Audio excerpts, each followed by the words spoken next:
Yeah, I'm done. Okay, why be raising your hand? Okay, I wanted to ask you a question. Sorry, Tosin, I like the fact that you said you looked at that elders clashes on an economic province, and you said no northern no northern leader or northern governor will come and just say he wants to stop open grazing. I agree with you. So what do you think they can do, the so-called northern airline, not to stop this, to curtail this whole issue? Buhari gave these guys money to build ranches. I hope you know. Buhari gave them. None of them built They did not- anything.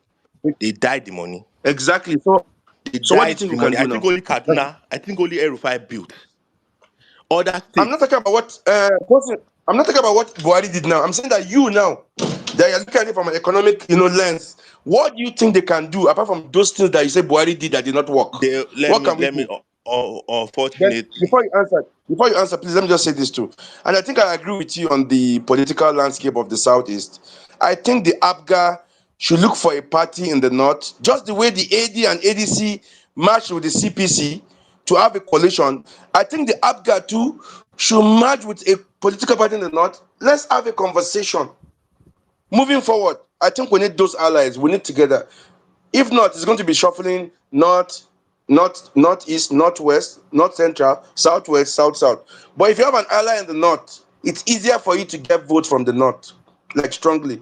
I strongly agree with you on that, Tosin. I agree with you. For moving forward, because I will tell you for free, me, I supported Peter Obi because I wanted to see an Igbo presidency. I don't care about their competence now. I just feel they're part of Nigeria, and it's just 4 years or 8 years. He no go put the villa for him pocket cut out. After the 4 years or 8 years, he will leave. Another person will come and do. But I want to see how the presidency will look like.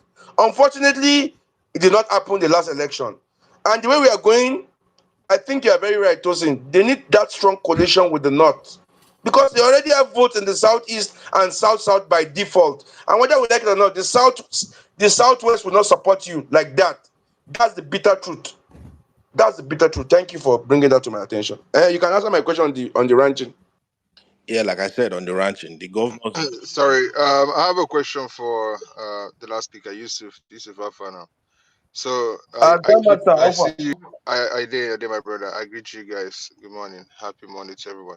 So I just heard Tosin say that the Igbos are not too sensible when it comes to politics. I would take that as an insult. No problem. We deserve it. But the question I want to ask is, please, with all the coalitions that you guys have built in the past, I want you to list for me, at least for the Southwest, 3 tangible impacts it has made in the life of the average Southwesterner. I'm not talking about, political gains. And I also want you to list the same for the North, the impact it has made in the past 20 years. You understand all the cooperation and the coalition you have built. If you can provide me any tangible, maybe just two examples for each source, I think I will rest this discussion of coalition. Let me answer real quick. Let me answer that. And Grandmaster, this coalition I'm talking about is to win elections. It's not about what is going to happen to those people in that region. If you want to win elections, you need numbers. Now you're not my question. You're not getting my question. I'm giving you the answer to the question. Sorry, just a moment now. Calm down, please. Just let me get my question first. We are not fighting over this. It's just a simple question. So I understand that the coalition is to win an election, and I'm happy with that. It's not a problem. Okay, Buhari was the president of the North of Nigeria for the past 8 years.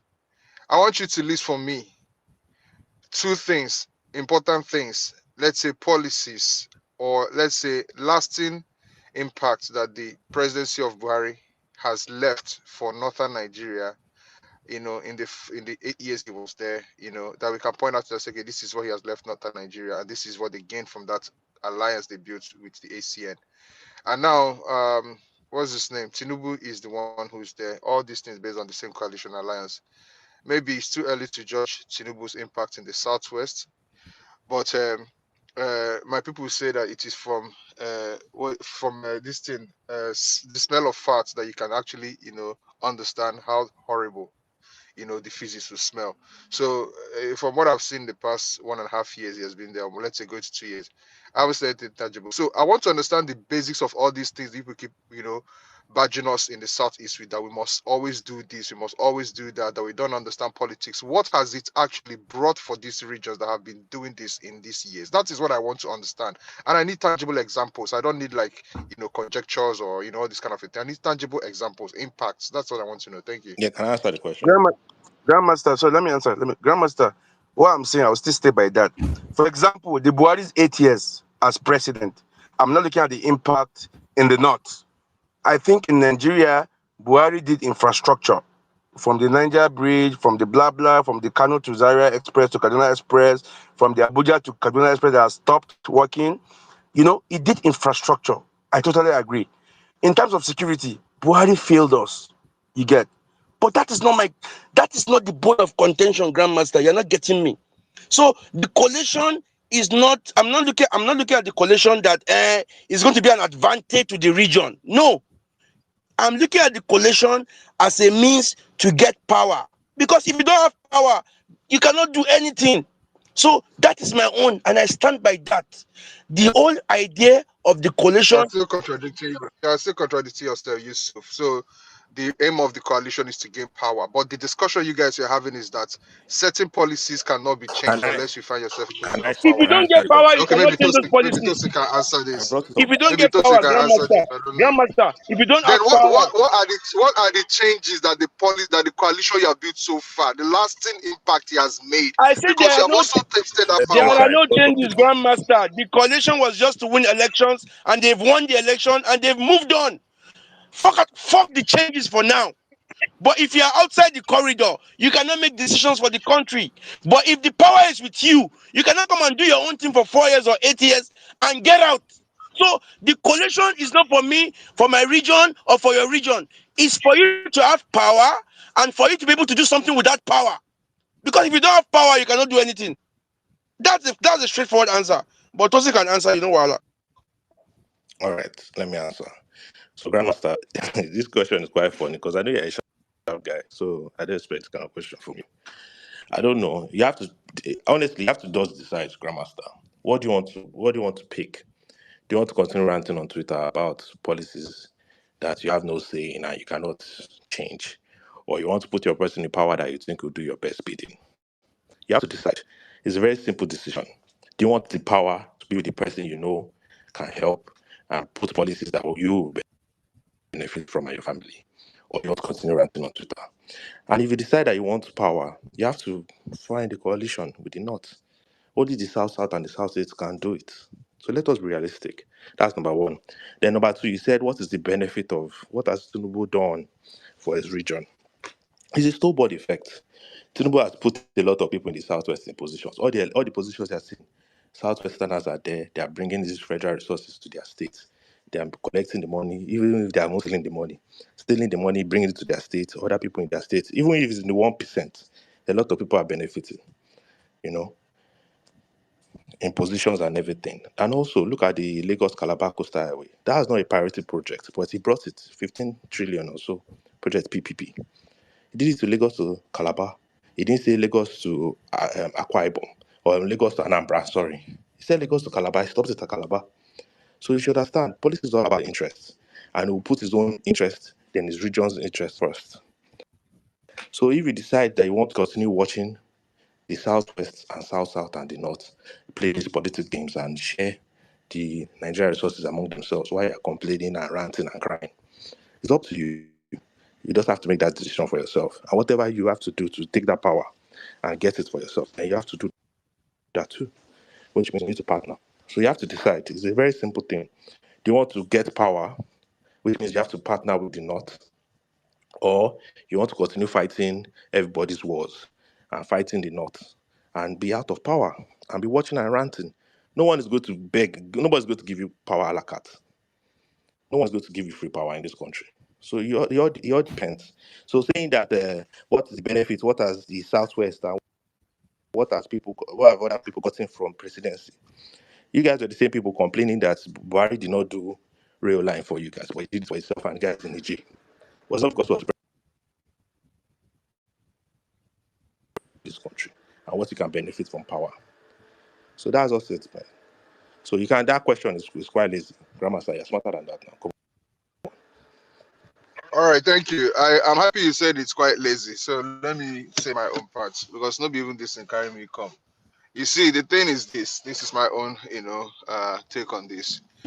The problem with people like you guys is that you people are very selfish and you view things in this life from a selfish, perspective. So the moment you see people who are selfless, you understand, you look at them as fools that they don't understand. And I feel like honestly, maybe Igbos, that is what you guys need to start becoming, right? You need to be more selfish. exactly. Very You selfish. know, people. So for people to take it seriously, because you just came up here, you told me about, dude, watch out. So one or two people that will become millionaires or billionaires by Tinubu and everything, fine. Yeah, it has a ripple effect. We understand. But the truth of the matter still remains that as it stands today, the North is not a better off region than it was in 2011, 2010, 2008. The Southwest the same. The number of out-of-school children in the Southwest has increased. The North has doubled. Poverty has increased, and I'm talking about not only about the Southwest and the North. This is Nigeria, the whole of Nigeria, but I want to be emphasized on those two because these are the ones that have been holding power for the past couple of years now, right? The number of out-of-school children in the Southwest and poverty has increased. You understand? The same thing has happened with the North. The people in the North are not better off security-wise. They are being massacred on a daily basis by criminals of their own making. The same thing is happening in other parts of this country, in the Middle Belt, in the Southwest, in the Southeast. People are being massacred. So if you look at it as a collective, which is how governance should be viewed, and not as an individualistic something, this nonsense alliance and coalition you guys have been building has helped absolutely nobody. Let's be realistic with it. So it's not anything that you people can come and mock a particular part of the country with, because even your coalition has brought absolutely nothing. What it has done so far is to enrich a couple of few people that will most definitely move that money out of this country, Grandmaster, can build I their own engage? legacies outside this country. No, let me finish, please, Tosin, because you had your own time. I did not interrupt. I just asked the question. So let me finish. You can engage me. Nobody this thing carry me come. What thing carry me come now? This nonsense can killing something that you're talking about now, right? That's what brought me up. So, because I've been observing, but I will talk about that. I don't even want to talk about this politics thing too much because I know too like in Nigeria politics, to talk about them now because I feel like this is a waste of time talking about politics now. There's no election coming, so I just me draining myself. But the point I'm making is this: you can say it's a lazy question, you can say everything you want to say. The only reason why you say it's a lazy question is because Tosin, you don't live in Nigeria. You live outside Nigeria. You live in a comfortable place, so it is cool for you Bro, to I live in be, the Catholic, bro. What you say? Horizon I Heights. know, I know, sure, I know, sure, I know, sure, I know, I sure. just give you It my dey sound like address. person dey live for. What you say? It dey sound like person dey live for Yankee. It dey sound like person dey live for Bro, I live in Yankee. the Catholic. I'm telling But you, anyway, the point I'm bro. making is this. Okay, let's even imagine you're living in Captain. Let's just say this. I personally, I know that yes, it is going to be difficult for the Igbos to see. I feel like maybe Igbos need to be more selfish. Like you said, I see what you mean, build alliance. But the truth is this. Most of the times when people build alliance in this country, it is always against another part of the country. It has never been for the collective good of the people, and that is why your alliances keep failing. If you look at your alliance you built in 2015, the entire alliance was built against the man of Jonathan and also against the hate of the Igbos. Because according to them, the Igbos were in Jonathan's government, even though that government had many people from different parts of this country in that government occupying, good positions and important positions. But it was made an Igbo affair and a South-Southern affair, right? At the end of the day, that alliance has collapsed because it wasn't built in the interest of the people. Maybe this is how we should start looking at Nigeria, because it's now obvious that nobody gives a damn about this country. You understand? We can trade the lives of millions of people, drag multiple, millions of people into poverty.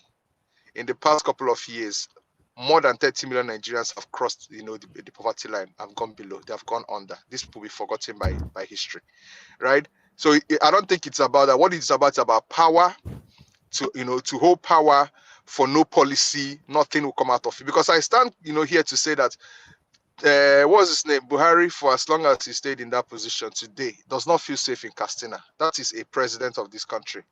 You understand? Who championed some of the worst, jihadist mindsets and, people with people with some of the worst jihadist mindsets in this country. At the end of the day, he's been chased away from his own home by jihadists.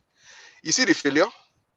I want you to tell me what impact Buhari left for the people of the North today. You can come and say it's all about power and everything, but power with nothing to attach to it is a waste. You don't just get power because you get power. You get power to impact the life of those who are close to you. If you cannot impact the life of everybody. But which one is better? But as it Which stands one is today, better, Grandmaster? Which one is better? Power without impact for or no me power? personally, no. The reason why I actually had to pick up this is because you people say these things about the Igbos as if the Igbos are idiots. But at the end of the day, they were the ones who have always played the selfless game in this country. But the more they play the selfless game, the more people look at them as idiots. That is why I'm coming up here to say, maybe it is actually okay now if we actually focus on us. You understand? Be a little bit more selfish, because Nigerians do not appreciate people who are selfless. When people come and play politics, of selflessness, they are looked as idiots. So, it's about getting power, grab the power and do nothing with it. Buhari was literally... You cannot point out one single thing that Buhari has done to make the North better. The North is not better today. The North is worse off than it was in 2015, and that is the fact of life. You understand? That is the fact of life. So you cannot come and make... But he was president for 8 years, based on the coalition, right? That is the thing. But what is the point of... Now, I don't understand English for this place. Now you, Grandmaster, now you know the understand they talk.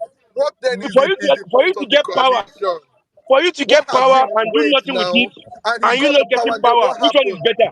No, which And then what Grandmaster, please answer happened? me. And then what happened? And then what No, happened? as in So for you to get power, I and do don't want to. nothing with I it, don't want to do and this you back not and having forth. I power, which beg. one I is did better? drive. I beg. I don't want to do this back and forth. Don't be taking me come. Make I just say Grandmaster, this. you Make I like go buy opposition gas. politics. You don't want this power. You don't want to win. What's the point of supporting You the understand? government No, if it's it's not not about peaceful? opposition Because they're politics. just It's basically not saying, about. Tosin, Grandmaster, wait. Make I I don't Grandmaster, want finish you don't want to win. now. You you don't guys want should to allow me win. Grandmaster, you don't finish. want I to beg. win. You don't want to win. You guys should let me.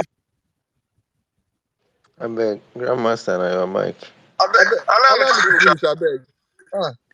I want to go and buy gas. I did filling station. I did hear the block road. I beg. So let me just end with this, because I'll come back and speak on what actually brought me, and not be this one carry me come.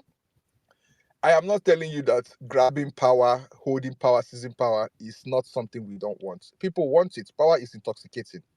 But when you people continuously mock a section of the country and call them naive, they are not smart when it comes to politics and all this nonsense. When your politics that you have played, this politics of sectionalism, this sectional politics you have played, this politics of bitterness that the rest of the country has played, has brought them absolutely nothing. That is why I keep reminding you that from 2015 till today, the North has not become better. The Southwest has not become better. The Southeast has not become better. No part of this country has become better because of the coalition you guys formed. It is worse off. So if your coalition and all these things you people always try to spite us with about not being politically savvy and everything has brought you absolutely nothing. I don't think any of you stands, the right to come and tell people what to do. But as it stands today, maybe those who play actually politics of nationalism are the fools, and they should stop being the fools. So that's what I've gotten from you guys. You understand? Let us play tribal politics in this country. That is the best way. We can start building alliance. Maybe the Southeast can build an alliance with the North against the Southwest, and that will be fine. That will be a beautiful country where everybody is at each other's neck. That's what we are Maybe the saying North since can now, build an alliance. Grandmaster. That's what we are saying since now. Wait now, make I land now.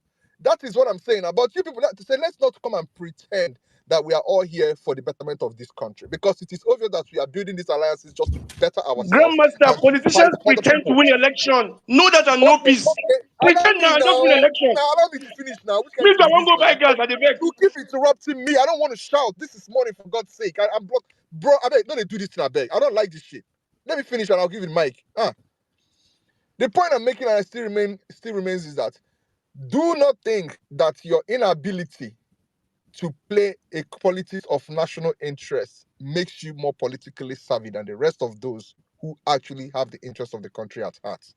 Because when you continuously tell them that, they are not smart enough to build alliances against other parts of this country, against the interests of the rest of the country, because they want to win an election, hold power, that they are not smart. If that is how you think politics is being played elsewhere in the world, then I say good luck to you guys, right?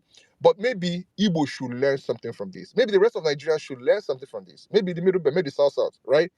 I understand that in this country, it is not about people playing politics to benefit everybody. It's about regional interests. Just like Tosin said, Tinubu has made billionaires who are Yorubas. The rest of the nation can go and die, right? They don't care about the rest of the nation as long as those billionaires are Yorubas. But they will still operate in this country that also other people occupy, unless those Yoruba billionaires will go and operate in a different country altogether, in a Yoruba country, right? They are still going to operate in this country. Maybe Buhari has made billionaires who are northerners. Maybe that's the best thing. So maybe we can actually start playing that politics of interest and regionalism and forget all this pretense of national politics that we are all one Nigeria nonsense. Because at the end of the day, the more people try to show you that it is the national interest that should be paramount, the more people continue to mock them and use all these kind of derogatory words on them and all this nonsense. I think that you guys are smart. No, at the end of the day, let me end it with this. If you look at Nigeria as it stands today, as it stands today, Nigeria stands today. This truth will hurt you guys, but I'll tell you guys this truth. As it stands today, Nigeria stands today. Per capita, individual, bar for bars, I don't think there's any other region or any other group, forget all the nonsense, that does better than the Southeasterner. There is none. Do you know why? The average Southeasterner does not depend on you to survive. He has learned how to survive on his own from childbirth. He has already understood that the government will never come for him. So he tries to do whatever he can do to better himself the best way he sees fit. As it stands today, I don't think there's any region. So if after all your alliances and your coalitions and everything, you cannot even do better than those people that you always mock that cannot build alliances, then my brother, I think you need to do some soul searching. Let me just go and buy my gas. I beg at the gas station. I'll come back and Grandmaster, speak on what you I'm need to ready. listen. Okay, just wait and listen while you're buying your gas. So you first said, why do you have to I need to build? buy the gas. I want to beg, no first, I beg. I dey travel now 3 hours. Okay, Leave. why do you have to build coalition against anybody? Politics is all about opposition. You need an opponent to win. You can't just win if you have no opponent, right? So you saying nobody's saying you should come and hate anyone. You have to win against an opponent, against your rival. So if another region is in another party going against you, and you partner with the North to win election, does that mean you hate the other region? So I don't get this whole point of we need to be national, and everybody plays national politics, and everything's about interest. You that are supporting Obi here, that you can do anything for Obi. You are supporting Obi because you know that when Obi enters there, you have more influence, and you can tell Obi. You have people that can reach Obi and tell Obi, do this, do that, do this, even in your region. I'm very sure part of the reason why you're supporting Obi is because you want federal might. You want federal signs in your region too. Everything that other regions have benefited that you have not gotten. I'm very sure Obi enters power today. You say, okay, where's our own rail line? Where's our seaport? These are the questions Grandmaster used to be asking. And that's why you support him, because you want somebody that is closer, you want to be closer to the power so that you can also benefit. So when you come here and say we're selfless, we don't want it for Igbos need to be selfish, Igbos are selfless. Who is selfless in this country? Grandmaster, if you like say, just come here, come whine us, because I know say you be sharp guy. So all these things are just whining. Who is selfless? Everything's all about personal interest, even down to the local election. So all these selfless, Igbos are selfless. Everybody's selfless. Everybody's selfish. It's all about personal and regional and state. But Tosin, Grandmaster keep asking that the 8 years of Buhari and the 4 years of Tinubu, what has it done to the Southwest or the But Northwest? but grandmaster Grandmaster, is nothing. It has not done anything. but But they grandmaster. have power. No, Yusuf, hold on. You need that Grandmaster power now. Yusuf, calm down. It's not by Grandmaster is the same person that comes on Twitter to complain about there's no rail line, there's no seaport in the east, there's no this thing, and they are doing that in the north. When they did dry seaports in the north, Grandmaster was complaining. When they wanted to, all these things that you're always complaining about. You're complaining because you want it in your region. And that's about interest. So when you come here and say, if you're selfless, why are you complaining that they are doing it in other regions, they're not doing it in your region? So everyone has interest, right, for their own region and themselves too. So, but what I'll just say is, I don't, from your point now, it seems like I don't know what is Obi's pathway to victory without coalition with the North. Do you think only the Southeast and the South can do it against Tinubu? Guy, but In reality, Obi won like 4 states in the north, and you keep Oga, forget. Forget Yeah, what he won 2023. 45 seats plus Abuja. Chukudima. Let Why us will be I? real. Why will I If forget? Why will I forget what happened yesterday when I'm not even Chukudima, forgetting what happened in 1960 Chukudima, that I did not witness? can you beat your chest today and tell me Obi will win the same place he won last election I think he will even win more. against Tinubu with federal might? Is it federal mind that is Ah. voting in the election? Is it federal mind that is Is it not counting the federal might vote? that won election in Edo State? It's not federal might that won that. It's not might that Oh, but you won. guys are echoing. You guys are echoing. So Chukudima, let us just be real. Like, see, I mean, I can't even beat my chest and say Obi will win Lagos State again. Let us be honest. Because if they do what they did for the governorship in this next presidential election, there's no way Obi will win. All that violence, What did they do for the governorship? What did they do for the governorship? Please tell us. What all did the they do? violence now, all the rhetoric, tribalism and everything, all that came out in the governorship now. All that was not there in presidential. Everyone came out to vote in presidential. It was governorship they went pro max. And definitely it's that same governorship election card they're going to take for the next presidential. Now that they know that okay, we did it for governorship, it worked. And trust me, nobody's going to go and fight and die for Obi. Once they see that there's fight, there's violence, there's Agbero killing people, no one is going to go and fight. So what can we do to stop all this, Tosin? Forget. What There's can we nothing you stop? can What do. can we do to stop all this tribal There's nothing you can do. violence in our elections? What can we do to There's stop it? nothing you can do. There's nothing we can do. Yes, that's that reality. Okay. There's nothing you can Okay, do. good. If the presidency is sponsoring it, what do you want to do? You want to go and fight the presidency. If Bayo Onanuga is sponsoring it, presidential spokesperson is sponsoring it, what do you want to do? If Bayo Onanuga a day before the election comes out and say, don't Why let are you Igbo talking take over about Lagos State. coalition now? Why are you talking about coalition now? If they can do it in Lagos, they can repeat it in the system. Why are you talking? That's I mean, but no what no is no it? no. What See, is what is? Because it's coalition, Huh? because it's coalition, you have the numbers. You have the you people numbers, are and it's shouting very now. easy to Calm down. manipulate Nobody you. wants to come up here. But if you don't have the numbers, they can manipulate you. God. I beg you, Suva, using airports. I beg. You're too loud. I beg, just reduce your mic or something. Tosin, I I think mean, you've more than no spoken vex. for so long More than now, no but vex. I think But it's the love of the you've country. It's the love of the All right, all contradicted country. right. Let me yourself go a down. lot. Let me go down. No, you've contradicted yourself a lot on this space. But what I have to say, I think I will take your advice, and I've been saying it for a long time as well. For who cares to know Igbo politicians? I know we are majorly like Republicans and Democrats at the same time, but I would like the Republican part of us to kind of suffocate the Democratic part of us going forward. We cannot save everybody. That's just the truth. It's time for us to just face that truth and just be a bit selfish about ourselves, rather than trying to save everybody, especially what happened in Edo State. I think my submission then was like, whoever that is wearing the shoe knows exactly where the pain is coming from. So that person should be able to address the situation and see how the pain is coming from, see how he can get help that he needed. By the end of the day, every time we want to take fights that is happening in Ondo State, we want to take on fight that's happening in Lagos State, we want to take on fight that's happening in the north and all that. It's time we focus on ourselves. That's all I have to say. We just have to focus on ourselves. Grandmaster, respond to your DM, I beg. Okay, thank you, guy. Thank you very much. Can I now make my submission? I beg, Chukwudema, I beg, no vex. Yeah, go on. So I go enter freeway very soon, and if I enter, I don't know how this network will be. Okay, thank you. So actually, what's even brought me up in the first place? Just like to not come on. So it's about this entire,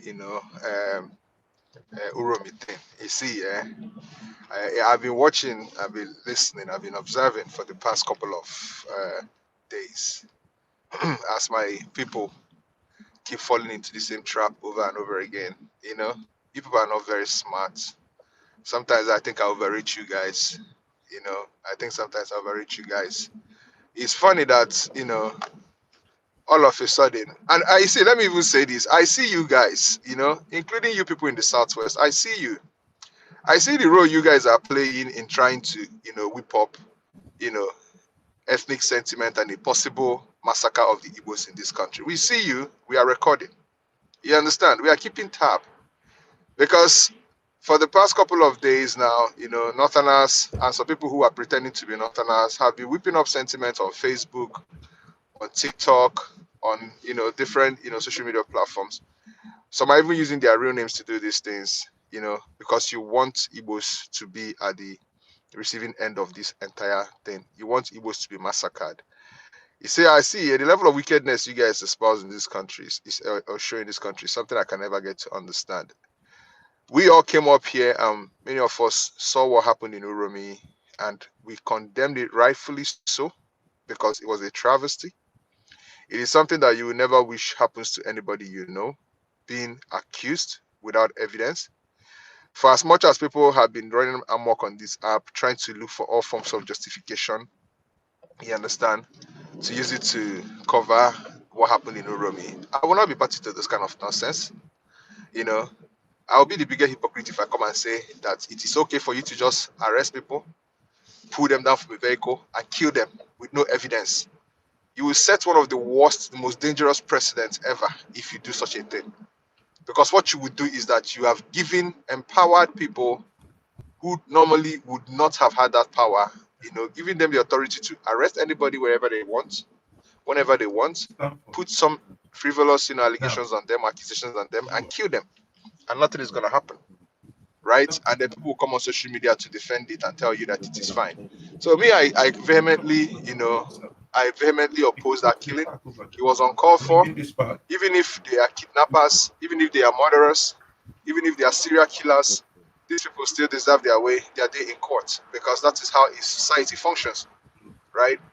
Because you also, if you are found to be in the same situation, you also want people to hear you out.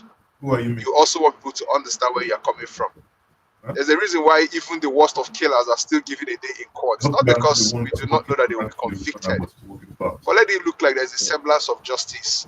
You understand that regardless of what they did, that people were fair to that person, and that this person is paying for the crime that they committed. They are paying for the atrocities that they committed. That is how a functional society works. You make the world see that these things are because of the actions they committed. These are the consequences for the actions they committed. That is how it works. But unfortunately, people were massacred, and all of a sudden, this thing went out of control. People started, defending the indefensible, even from people who, under normal circumstances, I would not have expected would defend this nonsense. We are out there defending. But what actually caught my attention was how, all of a sudden, my Igbo people made it their problem. Igbo people, what is your business with Uromi? Can you hear what's in Uromi? What is your business with Uromi? Yes, we are all Nigerians. We understand. But the Uromi people that did the thing they did and killed who they killed, initially, we are adamant. They doubled down. They started giving you reasons that, okay, that their communities have been invaded, which we all understand. You understand? My own communities in Enugu too have also been invaded. And we understand how these things can pierce, the kind of impact it can leave on people, mental damage it can do to people. But still, what differentiates us from, lawless jungles and animals is that in the midst of everything, we try to be rational. We don't blame people for offenses they did not commit. That is how life is. You can't blame people for a crime they didn't commit. So you have to be rational in judgment. But my people started, speaking about something that did not concern them. What was it? How is it your business? We are doubling down and telling you that they stand on what they did, on the killings of 16 innocent lives that they took. Let me just innocent, but let me even say innocent, because according to the law, Grandmaster, they are innocent. Those guys are not herdsmen. I mean, they. What can you? My brother, I'm not here to carry water. I'm not here to carry water for anybody. I'm speaking strictly on how the rule of law works. Under the law, everybody is presumed innocent. No matter what crime you committed, that is why even the worst of killers will still have their day, right? Because the reason why the law presumes everybody innocent is that the law does not want to punish an innocent person based on assumptions, based on things that are not verified. So the law will presume you innocent until it can actually find evidences convincingly that you are actually, you actually committed the atrocities or the crime that you are accused of. So the law is very, very careful careful. You see, what I'm telling you this. You presume a human being innocent until If you find something you would incriminating, stop, or something. Even when you find something if you would incriminating, stop learning, what you just see, go and to also because you know these things about mob action is that emotions are too high. over there. A simple, hey, look at this girl, it is over for you. It's not a right. Just because you made the wrong move. There are many people who have been killed. There was a video I saw yeah, sometimes in yes, 2007 or 8 or something. and they do not have A young man who phone. was killed somewhere in Lagos, They don't have a phone. right? It was after he was It's killed, like everybody. just I barely can 20 take minutes after your he was phone and killed, my father's phone, and none of you have. that he got to realize that he wasn't even I asked doing you anything what in we the are first doing place. He was just before I literally got standing there waiting for somebody. guarantee A to young bring boy, I back think he should be this. around Look at it. If you're 21 or following something. up, how are you going He to was standing there from waiting for here? somebody, and somebody accused You him said you're doing of math work, being you're doing a this. Of course, potential yes, it is good. criminal. But He's about here, to steal something. I This am guy has saying done nothing. He was just simply standing there waiting for somebody. It was after he had already been killed. The guy is already on fire when the person he was waiting for came. I remember that story very, very well. I remember the video of how they were breaking tables on his head. A young boy, they were breaking tables, smashing tables on this guy's head. But this guy's innocence was proven literally just 20 minutes after he was set on fire. Make sure you don't. Will you bring back that life? Do you bring that life? You can't bring it back. Do you think that life belongs to you? What makes you think that you can just simply wake up and take somebody's life? You want to preserve your own life. It is precious to you. You want to see your children grow. You want to see the good things of life, but you are willing to take somebody's life on frivolities or lies. So the people of Rome, it don't concern me. I just say this one. Killed who they killed, double down. Igbos went ahead to become the Superman, as usual. You people are all over every space, screaming the loudest. If you go to Facebook, whether they are real Igbos or fake Igbos, people who are having Igbo names, we are there shouting. Speaking on issue you have absolutely knowledge of. You don't know what happened. Instead of you to just simply keep your mouth shut, observe, and see how the law, goes about this whole thing, or the authorities go about this whole thing. You went ahead to choke your mind. People are opening spaces, running amok on this app because you are looking for likes. You needed to say what the whole world wants to hear, so that you have the 10,000 likes, 15,000 likes. At the end of the day, what then? What do you make of that like? It won't give you money, it won't give you anything. But do you know what it would do? It has put the life of innocent people in danger. And don't come and tell me that, that the Northerners, we are saying that it is Igbos that did it and Igbos that did that. Yes, we expected that such a thing will come up, aided by some of the Southwesterners who were egging them on, telling them that it was the Igbos that did it. We saw all of them.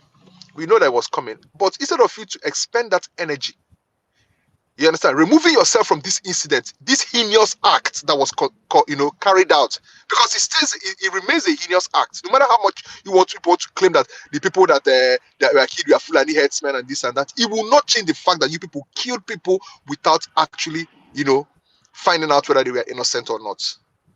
It will not take that fact away. You those people without ever giving them an opportunity to defend themselves. That's the reality of life. Because you cannot come up here and tell me that you want a functional society, but you want a society where mob justice, jungle justice is the order of the day. You simply wake up and take any life you want. Life. You take life the way you want it and how you want it, and nobody should question you. The moment the person questions you, the person is against you, the person loves the Fulanis and everything. You will not bring me, I will not be part of this kind of nonsense. There will never be a day I will support such rubbish. We understand the menace of, I am always an advocate of go after criminals and deal with criminals decisively. Whatever you need to do to, if you caught these people in the act, I wouldn't be here speaking this thing I'm speaking. If you caught them in the act of kidnapping, or they had a hostage, or maybe there is something at this point that, okay, this will just finish murdering people, or they are about to, these are the kind of things that you should look for. And you engage them in a fight and everything, and you kill them. Nobody will be talking about these things. But to just bring people out of, a truck and then, put allegations on them and then kill them, and you expect the rest of Nigerians to be stupid enough to be joining you guys to be shouting all this nonsense. Some were even becoming emotional, crying and everything. Yes, we know Romeo has been going through a lot, but that does not justify the killing of people, innocent people. It doesn't justify it. You cannot tell me, no matter how much you want to emotionally blackmail people on this app, you cannot blackmail me. I am unblackmailable. You see me, you cannot influence me. You can never alter my opinion. If I believe that what I'm saying is the right thing that I'm saying, you will never alter it. So I cannot be do that mob justice nonsense to you guys that you put online. But anyway, back to what I was saying. My Igbo people made this about themselves.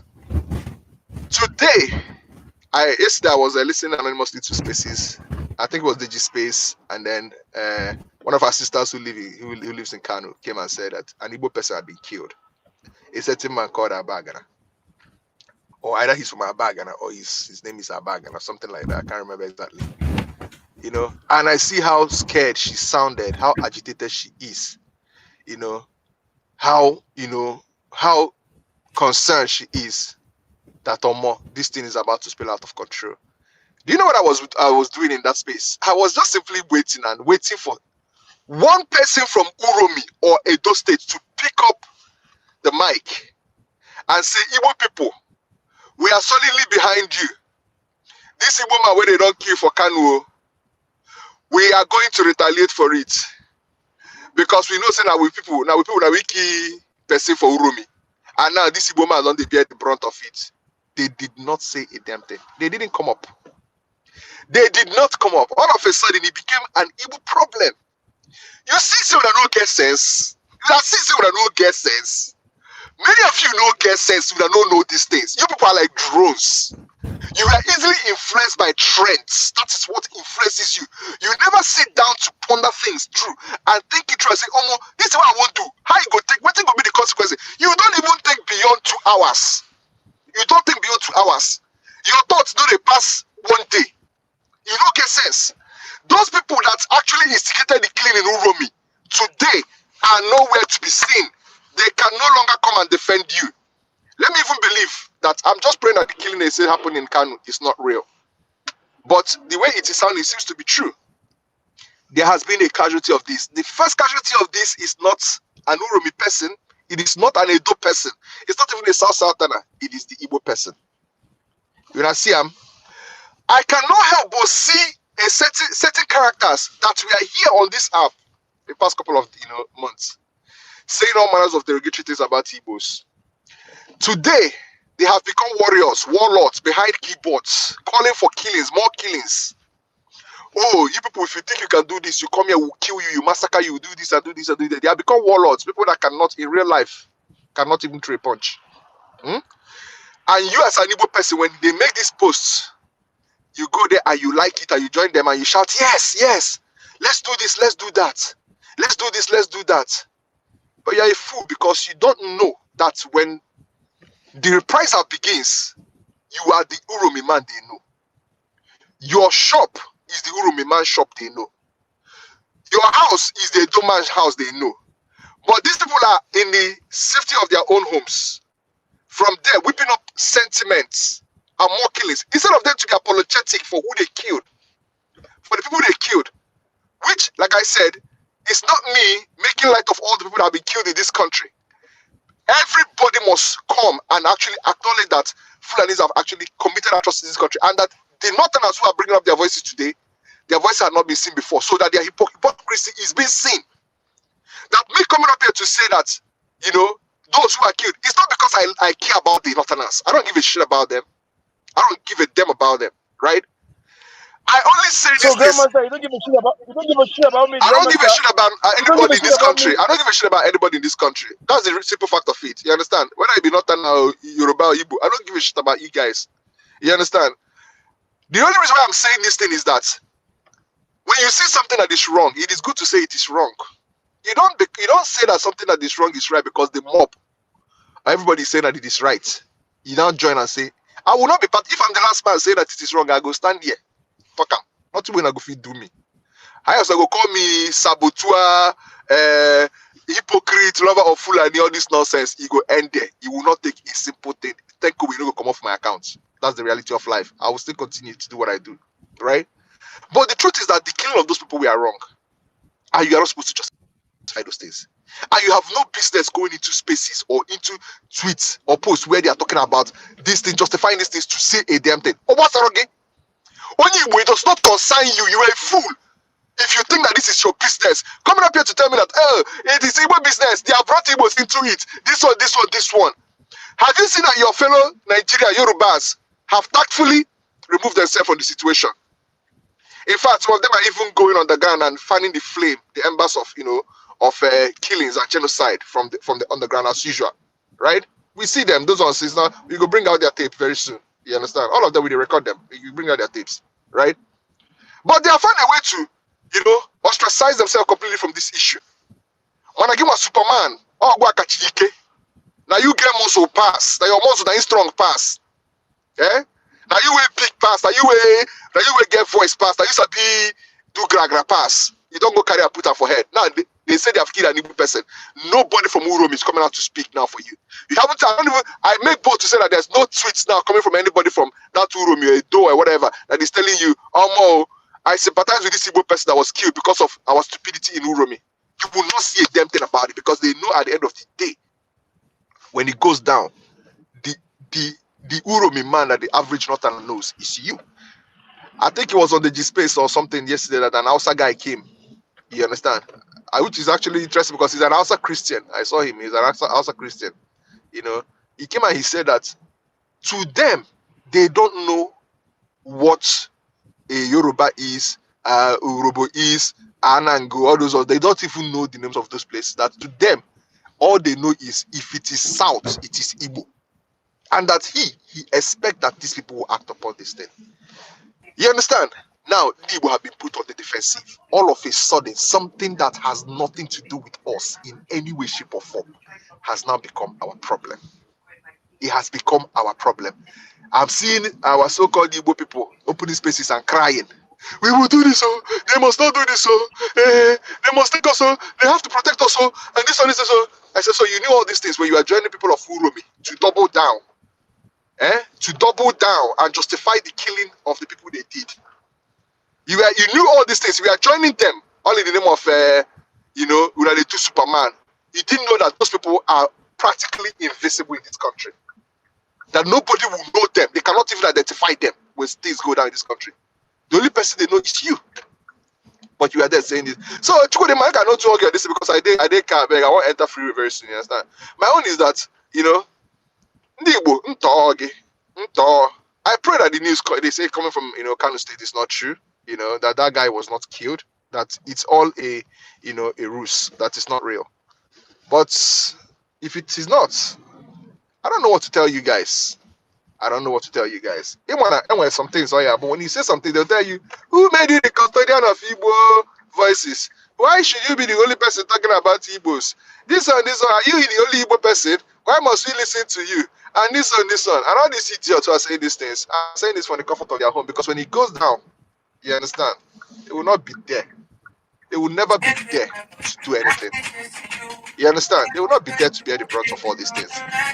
So Uromi people have killed people, and at the end of the day, as usual, it has become an Igbo problem. All thanks to some of our Igbo people that cannot mind their business. Always savior syndrome, Superman syndrome. Now we go help them. Now we go fight for them. Now we go do all these things. All the while we be saying they come Ehamufu, they come Kalaha. All these discussions, you never saw any of them come to those discussions, those spaces to come and tell you, sorry for all these things you are going through. Like all of them acted as if they don't know you, that they have not heard anything, that they don't even know that you exist in this country. And all of a sudden, something went down in their own places, which is their own doing, they killed people. You turn around to become the person that is defending them. I bet Chukwudema, thank you very much, Jerry. The guys, see if I can focus on it today. Thank you. Yusuf, before you go, Anambra first one, please come up so that we take on the topic. We started last week. I didn't record the first one, and I think most people wanted this one recorded. So I'll bring those your maps again. I mean, I went to research about those things. Those information are not even online. And that thing that guy posted, I don't know, the gazette that he said he was reading from. I don't know whether Anambra first one, if you can come up, please. I don't know whether it was actually authorized or something that he made up. And I actually wanted him to he's not even here again to speak on it. So yeah, thank you for coming up. So I wanted to so that we look at it again before other things. Again, Yusuf, you can go now. If you still want to speak on everything we have been talking about, we want to. Yeah, Chukwudema, I just wanted to say that What Grandmaster was saying about this Uromi Timber, it gave me some hope that at least some people from that region are on the same page with us. Because I went to a space, Chukudima, I was on that space for over 8 hours. They were supporting what happened on that truck. You are seeing somebody, a wheelbarrow, carrying a person about to die into a fire, and you are doing videos, you are sharing, and you come with your full chest to support this. That yes, Omo, I don't lose hope. But when I see you, people like Grandmaster condemning it, and you're from that region of those people that open spaces for 8 hours, 13 hours, supporting that act. Omo Chooks, that thing is scary. I watched that video once. I can't watch it again. I saw where they lynch people, put eyes on them, then they brought another guy on a wheelbarrow and dumped him inside the fire while he was still breathing. It's scary, and people will now come and support that thing. I went to Ari Space for hours. They were supporting it. I went to, thank God, Imperfect Space. At least we had people that did not support it, and they were doing gas balls, and that went like that. But if this is the Nigeria we want, when you kill those people, they'll not come and start reminding us of Deborah. They remind us of one woman that they killed, that they cut her belly. They remember. You'll not be saying whataboutism, and we keep on rolling and rolling like that. It's unfortunate. Make I yield for now, bros. Thank you, Chooks. Make I just the listener first. I did market area and I just enter one shop, they follow you talk.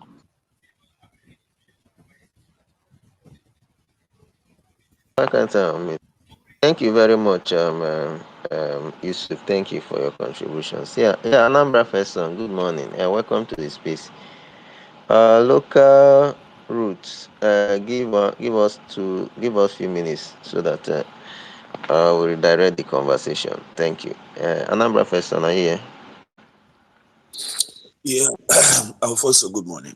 Good morning, everybody. You just woke me up from sleep with the message. So, we had a very big event in Oka today, so I was really part and parcel of it. And I came back around 4 and I slept and just woke up. Grandmaster, good morning. I just Good wanted morning, to... bro. Yeah, so we shut down the city of Oka yesterday and this morning, really, not really yesterday, just this morning, but it started yesterday, really. So I came back very exhausted, even I still have my tag on my neck because I came back, I slept like that. I didn't sleep in any of the hotel. I had to go back home because my house is quite close. Anyway, I don't want us to talk about this whole Uromi matter because it has been pontificated in such a way that it has now become a metaphor to the entire problem that we are going through in Nigeria.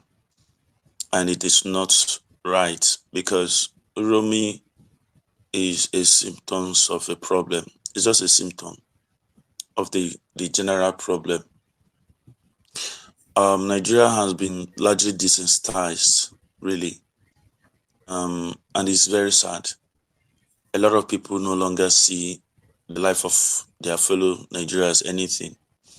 And that's why I don't even watch any of these things because I don't want to be completely numb.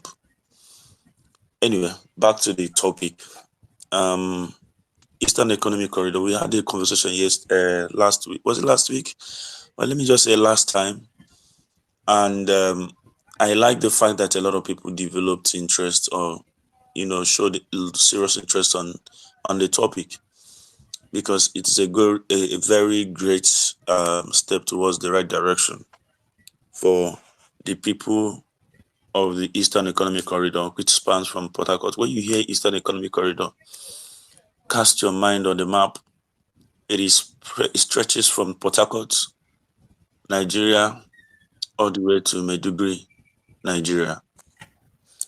The states that fall in between are states that are part of the South and the Eastern Economic Corridor. There are two economic corridors in Nigeria.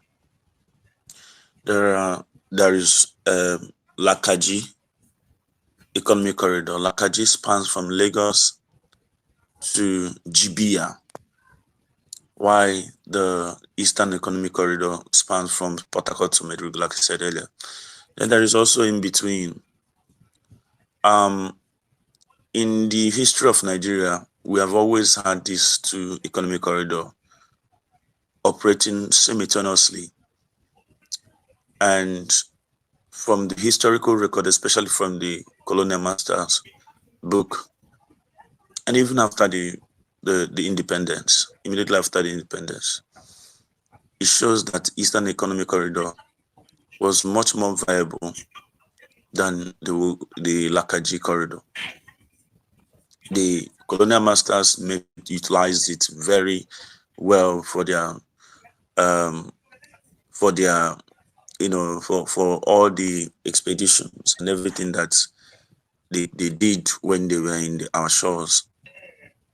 The entire Bight of Bonny, formerly known as Bight of Biafra, was used to convey all manner of products, goods, including transatlantic slavery. So it was a very huge belt. And the entire Cameroon, you remember, a lot of us will know, if you understand that Southern Cameroon was part of Nigeria. It was part of the Southern Nigeria. So the entire corridor also included Southern Cameroon.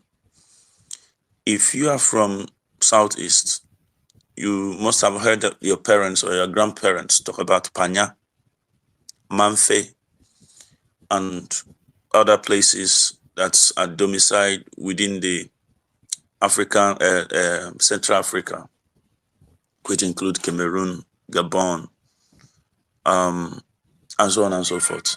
So these countries are places where we used to, trade. Trade is a very huge issue on geopolitics. A lot of things that are happening, even including this insecurity that we are witnessing, is as a result of trade. Trade is a major precursor of, should I say, war or international crisis or international crisis. Yeah, most of the crises you witness or you hear, you read about, is actually as a result of trade war. So it's very important. Unfortunately for Eastern Economic Corridor, after the Civil War, after 1970, the then federal government decided to cage the Igbo people. And the only way to do that was to halt every operation within that corridor. And that in fact affected the entire belt. Maiduguri, as we all know, used to be a very big city, commercial city, that's, takes care of three countries, including Chad, Cameroon, and Niger Republic. And it has always been a very important part of Nigeria. Maiduguri, a lot of people, even the Igbo extraction, the likes of Ojezo Kalu, made their money from Maiduguri. A lot of our people made their money from Maiduguri. But fast forward early 2000, when the whole thing started going down, people started looking for a way to vent their anger, just like what is happening in the Southeast. Because when you shut down economic activities, you shut down trade routes, people become very relentless, aggressive and unfriendly to one another. And this leads to crisis. It has happened in the past. It has happened in Europe, a historical context where before after the World War, the Europe never traded among themselves, and it triggered hatred and resentment. And that was what led to constant war and the rest. And that was how the European Economic Union was formed. The one you know today as the European Union. the mandate was to ensure the economic activity within the region, within the territory, within the member states. Immediately that mandate was accomplished, it reduced drastically the hostility among the member countries. And that's why you can travel from one country to another in Europe by train. It wasn't by accident, it was by a design. And that has achieved a whole lot for the European country. There is also something that I forgot to mention the last time I was speaking on this subject. There is something the Eurozone usually do. You hear about that, the bailout countries. I remember when Greece was falling, it was a concern of the Eurozone, not just a concern of these Greece, because they understand the consequence of allowing Greece to fail. The consequence would be that the people from the Greeks would leave their place, they would abandon their place and become refugees and economic migrants to other countries. And they will eventually become security threats to other people. And they understand this. And that's why they make sure that no member country falls, within that, falls economically. And what they do is that they rally around to and bail out any country that is having difficulties, ensure that they stay afloat. Unfortunately, they experienced war, a couple of years back, and it came as a shock to many of them. You will see how even some reporters were surprised that European country was engaging in an act of war in 2024, because it's something that they never envisaged. That the time will come, Europeans will fight among themselves again after the devastating experience of the First and Second World War. My point really is that I wanted us to understand that we are not different from the global economy. I'm not expert in this. I don't claim to know it all. But I have been part of organizations that have been talking about the economic corridor. We have been, as of 2022, 2023, we have had series of meetings. And if you go to my Twitter and type economic corridor, you will see a whole lot of topics that I've raised around this corridor. It is important because while I was mentioning Northeast, that is Borno, where the whole crisis started, usually Borno used to be the focal state in the Northeast in terms of economic activities.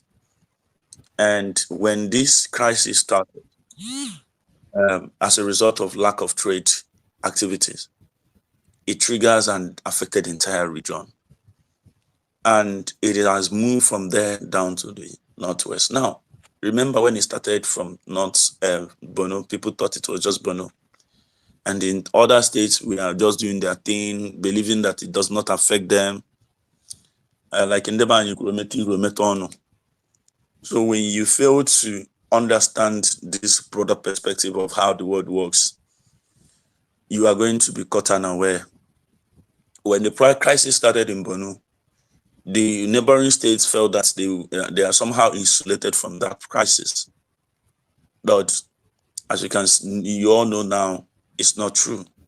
So whatever happens anywhere that is left unattended to somehow finds itself or its way to other places. Because the more you do, the more you give room for some of this nonsense, the more it spread.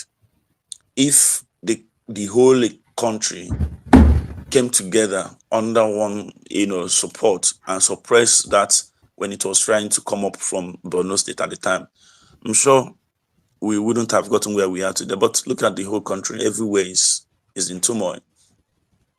Now, you leave Borno State, you go down to the south, where we had Niger Delta crisis as a result of the lack of trade opportunity and opportunity generally. the last time we had a meeting, somebody wanted to come and drill us talking about the crisis in Warri and, leading to exit of companies, because we are talking about the consequence of unintended consequences of abandoning the Eastern Economic Corridor. I'm going to come to that. So we had crisis in Niger Delta that was somehow suppressed using using an anesthesia. I would call it an anesthesia because it is not a permanent solution. Permanent solution remains the emancipation of the entire region, opening up the entire corridor, and possibly resource control. So we'll get to that, and I'm sure there are many people who know more than I do on this subject, on this space. Hopefully they're going to take up mic, come and make their own contribution. And the whole thing started degenerating, and people watch how the entire Eastern Coast delve into this crisis. The Southeast, as we know today, has always been a very bubbling business activity center in Nigeria. If you talk about Southeast, you talk about Aba, you talk about Onitsha, you talk about Nnewi, you talk about Owerri, you talk about Enugu, you talk about Abakaliki. These are the places that, but there are focal places like Aba and Onitsha. And we have always had this even before the war. After the war, it continued. We had foreigners, people who lived in the Southeast from different parts of African countries at the time, that brought different type of energy, especially creativity and so on. So this whole thing happened, and it was not sustained. But let me go back again to after the war that made the federal government to halt activities within the Cameroon axis. Don't be offended. There was something you said last week that I really want to understand. So you said that the Eastern Economic Corridor was doing better than the other one, the Western Economic Corridor, up to 2010, right? So will I now say is Jonathan's administration that they began to fall to this level, especially after the Boko Haram Maiduguri crisis? And if that is the case, I think he kind of is giving me another thing to think about his whole administration, because if his administration is what brought about, or when we started, I mean the first time that Eastern Economic okay, go on. So let me explain. That's not how this thing works. So the Eastern Economic Corridor has always been look at it now. Look at the states that make up the Economic Corridor. The other side have Kano and Lagos, right? And of course Abuja. Then the other side have oil states and commercial states. All right, that oil states give it very high stake in that GDP. If you combine the entire oil states GDP, it's way higher than the entire Lakaji corridor because of lack of that oil state status. So that's what really gave it a very big GDP. But why this crisis was happening in the eastern region, including the Niger Delta, they still retain that title until 2010 until the whole entire thing completely moved. And you know how Nigeria fetch information or data, they may be delayed.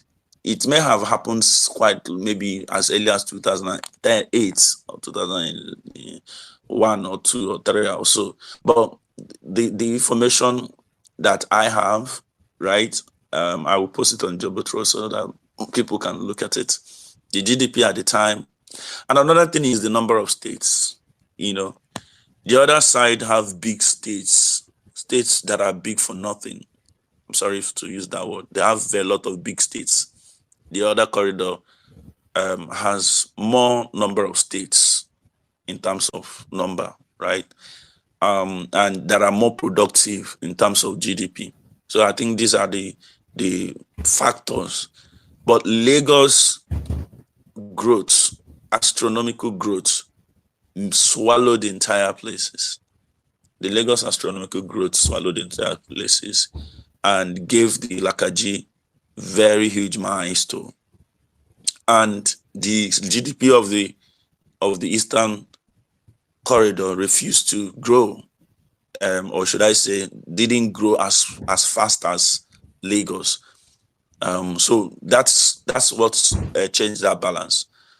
So and I think Jonathan came to office around 2010. Am I correct? Right?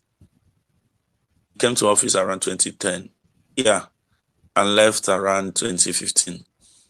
So yeah, that's what really happened, and we can look at it, a lot, from different perspective. But the point is, the Eastern Economic Corridor, even during the colonial era, Civil War, was doing way better in number than the Western Economic Corridor. And if you look at it, it makes a lot of sense. This is where the oil and gas are, and this is where we also have very big two commercial cities. Then the Western Economic Corridor have two commercial cities, and they do not have any oil and gas states. So these are the two factors. And you know how big oil and gas is in our economy. So you can look at it from that lens. Anyway, let me go back to what I was saying. So the point really is that we have a lot of reasons to call for attention for the activation of this entire corridor, because that is what's really stimulate this entire crisis. If you ask me, of course, it's on record. There are records to back up this. If you go check SBM intelligence on this, they do a whole lot of justice to aggregate crisis, issues around the economy and communal crisis, any type of crisis. They look at it and factor some of the consequences that this crisis are bringing up in those places. And these are the things that I think a lot of times when I look at it, I want to have people, especially the people of the Southeast, who usually single themselves out in this whole thing and start blame games, should start looking at it from bigger perspective. We need to be very intentional about the way we advocate for it, so that it will be more holistic. We need people to see the huge potential that lies in the belt. We need to begin to see it as an alternative, a very viable alternative. We all cannot go to Lagos and Abuja. A lot of people within the, especially oil and gas sector, they believe so much in this region, the corridor. They believe so much in it because of the potential. There are a lot of things that are impeding the growth, the crisis, the instability. And that's why I strongly believe, no matter anybody want to tell me, that what is happening in River State is geared towards stunting the growth of that region, because River State remains one of the most important part of this economic bloc. If River State is successful, the trigger effect will be massive on Abia, Imo, Akwa Ibom, and the other neighboring states. So why shouldn't I want it to be successful? If Maiduguri is back alive, it's a trade route that feed the entire Chad, Niger, Cameroon. If you are into FMCG, you understand the importance of Maiduguri. It's very important. So we should also look at it that way. Our people make products here and send them as far as Maiduguri, then from Maiduguri to other West Africa. You can also, that is the northern part of the African country. Then you can also make products and send to Aba and people or Onitsha, and people from Cameroon and other West African countries can as well come and buy and take to their country. There are ways this move economic activities operate. Because we are in West Africa, it is much more convenient for we to do business in West African country because of the West African agreement. Although ECOWAS is no longer what it used to be because of the external influence. The Central Africa is also a very good economic partner. However, because of the hostility, especially from Cameroon, it has not been smooth. But we have made tremendous trade with Cameroon. Yesterday, the last time we spoke, Onitsha Ohimi guy spoke on it. We've made over $600 million worth of trade with Cameroon. And that can be much more because this is just the number that was captured. And if you extend it back, to Gabon, to Equatorial Guinea, you would see bigger figures. So what am I saying? There are so much we are not untapping from that end, and we have entire agriculture operation that can be utilized. If you go to when I was serving somewhere in Ebony, someone took me because I was having this conversation. Talking about the agriculture in potential in Cross River, and the young man took me to their village and told me because he was trying to explain to me how much agricultural produce come from their place for the entire country. So he took me there, and we saw the massive movement of goods and services from there to other parts of the country. So you would see a lot of trucks, a lot of truck loaded with farm produce leaving the shores every single minute. Now, what are the good, the positive sign? The truth is that we have had it very terrible in the past, but I can smell the light if that is possible. I don't know how possible one can smell I can smell the light at the end of the tunnel. Because right now, the state of the country, the Nigerian state is no longer buoyant as it used to. It's broke, it's going bankrupt. They can no longer fund certain projects. So they are leaving states and regions to take care of their situation.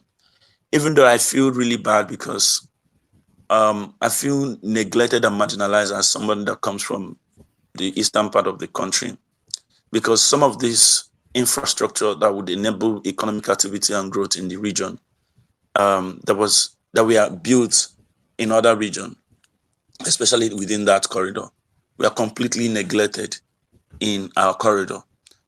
Example is the railway line. The standard gauge that was built along the Lakaji corridor, they have surplus there. They have like 3 or more. None was built in the Eastern Economic Corridor. And when we talk about these things, people will remind us to talk to our governors. But thank goodness that it has been removed. It has been approved that states can actually undertake this responsibility. Regions can as well do that.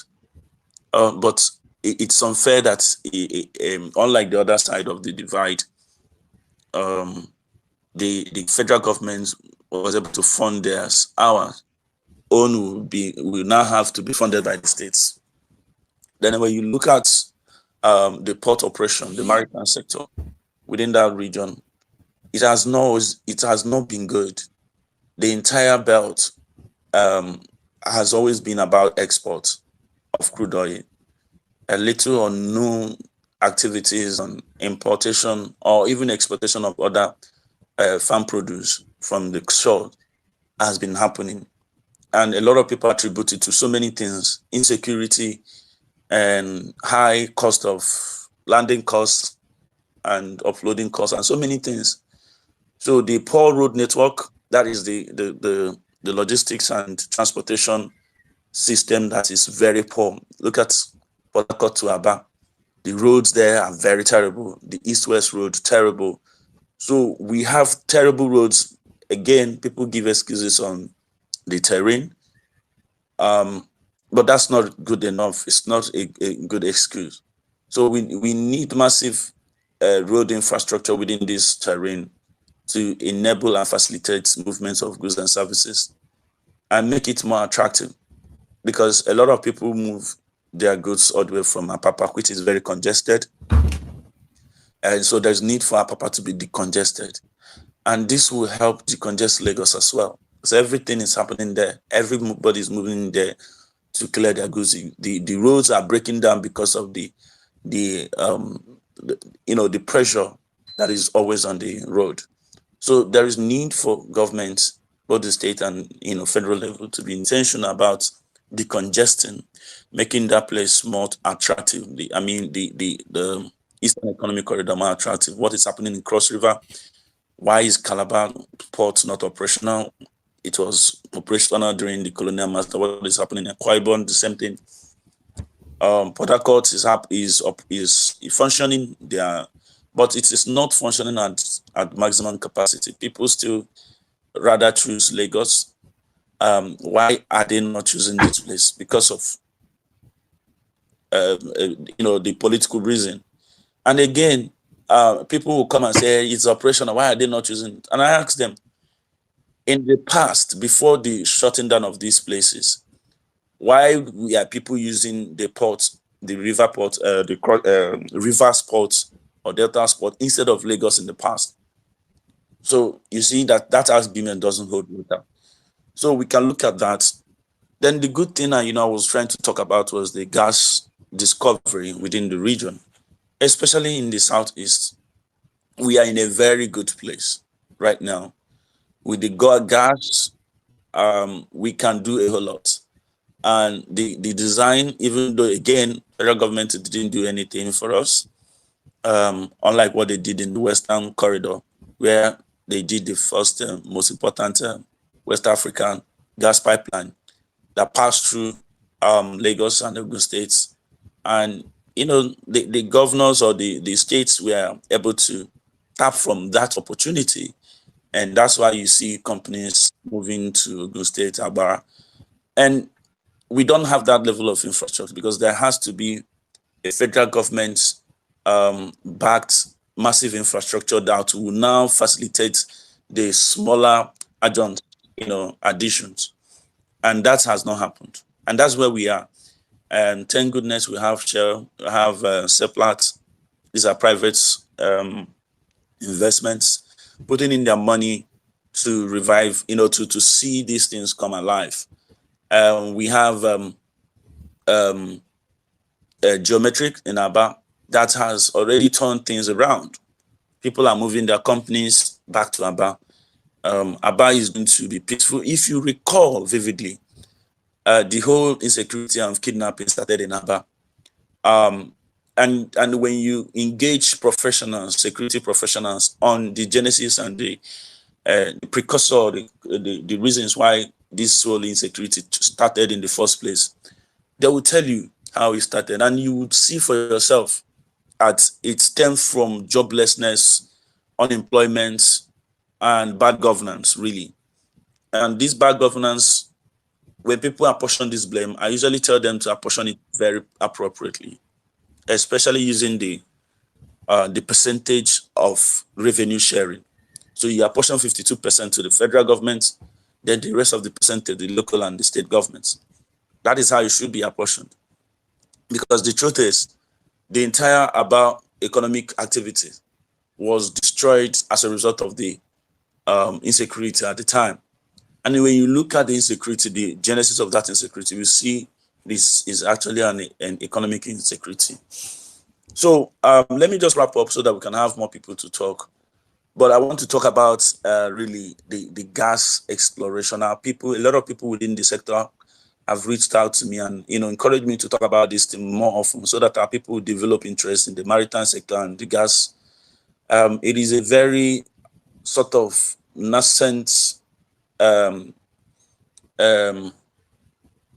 department within the oil and gas within Nigeria, because the first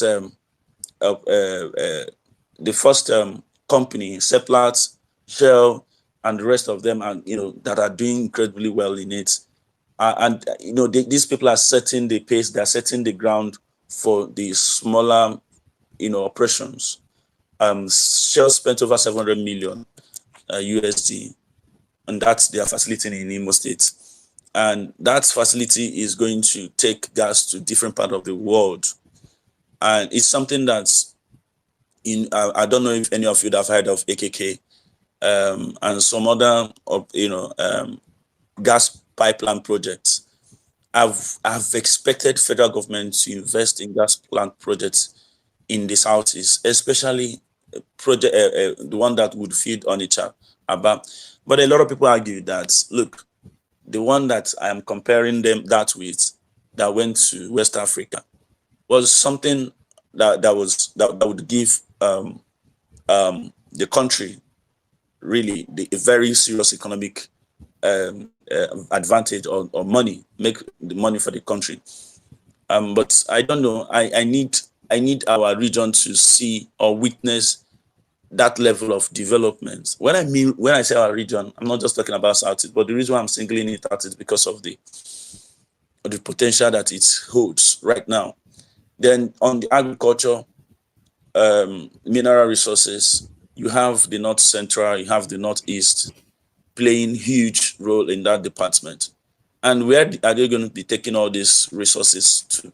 Still within that economic corridor. So we need the entire belt to be open. It will automatically, this is the non-kinetic approach that automatically stop the entire unrest within the region. If we have very standard gauge that runs from Port Harcourt, speed rain, that runs from Port Harcourt to Maiduguri, we wouldn't have to go to Lagos. People will be much more employed, a lot of job opportunities, and companies will site their operation within that region. The middle belts that used to have a lot of waste from their farm produce will no longer have that. They will make more money. The people in the Northeast, the minerals that are being mined in part of the Northeast, North Central, and even the Southeast will be, find its way straight to the Atlantic Ocean, to the world. If there are companies that will add value to some of these minerals, they will be sited along that axis to make it easier. These are the economic activities or operation that we expected from the federal government, a visionary federal government, but it never happened. And that's why we started the movements in 2023, started talking about it, started having meetings and all around the activation of the economic corridor, because it is going to open up the entire space for investment and return the old glory. The Warri used to be a hub of multinationals. Port Harcourt, even Onitsha, I learned, used to be a hub of multinationals. On Abat as well. All of these things vanished. What is sustaining Onitsha today is just the trade. Onitsha and Abat, just the trade.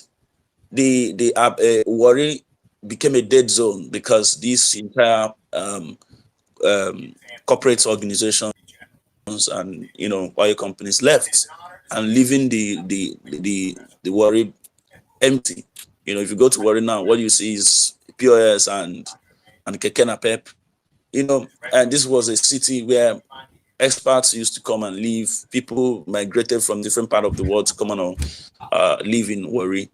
And these whole things died. So that's the subject. That's something that I like people to put our interest in. Look, one of the fastest way to solving insecurity, that is the non-kinetic, and which is actually everlasting, because this kinetic approach will only waste more resources. And our governors, our leaders, they love this kinetic because it gives more, it makes a lot of more money for them, even the people on the field. If I ask somebody who is, like we engaged the last person who's from the Northeast, he said that the problem is that the people who are doing this don't want this whole thing to end because of the money they are getting from it. So you see the myopic view of our people. They don't want this whole thing to end. And I can tell you, even in the Southeast, there are places where insecurity has taken over the entire region within the Southeast. And the people who are doing this don't want these things to end because they are making so much from it. You know how much money they made from kidnapping? Trillions. trillions. We don't even generate that in years. So people who are making this money wouldn't want it to end. So how do we end this crisis? It's through this non-kinetic approach. And this is the best way. Alfonso, I have to stop here. Thank you. Yeah, thank you very much. I mean, there were two people that I brought up and immediately I didn't see them again. I hope it's not X problem. I hope they left on their own, because if it's X problem, it will be another thing. So anybody that wants to join the conversation, just request the mic. We give you time to talk. Please post those maps again so that our people will begin to understand it and what it looks like, and the importance of collaboration and reopening the Eastern Economic Corridor.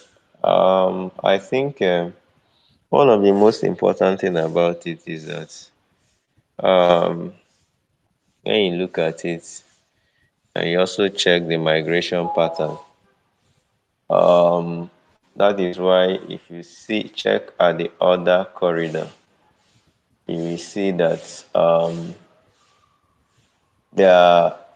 the migration is actually concentrated in just few places.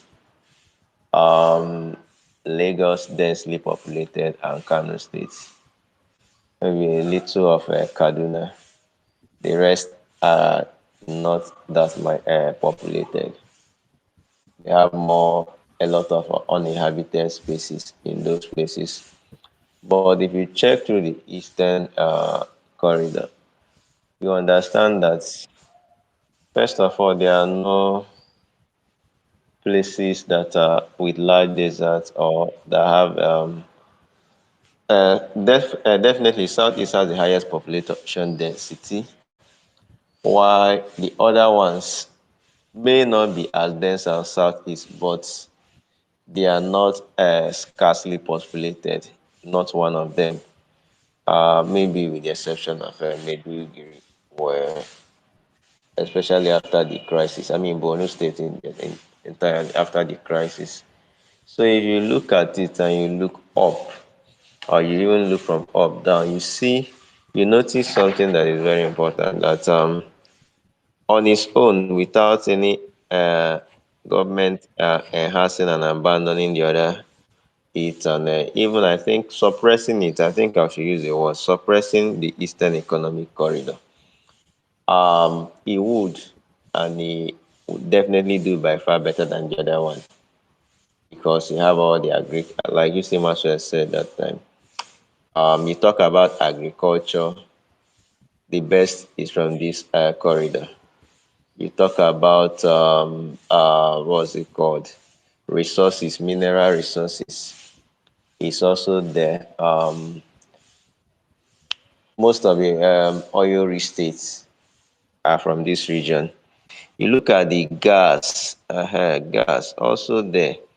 You look at what's it called? I will use Daniel to know whether it's those people living or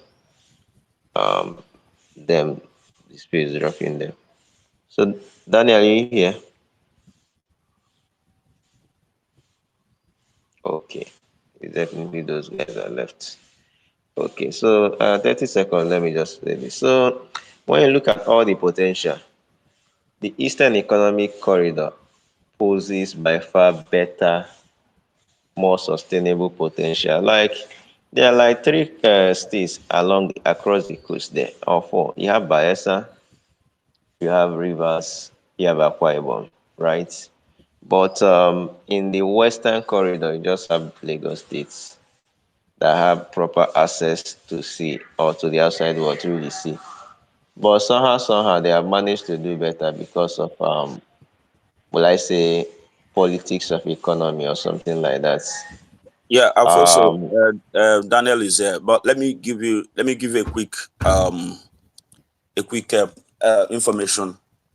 So if you look at the Nigerian transportation lines, what you call because look, there's no economy without transportation and logistics. These are the very key things. There are about 15 of them.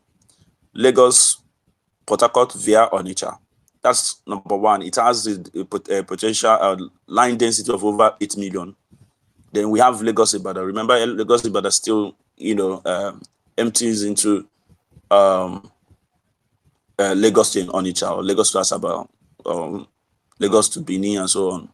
Then that is number two, followed by Lagos Calabar via Onitsha again. So Onitsha is appearing like three times. Lagos Port Harcourt via Onitsha is number one, followed by Lagos Ibadan, followed by that's number two. Number three is Lagos Calabar via Onitsha. Number four is Lagos Abuja via Mina. Number five, Lagos PH via Warri. Number six, PH Enugu. So Enugu PH to Enugu, that is number six. Number seven is PH Abuja via Onitsha.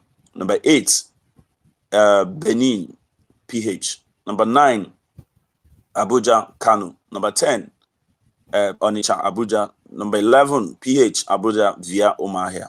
Number 12, Abuja Kaduna. Number 13, Kano Maradi. Number 14, Aba Calabar. Number 15, Warri Itape. Now, sometime in 2021, Amechi said that rail lines are not economically viable, so they are not going to be able to pay loans. But guess what Nigeria did? Nigeria went and built this rail line, standard one. In fact, they chose the last one, the one Warri Itape, that is the last 15. And number 13, Kano Maradi. Number 12, Abuja and Kaduna. The only top three they chose from this whole, to build rail line routes was Lagos Ibadan. That's the only top three. And you can see how Nigeria is intentionally investing in a place they know fully well that will not be viable because of the entire place, because the Lagos Ibadan, Abuja Kaduna, Kano Maradi, Warri Itape, all of these things are within the corridor, the Lakaji corridor, although Warri is not within the Lakaji corridor, but the rest are within the Lakaji corridor.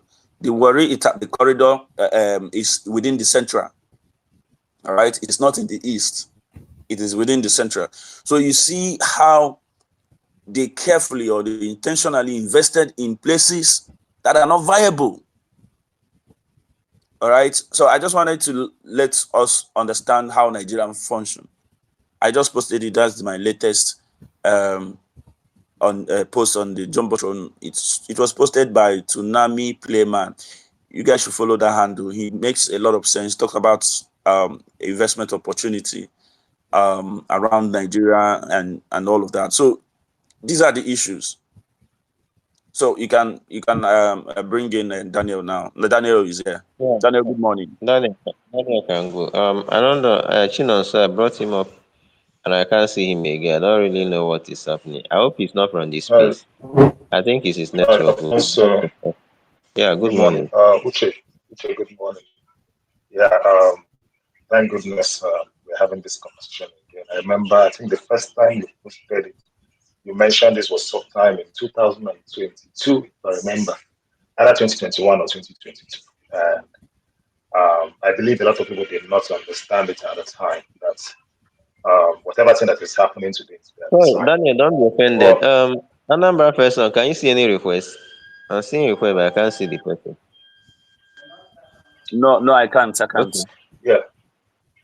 So, from your analysis, one thing I can pick out is political interest, because whether we like it or not, politics is what drives the economy. And we have the people who are not altruistic. People are only looking for their own immediate benefit, not collective benefits.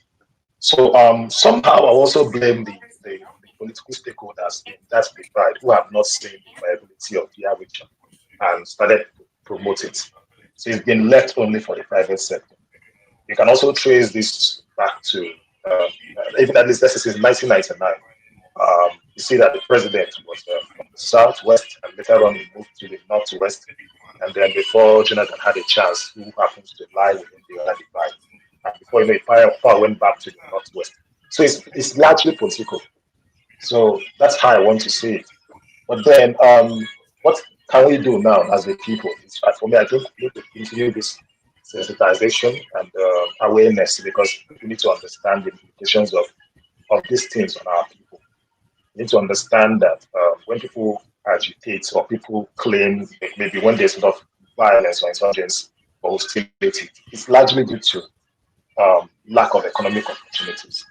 And that is why every region in the world is always trying to integrate themselves to see that development comes to their place, whether in form of infrastructure or in terms of human capital development. The Eastern Corridor has a lot of potentials. Arguably, it still remains the biggest or largest economic corridor in Nigeria because of the rich mineral resources, and not just the rich mineral resources, even in terms of human capital. Yeah, it does provide that. But the question now is, how can we integrate or evolve this to make it even faster? I think this is where politics needs to play its course.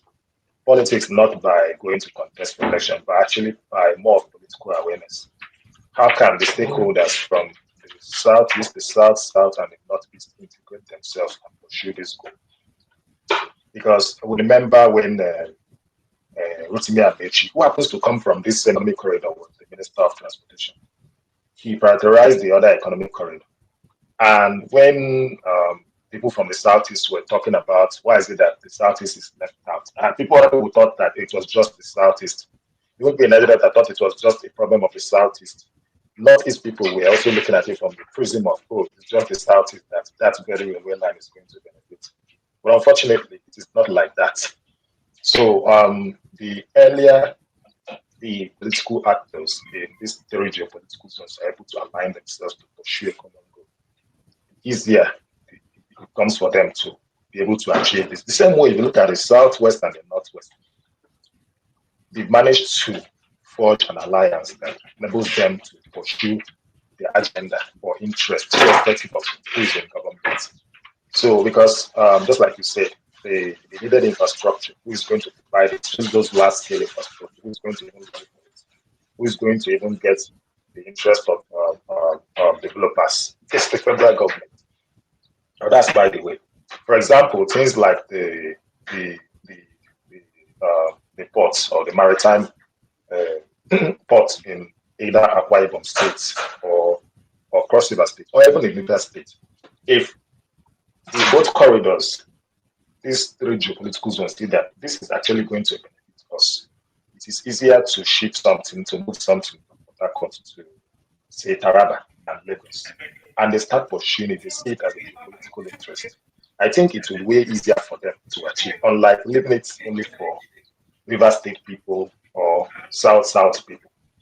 In us, that is people in the South that used to parrot that they need the ports. I don't know where they want the port to be, whether it is the Niger port or the small river in Abia State. Begin to see that instead of pursuing that agenda, that they can actually align with people in Cross River or Akwa Ibom State to see how they can pursue a collective interest, or even raise funds together to build it. Because again, when you do this, you are not just looking at it. You are not just looking at the project itself. You're looking at the scale of the project, possibly hundreds of kilometers and something like that. So it becomes easier if we do it that way. Sorry, I got a call. I don't know if it's interjected. So it is important that we begin to see it that way. And because what I'm saying now is that there's a lot of animosity among us also. You understand? And for me, that is what is actually causing more problem. You understand? Because yes, life is all about competition. If you don't put your house in order, nobody will read you.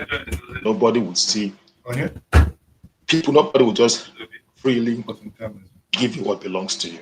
You understand? You have to sometimes advocate for it, fight for it. So instead of these differences we have among ourselves, I wish next time if we're having this conversation, we need to actually even bring more stakeholders, which like people from the south, people from the northeast, and then people from the southeast, who discuss this as a collective.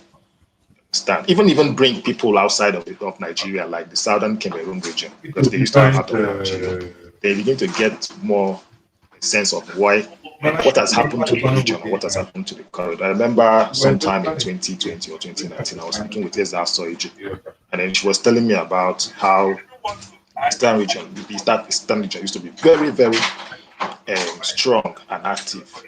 How a lot of people, foreigners, used to live in that axis because they saw it as a big stakeholder in Nigeria. Today, it's no longer like that.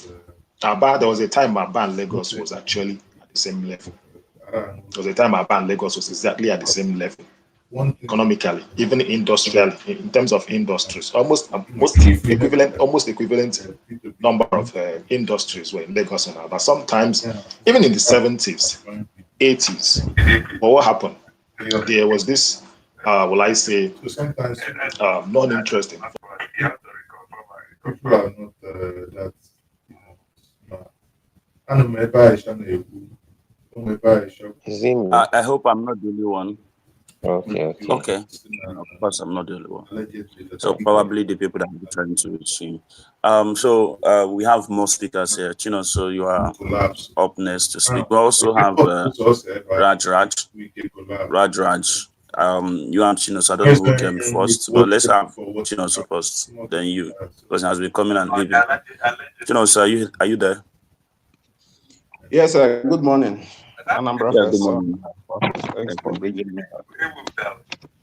Okay, I've been listening to everything that is being said, and I can say that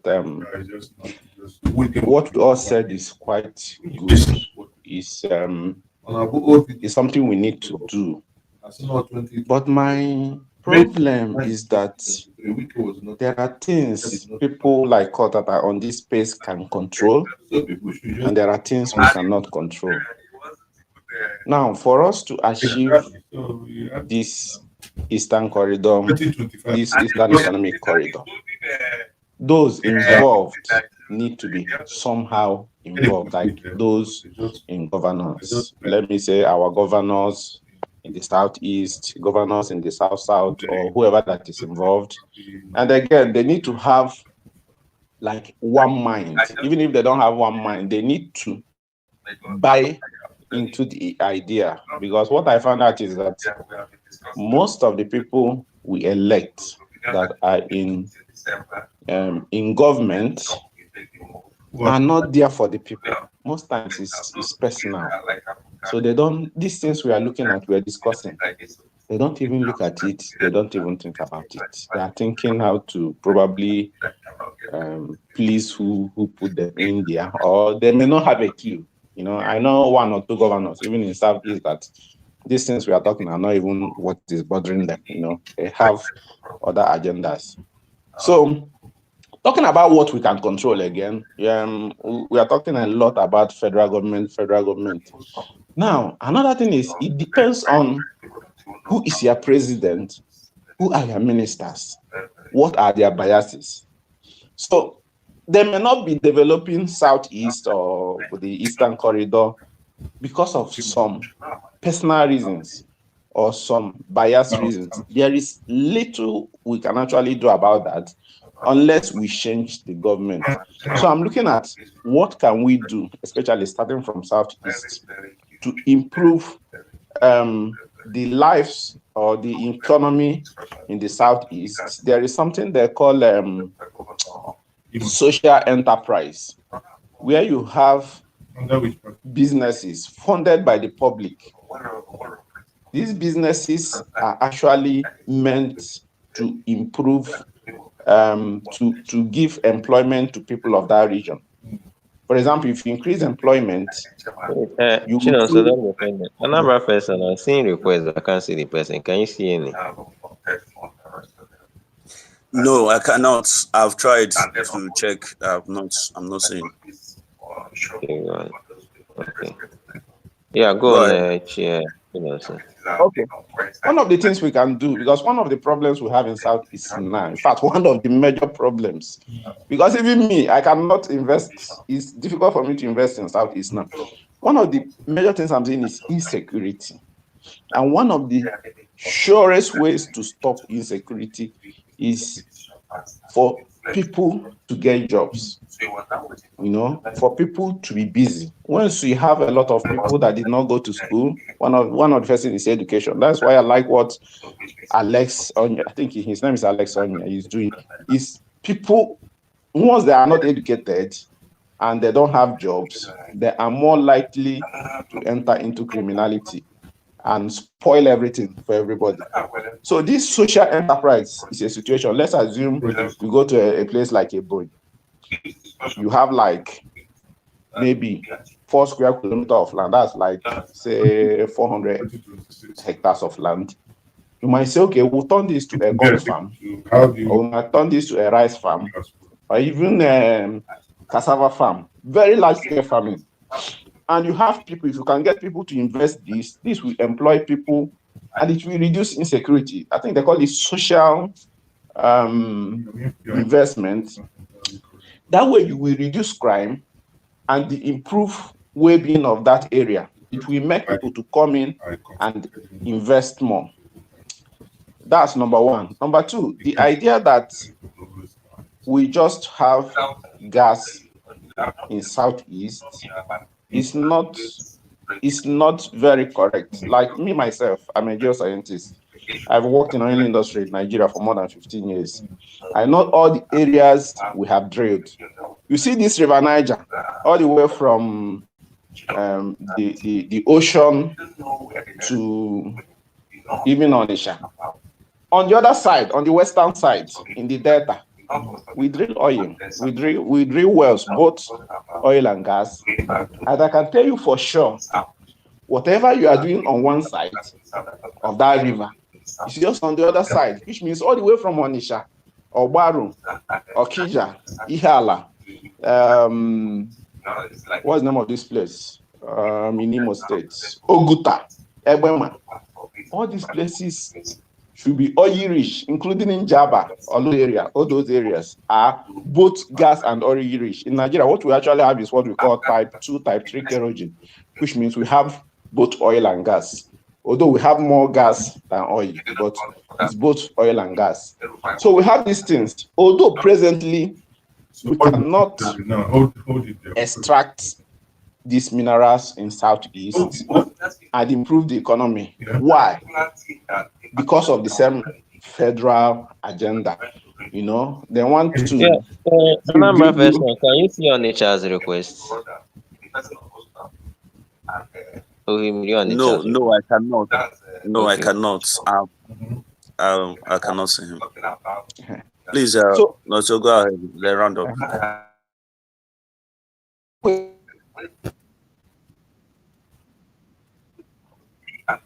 Then we can easily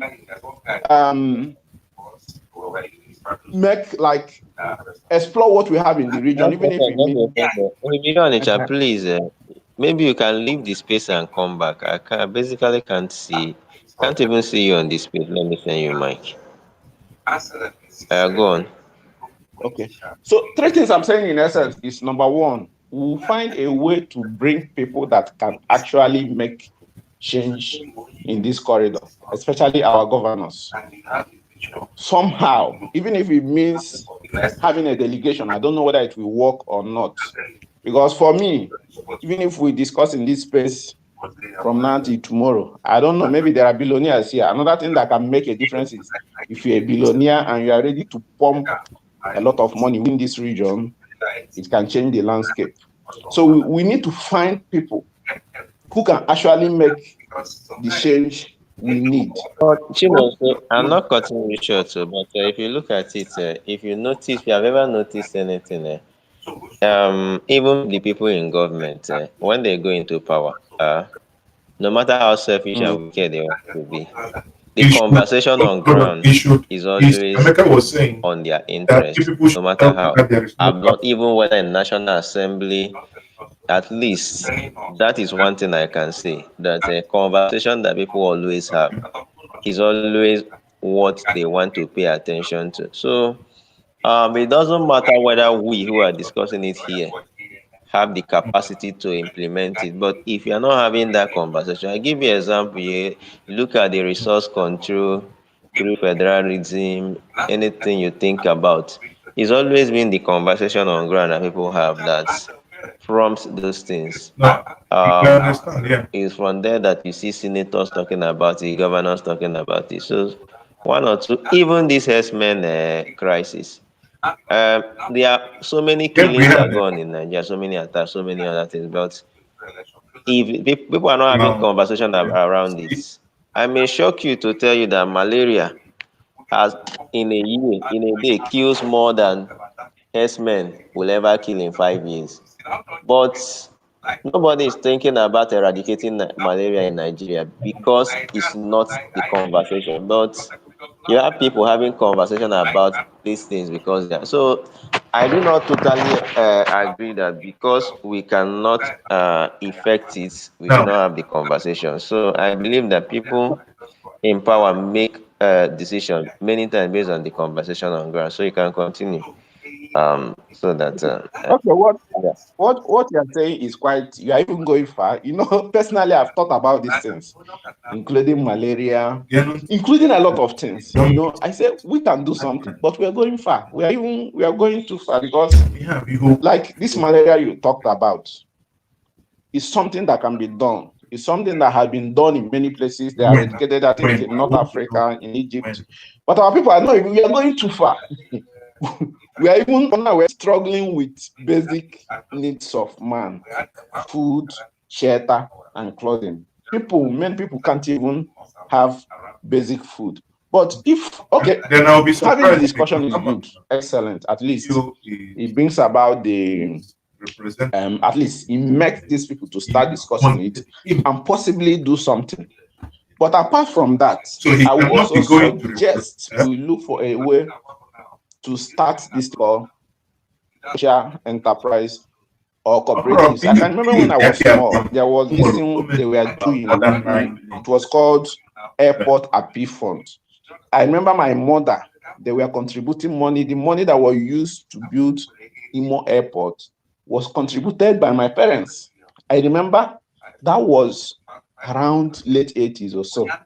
So we can do something as a group, even if government is not doing anything. I believe individuals. I'm seeing a lot of individuals doing something small here and there. It's not large, it's not much, but I believe these little efforts can help us. All right, that's all I have to say for now. Thank you.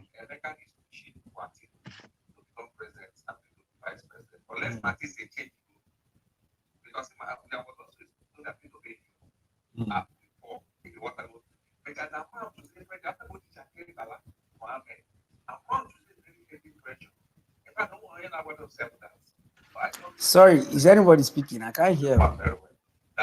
Yeah, I can't even hear him again. Don, he said. I have. No, Okay, thank you very much. And this is I think our spaces are evolving. This space looks more, like it, more like the office of its citizens that people like me have been advocating for, as against the unnecessary hula baloo we engage in. And you see, people have made points here, which makes sense. There's something we are missing, we are still forgetting. And it is the fact that the problems we have at our local environment, is a responsibility of our local administrators. There's one very big mistake an average Nigerian still makes. They always believe that the pipe-borne water that is in backyard is the responsibility of federal government. And there's another thing our politicians used to play. The politicians in the east will say the north and the south, the southwest or south are the problem. Those in the southwest will say the north and the southeast are the problem. That's what every of them is doing to every one of us.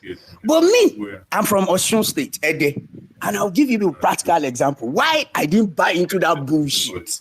You see, we had Obasanjo, a typical Yoruba man, for 8 years.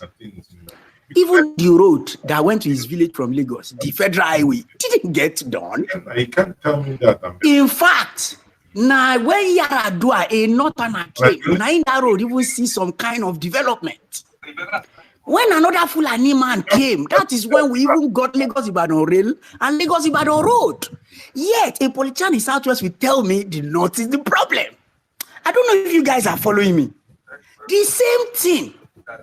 The Southerners too had their problem. When Jonathan, you won't believe, I want to tell you people a lie here, go and verify. The road will go to okay. Now when Fulani man become president, then do it. So you see, so that let's not buy into all those trash of that's what politicians just use to divide we as masses. But now the main point I really even want to go to now is where the governors. You know, I used to say this thing a lot, and unfortunately, I'm not really happy with my own governor in Osun State because I feel he can do far much more. It's like the governors have been given a leeway to just, you know, everybody will want to come and blame Central, forgetting that a substantial amount of allocations goes to the state governor. And one problem we are having is that at the federal level, when projects are being picked or infrastructure developments are being looked at, they look at viability. They look at viability. Now, for instance, if as a governor that Aba is under my jurisdiction, I have actually put in place some kind of systems. Are you getting me? That makes Aba highly productive and interesting. There is you don't even need any argument at the federal level to tell people that with the industry going on in Aba, we now need a standard gauge rail there and a distance. Those are pull factors. Somebody was saying here that Aba at some point and Lagos were at par. It was during regionalism. It tells you, it goes far to tell you how the import of the local administrators of the actions and inactions of local administrators in each region.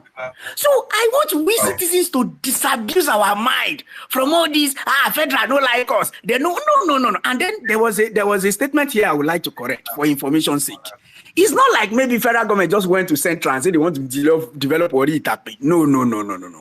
When steel was when Ajaokuta was found to be very viable for steel production, part of the agreement with the Chinese, with the Russian construction company, that Shagari had then was that okay, if we come in, build this place and start producing, I think it was a PPP arrangement. One of the requisites this we want from you is a rail line from Itape to Wari, so that we can, when these steels are done, we can also ship it out. Are you getting me? For foreign exchange, which makes sense. That was what bettered Wari Itape line. It's not, you see, decision. Hello, Raj. I'm not interrupting you, but let's engage. All right. So let's assume that that's what you said, that Wari Itape, which is the 15th. Out of the 15th out of 15th in terms of density, it's recording the paltry sum of 305,000 people, whereas Lagos PH2 via Onitsha is recording 8 million, over 8 million. And the Kano, now tell us what Kano Maradi rail line, what was agreed? What was the position on that? How did we... Okay, thank you very much. I like that question. You see, it's still tangential to what I'm saying. Njenje is landlocked. And at present, Nigeria is at an advantage to capitalize on the potentialities of import and export to Njenje. Like I said, decisions are not just made based on sentiment. Now, if that rail can actually work, we can actually bring that rail from Maradi to Lagos. Over 90% of the import duties or tax that other countries that Niger is shipping from Niger pay, that revenue will come to Nigeria. That is the idea behind this project. It is not say because I'm a Fulani man, I want to. No, Jonathan also signed a transcript to Cameroon and this thing now. It's because of this same economic advantage. So you see this issue about now because the Fulani man want to do rail to. No, economic decisions are not made that way. Now that's where you will now see that even the North the North up to now, as they say that they all power rich, But, still seemingly. Raji, let's be specific because I mean you talk a lot in generalization. Like the Okay.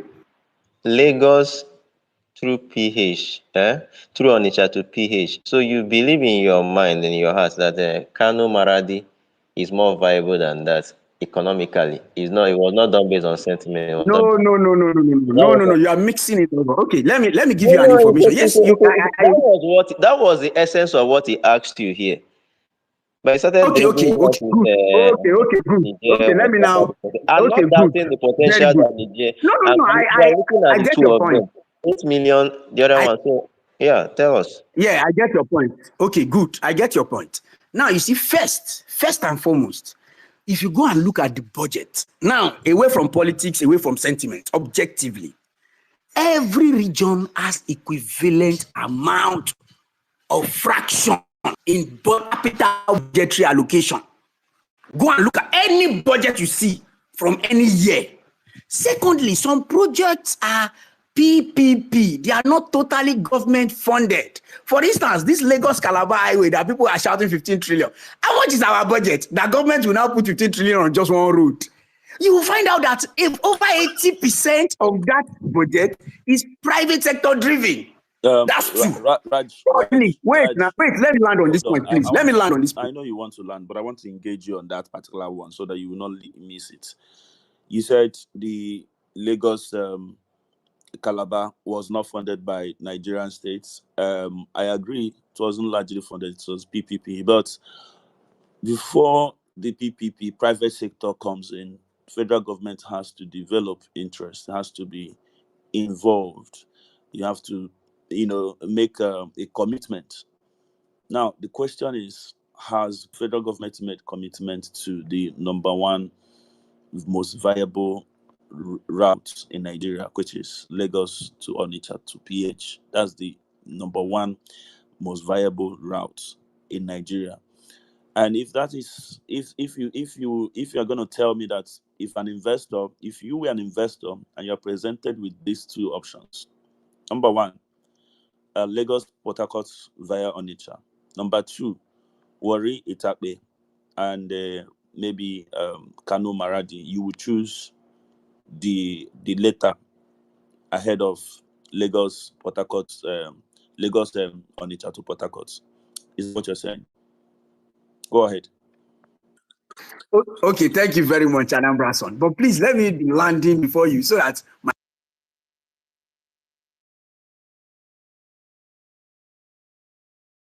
What happened now? Go on now, go on.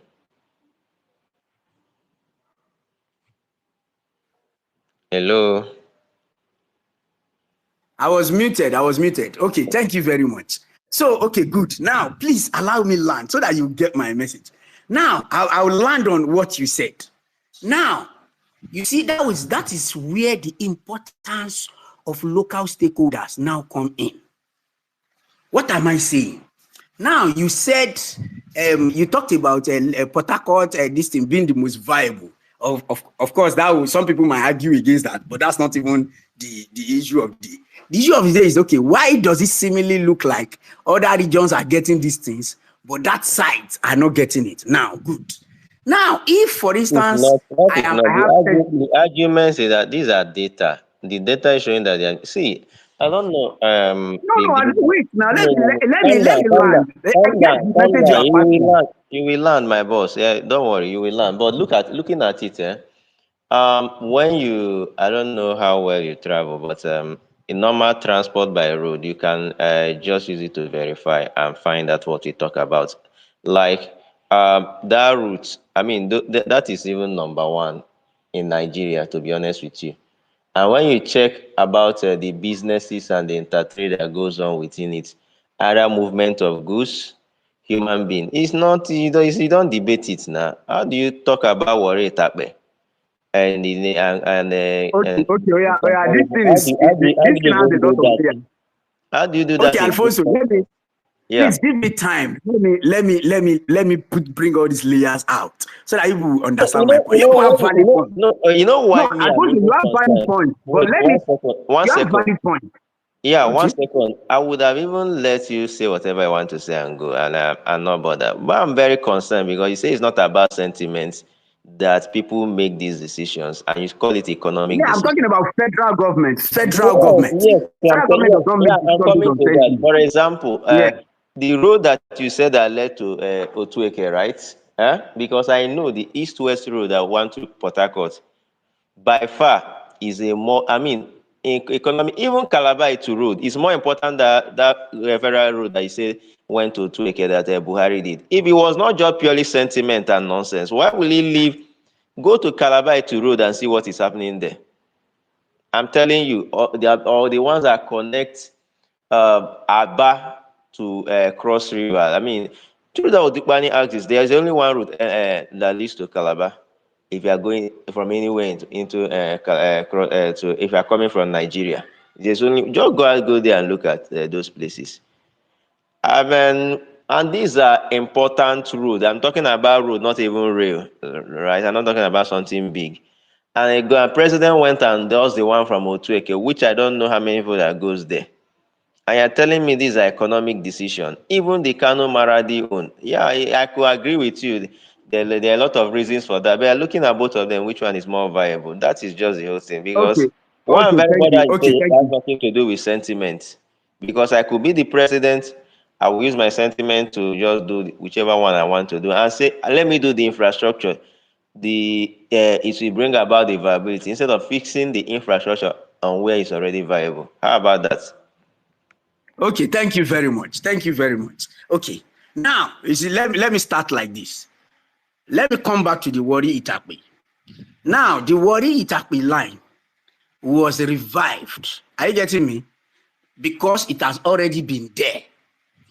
So the cost implication to revive it is far cheaper. Are you getting me? Than going to start a new road or a new infrastructure considering competing priorities vis-a-vis resources available. So these are some of the factors that affect decisions. That's one. So it's not like maybe they deliberately left Enugu Port Harcourt road or something to go and do what it happened because of something. No. How much do we have? Okay, what are the projects we have on ground? What is the feasibility? What can our money take care of? All these are factors. That's one. Two, when we now talk about the, for instance, somebody said private sector, a government must have commitment. Why will government commit to that and not this? That is where stakeholders in that locality come in. Now, if the Eastern governors, for instance, 5 of them, maybe you have a pally or something, because of course they have forums, Eastern Governor Forum, this is why they are there. They now were able to get commitment of a private sector that say, okay, this particular corridor, we are bringing 70 to 75% of the fund for this particular project people have identified. Are you Infrastructure. aware that railway? Are you Wait aware that now, railways will be you within won't, I within won't make federal my point if government? you keep. Let me finish one now. Then we. If not, You are misleading our audience. no. You You are see, this is the misleading our point. No, audience. even when I finish. No, you are misleading our audience when you say that the governors should come together and do this and do that, whereas the particular thing you are asking them to do is In the not other within their governors purview. didn't come together Are you before aware?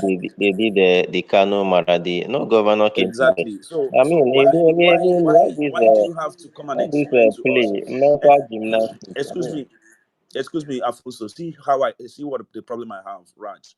Why do you have to come here and explain to us why important infrastructure in within the corridor is not being developed by the federal government? Why do you think it is important for you to do that explanation? Why do you think it is on you, upon your shoulder, like it is your responsibility to come and tell me why I should stop requesting from the government to do this and do that? Instead, I should go to my in what capacity are you doing that? Are you doing that as a federal government representative, or are you doing that as somebody that loves federal government so much that you don't want them to spend money on this region? And listen, we are talking about entire region that bets the economy, what feeds the country. The oil region is included here.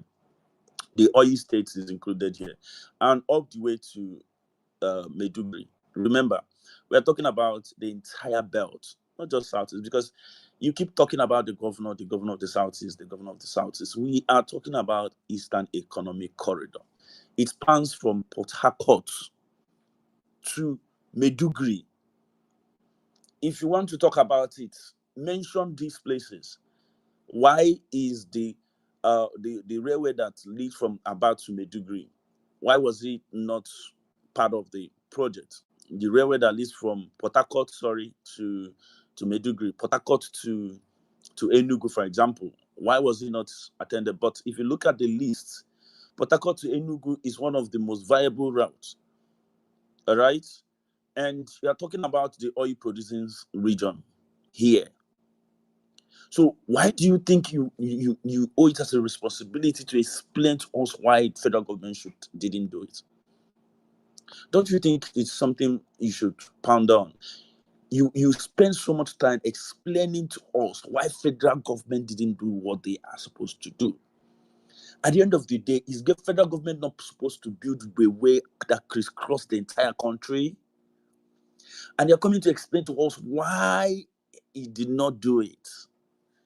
Do you understand? Like, for example, if federal I government mean, didn't build the yeah, railway, I didn't even think about it in that way. Like, yeah, countries even exactly. build When railways they did this thing, across, they don't like you see understand the countries like implicit. China, giving us reasons that we don't have enough money, and why in Yes, a case they have little money, they will not even consider our own until our governance. exactly. Like Like it is responsibility to of explain the federal national government the building? responsibility. Is this part of the national? So, Listen, let me tell you something that it means, because to you, you are trying to educate me. You are trying to explain to me the intention of the government.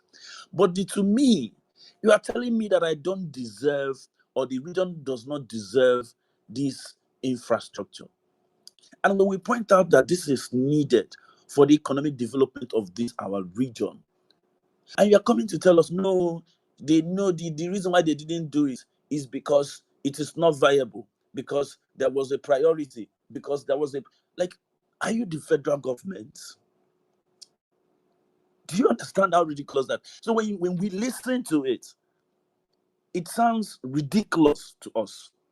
So I just want to let you know that today, this whole back and forth is ridiculous. What we are discussing is economic development of the Eastern Economic Corridor that spans from PH all the way to, after now, I'm going to come to Maria Elue. I want Maria to make her contribution.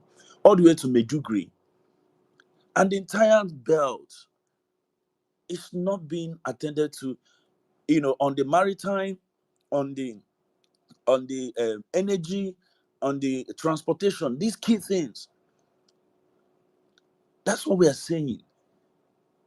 So if you talk about this, understand that what you are talking about needs much more information. You need to defend it from the point of view of federal government with enough information that will be able to make me believe that I don't deserve, that will be able to convince me that I don't deserve this infrastructure. So I just want you to have this at back of your mind when you are speaking on this space. Thank you. You see, Uche, can I finish I my know. submission? Sorry, please. I'm on mic now. When I finish, please. Thank Just you. round up You see, because he was here Anambra, before you. I know Before how. Wait now. network. I know how this works. I know a lot of DMs have been going. They don't allow that guy talk. I Nobody, know. we don't But do you that see, here. We even don't do in that your here. state, Look at the message. We don't wait, do that here. even in every. Listen, we don't do see, that here. why This is a do you disrespect professional people so much? space. Like, I mean, this is nonsense. We don't. Maybe this is what you guys do in your That spaces. is I what mean, you don't do, bring and this in now. you project such What is negativity. what is meaning of this nonsense now? No, we don't You do have that spoken here. here for close to 30 minutes and you're telling me, and you have not even told us anything reasonable. First, And we you're didn't even telling us if you don't allow want to anybody speak, to you can speak. respect. I mean, if you can respectfully leave if you don't want to talk on it. What is this now? Please. Can Okay, I sincere can I apology. can I let you Sincere guys apology. know something? Raj has always Aku, been I somebody. beg Wait, hang on, now. a minute, hang on. You're gonna talk. Nobody's gonna gag you, right? But if you know him, he's a troll. He knows how to troll people, and he does it in a way that subtly. So I'd rather he displays his whatever he wants to display, and then for the audience also to decide. But let's educate him, because I'm sure he doesn't know, and I'm also sure that Okay, he's Aku, limited the thank voice you very also. much. That's all I'm gonna say. Aku, But one thank you very question to much. you, Raj. How many Southwest governors came together and South governors came together to discuss about that road, the current one that Tinubu is doing from Okay, whatever thank you Lagos? very much. Secondly, Thank you very much. the Marudi road that he went to Niger Republic. How many northern governors sat down and talked about it? Now he came to Okay, the one for the former East, as in Eastern Corridor, Economic Corridor. Now you're telling the governors that the governors need to sit down and talk about it. Okay, That's thank your you very much. hypocrisy, man. Thank you very much. I would address everything. I sincere No, yeah, apologies, I'm giving you Alfonso. 3 minutes to do that, please. Okay, thank you. Even in every state as we speak, the governors are prioritizing projects. Not because they don't like one part of the state, but because of the viability. What if we connect this and this? What are we getting there? What is present there? That is why let go and check. The first report about Lagos Ibadan Expressway was that it was from Lagos to Shagamu that is viable. They didn't even say Lagos Ibadan. Why? Because the local leadership in Shagamu then and Lagos were doing things that are pull factors that will now make the government look that way, that, oh, things are happening here. Let's link. It's not just because you have data or because it's long. No. And it's not like federal government is neglecting any part. But within the competing resources, that is why you will see Enugu Port Harcourt Expressway, Aba Onitsha Expressway will be prioritized ahead of probably Odukpani. Not because Odukpani too is not important. That's my point here. Secondly, any of those PPP you see, any of those public-private partnerships you see, there are stakeholders of that locality who actually made it happen. That's what I'm saying. That I use governors as an example does not mean it must be governor. If Tony Elimelu today, with his business connection, can get something tangible, for instance, I'm just using an example, like the Maradi own, is somebody from that locality that brought people who brought in counterpart fund. That's my point. So let's stop looking at this thing from the angle of they are neglecting us deliberately. No, nobody will see something nice and not jump at it. So even the Lagos Calabar, there are stakeholders in that region who actually sourced for this fund and went to federal that say, oh, we are ready to drop this if you complement it. That's how it works. Please, let's drop sentiment and try to understand how things work so that we can actually move forward. That's my point. I'm not saying anywhere is more important than anywhere or any. No. I'm just saying the factors that drive the advancement of these things include stakeholder involvement, which governors are one of the highest stakeholders of influence and interest in this situation. That's my point. So I have a lot of things to say, but I've been given 3 minutes. So let me just stop here. And I really appreciate getting the mic. Thank you so much. Thank you for your time. And Unfortunately, you do not understand what we are talking about. So let's go to Maria. Maria, you have the floor, please. good morning, everyone. Can you hear me? Yes, I can hear you. Yes. Maria, we can hear you loud and clear. Yes, this is a very good initiative. As a matter of fact, I have to remove you every time you come to this place. You keep doing this thing. I beg. Stay one corner first. okay, so I said this is a very good initiative that we are discussing and we are creating awareness. Yeah, Dr. Kenike, if you can also co-host, I can make you second co-host so that I'll bring up more people. Thank you. So hello, go on. are you hearing me? Maria. I'm speaking. Okay. Yeah, Maria, go on. 1 second, go on. It's not a hidden thing that Igbos are being marginalized. People fear Igbos because they know what we can do. If we are given opportunity, Igbo will go to the moon. Igbo will build house in the moon. We know that's the reason why they are so scared of the Igbos. And they don't want to give us what is our right. But I'm happy that people like you and I are speaking up. And we are not buying into lies in this place. I agree with the person who says alliance needs to be formed to push for things to happen, because it's obvious they are not going to give Igbos. They are not going to give us our right. We have to fight for it. We have to push for it. I'm happy with the people who are saying we need to form cooperatives. I agree with that too. Because we know that without these things, they're not going to give Igbos anything. I mean, what's the excuse for what is our right and we are not being given? That people are saying a governor should come and form a line. Why is it always that when it comes to Igbos, our own is different? I don't have much to say because everything that needs to be said, some of my people here, like Afonso's, Chinonso and Co, have said it. And that's the way forward. That's the way forward. So let's keep pushing for it. Let's keep pushing for it. Because if we don't, they are not going to give us. And I'm happy that you people are silencing lies. Keep it up. Thank you very much. All right, thank you so much. So we go straight to Ohimiri. Ohimiri, if you can hear me, let's have your contribution. Uche, did you guys drop Raji Raj, I beg, or he just ran away? Hello, good morning. Can anyone hear me? Yes, I can hear you. I don't know. I Yeah. don't want to center this conversation around somebody, please, Kenny. Yeah, so go ahead. interesting that we actually deviated from the conversation around the Eastern Corridor. Yeah, I guess the last male speaker was more like we are deviating because introducing matter not relevant to the conversation has taken away much of our time, more than 30 minutes of our time. So, but let me just quick one so we don't stand till we begin to measure on. So things like what pipe-borne water, stuff like that. Yeah, the crux is basically on federal government. Yeah, if we are being honest, irrigation dams, state cannot build that. So, and for you to have a large water body, federal government must do that or give you access to the water because anything navigational waters and what have you within the purview of federal government. Blaming states is we running away from responsibility. The constitution is quite clear. Federal government gets 52% of the allocation. So why will I leave a component that gets 52% of the allocation to disturb somebody that gets 26? So it's me shying away from the responsibility. It's me trying to play smart, you understand? And the last male speaker was kind of slick with it, you understand? So, and also things like, the real will ignoring a particular section of the economic corridor basically to finance a Kano to Maradi. So whereas if you are saying is a continuum of the Western line, so why did you leave from Ibadan to connect to Abuja? Then you now do from Kano to Maradi. So how is Maradi going to be connected to Lagos? So why not do Lagos Ibadan through Niger to Abuja? Then it connects to Kaduna that already exists. You understand? So that person is quite slick. You understand? So there was almost no justification for that.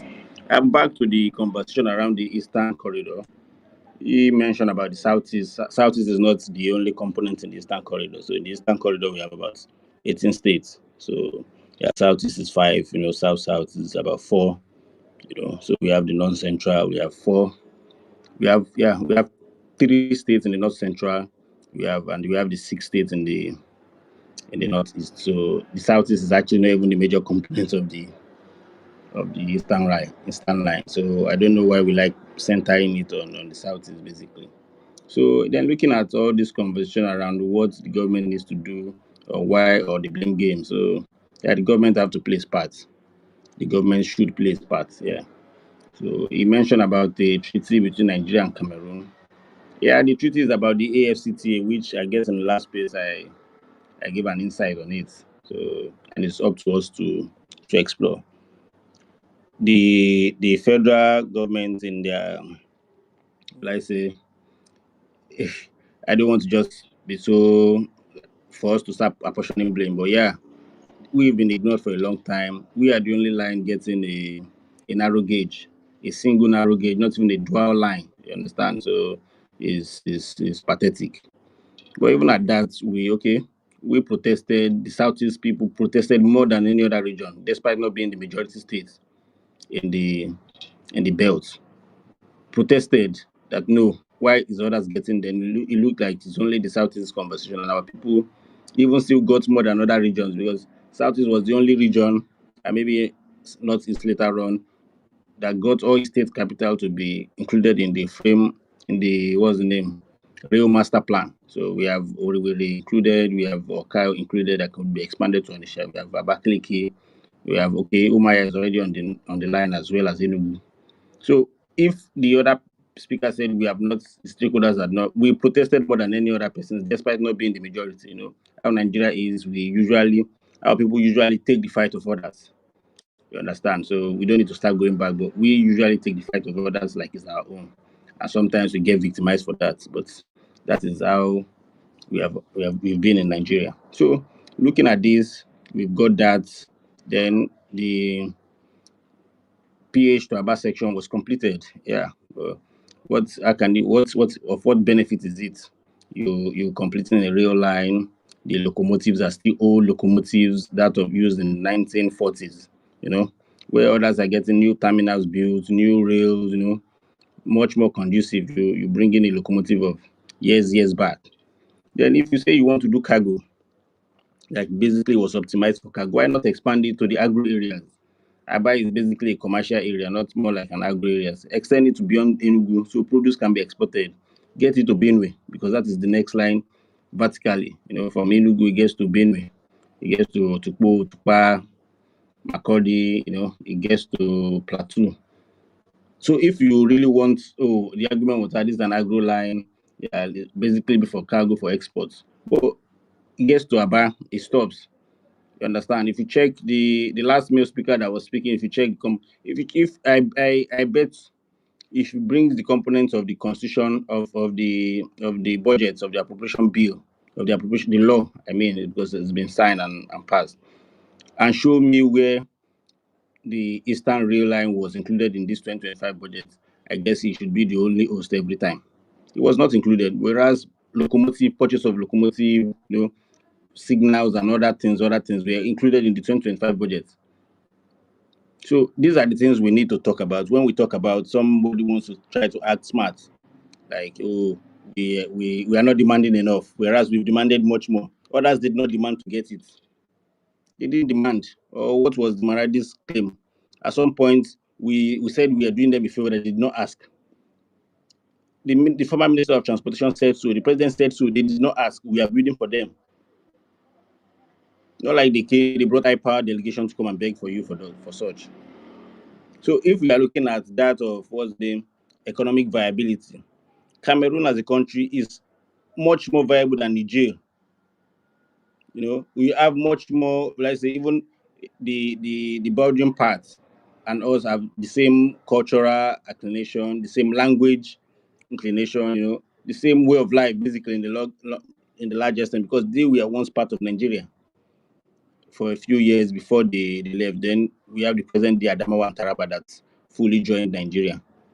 They did not join. So it's I don't know.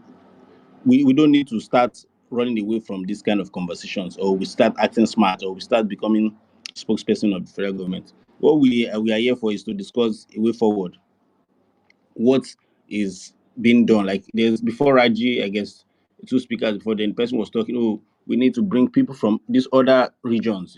Someone from the northeast, like let's say Adamawa, somebody from Borno, somebody from Plateau, to come and discuss how do we rub minds. What are the products produced there that we can try to maneuver without, despite knowing the challenges, because the challenges is huge. If you check the ease of doing business, even states in the, let's say Anambra was the highest ranked state in the south in ease of doing business. We have Edo, we have what's the name? Akwa Ibom, because Edo wasn't there. Edo is also part of the central line. So when these states have, the only challenges are the non-presence of these infrastructures. Those were the major impediment. When it comes to law, when it comes to over-taxation, these states are doing much more better because they don't engage in such. But the basic infrastructure to push it is actually what is missing, and that's what we are clamoring for. Interestingly, that the gas has come to mainstream. I guess in the last conversation we addressed about gas, where some states have gas and others don't have, and we say, oh, the other state that has was because of a line was being built to West Africa, and a state benefited from such. We talked about why Cameroon and Nigeria not relating well is impending to international trade between the southeast, south-south, northeast, north-central, and Cameroon. Understand? So even let's say going back to how so that it doesn't look like it's only the southern part of the Eastern Corridor that is so much aligned with Cameroon.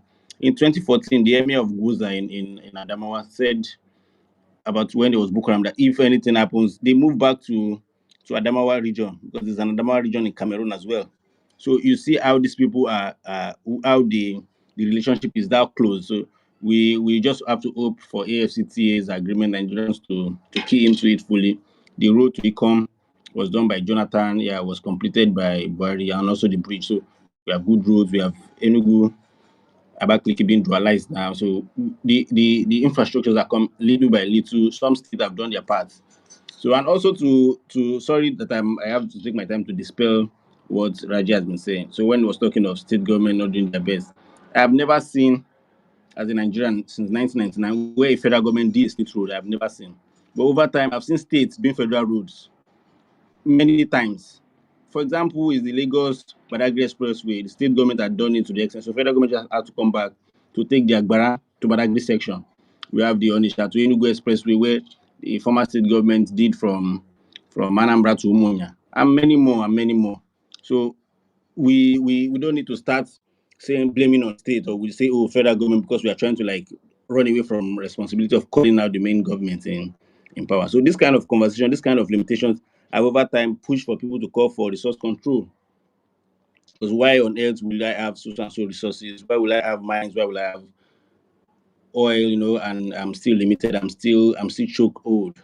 So I know some persons will come and ask me, what are the state doing with 13%? So the federal government having the over 50% of what have they done to show for it in a long time? So we don't need to start pushing blames. We know where the blames are, and we know it sits well with the federal government. So the system of government is actually the limitations. But while we still have that, consciousness and deliberate partnership, deliberate trade is something we can actually do. We maybe next time subsequently, so it can look like a much more business and organized conversation. We have people from Mafe, Blue, or even Douala, as far as Douala, which is the commercial capital in Cameroon. We have somebody from Yola, we have some persons from Maiduguri, we have let's say Bauchi, we have Gombe, Plateau, Benue, speak, if we want these conversations to go much more further. I know that we are talking about the Eastern Corridor. So everything pertaining to the Eastern Corridor, challenges, benefits, what opportunities and how it needs to be done. You understand? People that needs to be involved. So we can bet a new conversation around it. We can bet a new thought leaders. We can bet new market off takers. We can get new aggregators. So because there's an AFCT report and basically AFDB report that states 40% of our produce are lost during the harvest time because of lack of storage facilities, lack of processing facilities as well. So this affects yam, this affects mangoes, this affects tuber crops. So and basically these are markets we've not actually optimized well. So we can even start doing small plant. So one of the most profitable companies, we have Okomo Oil and Presco. They are palm oils, and we have much more components of such in the Eastern Corridor, much more than you have in the Central or the Western belt. So we have opportunities in these areas where we've not actually optimized as individuals. I know state governments, they have their own part to play in these areas. Even local government can actually get into the game to make more money. So these are the conversations that we should be leading, and not trying to some persons trying to cover up for the federal government's inefficiency. So it's foolhardy. So thank you very much.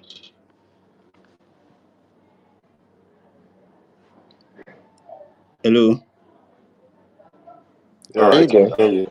So can I proceed now? Yeah, Yes. proceed then after you go to Gadagidi. Okay, cool. Yeah, back to what I was saying earlier. So like what I was saying earlier is that what I figured out is there's more like regional interests, economic corridor interests between the southwest and the northwest, and it is evident because they've enjoyed power a lot in Nigeria than the other side. But then what we still need to do is to begin to look at this from the prism of collaboration, collective interest, because whether we like it or not, This corridor spans 3 geopolitical zones in Nigeria, if not 4, technically, because we have the technically 4, yeah, because North Central still falls in it. So we need to see how to galvanize support among these 3 geopolitical zones to push more in terms of advancing critical infrastructure in these regions. Um, Government should invest heavily in agriculture. And if you do that, the regions in the north central, northeast will benefit heavily from it, including the southeast. If they invest in critical infrastructure in harnessing the gas and providing the necessary tools for industrialization in the south, it will benefit the same region. If you provide railway infrastructure, it will benefit the region. If you fix the airports, like the Port Harcourt airport, the Maiduguri airport, the Enugu airport, and make it to international standard and open it short. If you open up that economic corridor, you also get more flight activities in both regions. So, but we're not going to achieve this if we are working in isolation. That is why I said next time we want to have this conversation, it will be important that we bring people from the other zones, because majority of people speaking here today are from the southeast, and even the person who came to share maybe opposing view is not even from the economic corridor. He's not even understanding the true problem. I think he's just, I don't understand. By the way, let me not talk about that. So things around, say, railway. Railway is a critical infrastructure, because even if you look at the colonial era, it is the major infrastructure the colonials used in transporting raw materials. Even today, you can still use it to transport heavy materials, especially for export and also for transportation, goods and services. So we need to also make sure that the Port Harcourt Maiduguri Railway is working. This thing used to work in the past. Why is it that now that we are living in an era where we can say, oh, we are now being governed by own people, that these things are no longer functioning? It is a disservice to the people. It is a true disservice to the people. But like I said earlier, it is not something that one region will champion alone. And again, I don't want our people to come and start saying this like, oh, this is some sort of Igbo people thing, because maybe Eastern, the name Eastern. When we see Eastern, we should not just presume that it is Southeast or Igbo land or Eastern region. It is talking about if you flank Nigeria into two or divide Nigeria into two vertically, one side is the East and one side is the West. So the Eastern corridor spans from Port Harcourt or Calabar to Maiduguri, Yobe. So we need to start seeing that we have a lot of things in common in terms of trade, in terms of commerce, in terms of goods and services, in terms of business and services. So, and if we also do that, it will also give room for more interaction between our neighboring communities, like countries like even Gap or Central African Republic and Cameroon. So, and it will also help integrate easy movement of goods and services between the West and East, because it's not like you are not dividing the country. You're only trying to make sure that you balance the economy in such a way that people can actually thrive irrespective of where they are in the country. That is what makes a better nation. A better nation is not where everything is concentrated in one region and everybody has to go there. That is why to be see, I know, I understand maybe some people when they complain that Lagos is congested or people should leave their place, but for you to drive that agenda, then the government itself needs to also make sure that they balance infrastructure, they balance access to resources, access to quality lifestyle all across the country. You cannot concentrate it in one region and feel like other people should just stay in their own enclave and not come there to tap in.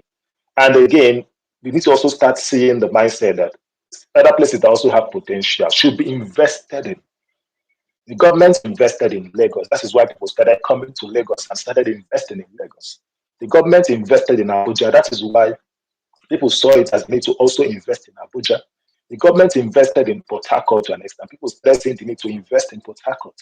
So government need to also take the bull by the horn and say, we see that Maiduguri has great potentials. Let's invest in it. How can we invest in Maiduguri? Maiduguri has a lot of agricultural potentials. Make agriculture there, industrialize agriculture there, and provide the enabling environment such that people can come easily do business and go. If you do the same thing in Taraba, do the same thing in Benue, they call it the food basket of the nation. How come that the food they are wasted? You need to invest in these produce value chains. It doesn't mean that government will have to do everything, but what government needs to do is, like I always say, provide the enabling environment, create easy access so that people can come to those places and take those things and transport it on somewhere else, or even process it and take it somewhere else. The same thing is also applicable in the Southeast. For example, Aba has huge potentials in fashion and leather manufacturing. If you open up the whole place and create the enabling environment, then it becomes a very big hub. Then it can also serve the export that we need in the Port Harcourt port axis or Calabar port axis, where goods manufactured in this place can be easily transported to the port in One or Port Harcourt and ferried out of the country. The same thing should be applicable to Nnewi. There are a lot of activities happening in Nnewi, industrial activities happening in Nnewi that can lead to export. We have the innocent car manufacturing. It doesn't have to transport their good and take it to Lagos. And many other activities in this region. But like I said, the only way we can achieve this is when we come together and not see it as one zone problem. When we talk about the ports in Calabar, Akwa Ibom, or Port Harcourt, or even Warri, we should begin to see it as an avenue, something that will benefit each and every one of us in the region. Therefore, we need to amplify it. And this is why I call this political stakeholders. They need to intensify their efforts, especially those in the National Assembly, to see the needs to champion this, to see that when budget, because the Senate, they review the budget, House of Rep members, they need to make sure that their own interests are also included. Make it a case. Make it a serious case. Don't just leave it like that because when you look at it, you say this one is going to be in the southeast or in the northeast or in the south. Therefore, I'm not going to be involved. I don't think it is going to help us in any shape or form. It is not going to help us. But that is just my own 2 cents. But please, Alphonsus, I think we need to also give room for more voices from the south, the northeast, even the north central that also falls within this corridor to come and share their thoughts on what they think. And let's also see if they understand this thing the way we see it, if they understand this economic corridor the way we see it.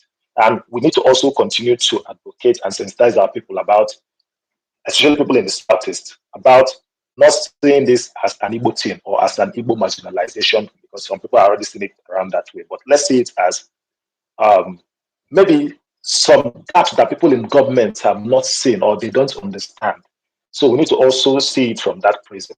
And even our stakeholders to also challenge them to see this through this angle so that in the near future they can begin to right some of these wrongs. Thank you very much. All right, thank you so much, Deep Sky. So one of the things you said that I picked something very important from is when you said that maybe because it is named Eastern Economic Corridor. So I was just thinking, why is the other corridor not named Western Economic? Yeah, it is called Western, but why did they come up with Lakaji name?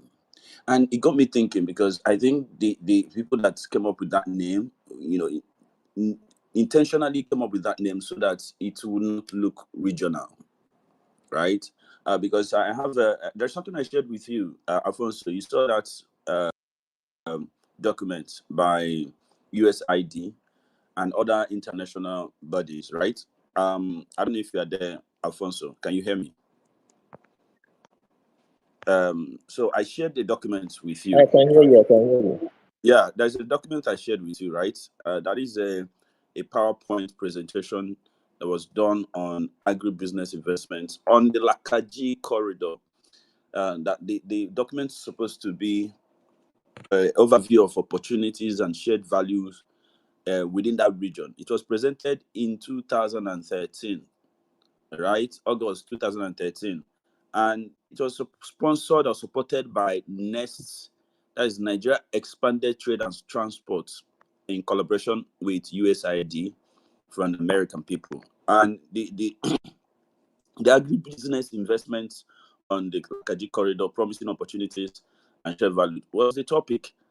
And this one is called Eastern Economic Corridor. And when you give a name, is very important. It's very important for branding. It's very important for promotion, and it will also attract investment. So maybe we should start thinking around a coinage, because the Lakaji was coined from Lagos, Kano, and Jibia.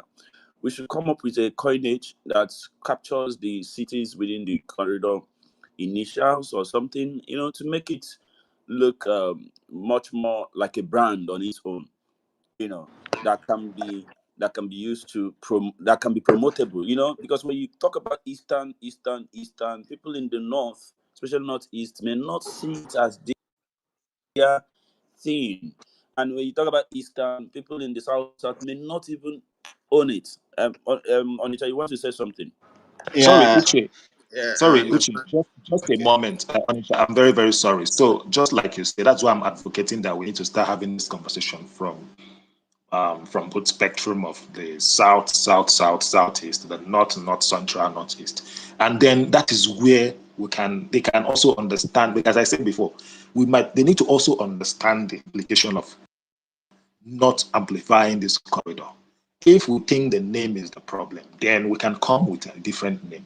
But if you don't have that sort of stakeholder conversation, it's never going to happen. You understand? Because if you look at this space now, I can assure you that whenever a lot of people come, when they see Eastern Economic Corridor, many of them will not want to even join in the first place because you think that you are talking about the Southeast or you're talking about Biafra. You understand? So maybe we need to actually also take that bold step of to even bring these people. Like look for even influencers in the north, south, north central, northeast, and have these conversations privately, and then agree to say, okay, this is how we bring this conversation to the public. I think that's even some of the little steps that we need to take. Thank you. Yeah, Onitsha, I wanted to Okay, say something. can I say something? Yeah, so I Yeah, actually no, find so what just you hold on. said. Basically, yeah, we need others to take the conversation. Like I, as Onyanambra, for example, I am closer to the central line. You understand? So there's already a line in Agbo. So Onisha is closer to Agbo than Onisha is closer to Enugu. You understand? But because of we have used basically the Niger River basically to move it to the eastern. So we talk more about the eastern corridor. And if we are so passionate about it, in as much as we can actually benefit from the two, sitting in between, sitting almost in the central line, it's something that we need to look forward to. And like I said earlier, we need persons from northeast, south, north central, basically. Let's say Plateau, for example. So in the eastern line, in the eastern corridor, Plateau State is the only state running its metro, like a train metro on the eastern line, because the line in Jos is still working, and the state governor during the fuel subsidy alliance with NRC and worked on the rail line. So they are using the rail for the intracity transport. So we have Plateau, for example. We have every benefit to get from them.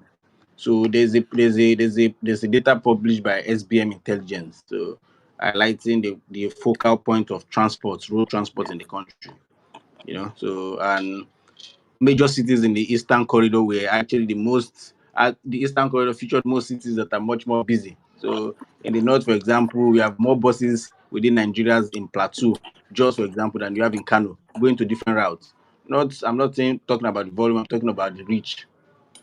We have Lagos in the West, we have Kano, those are the two major cities. Then in the Eastern line, we have Port Harcourt having the wider reach. Then we have Onitsha, we have Jos. So if we are looking at these three, but we actually have to include four. Other zones have three geopolitical zones involved, but the Eastern Corridor has four geopolitical zones involved.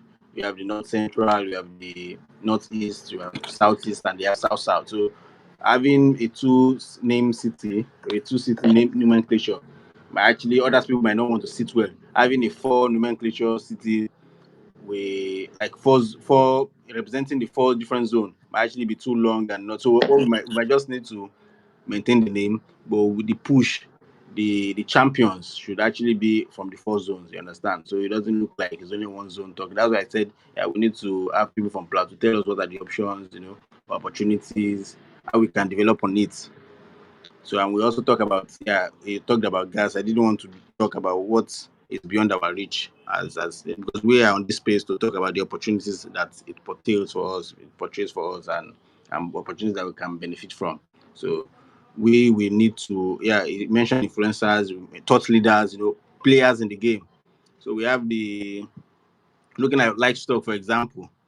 So majorly, even in Lagos, so most of the cows still come from Maiduguri. So, but it's easier to go from Maiduguri to Port Harcourt. The roads are almost perfect now, like almost in good shape.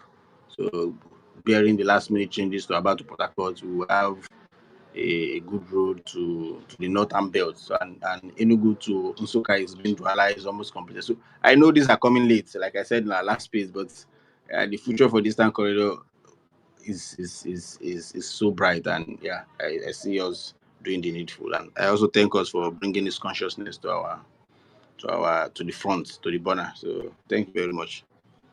Yeah, when we talk about Hello, can I say something, please? yes, the Eastern Economic Corridor, I think we need to change the name, because when I saw this caption, my mind went to Southeast. It's now I'm getting to know we are talking about all the way from, say, Port Harcourt to Maiduguri, which is good.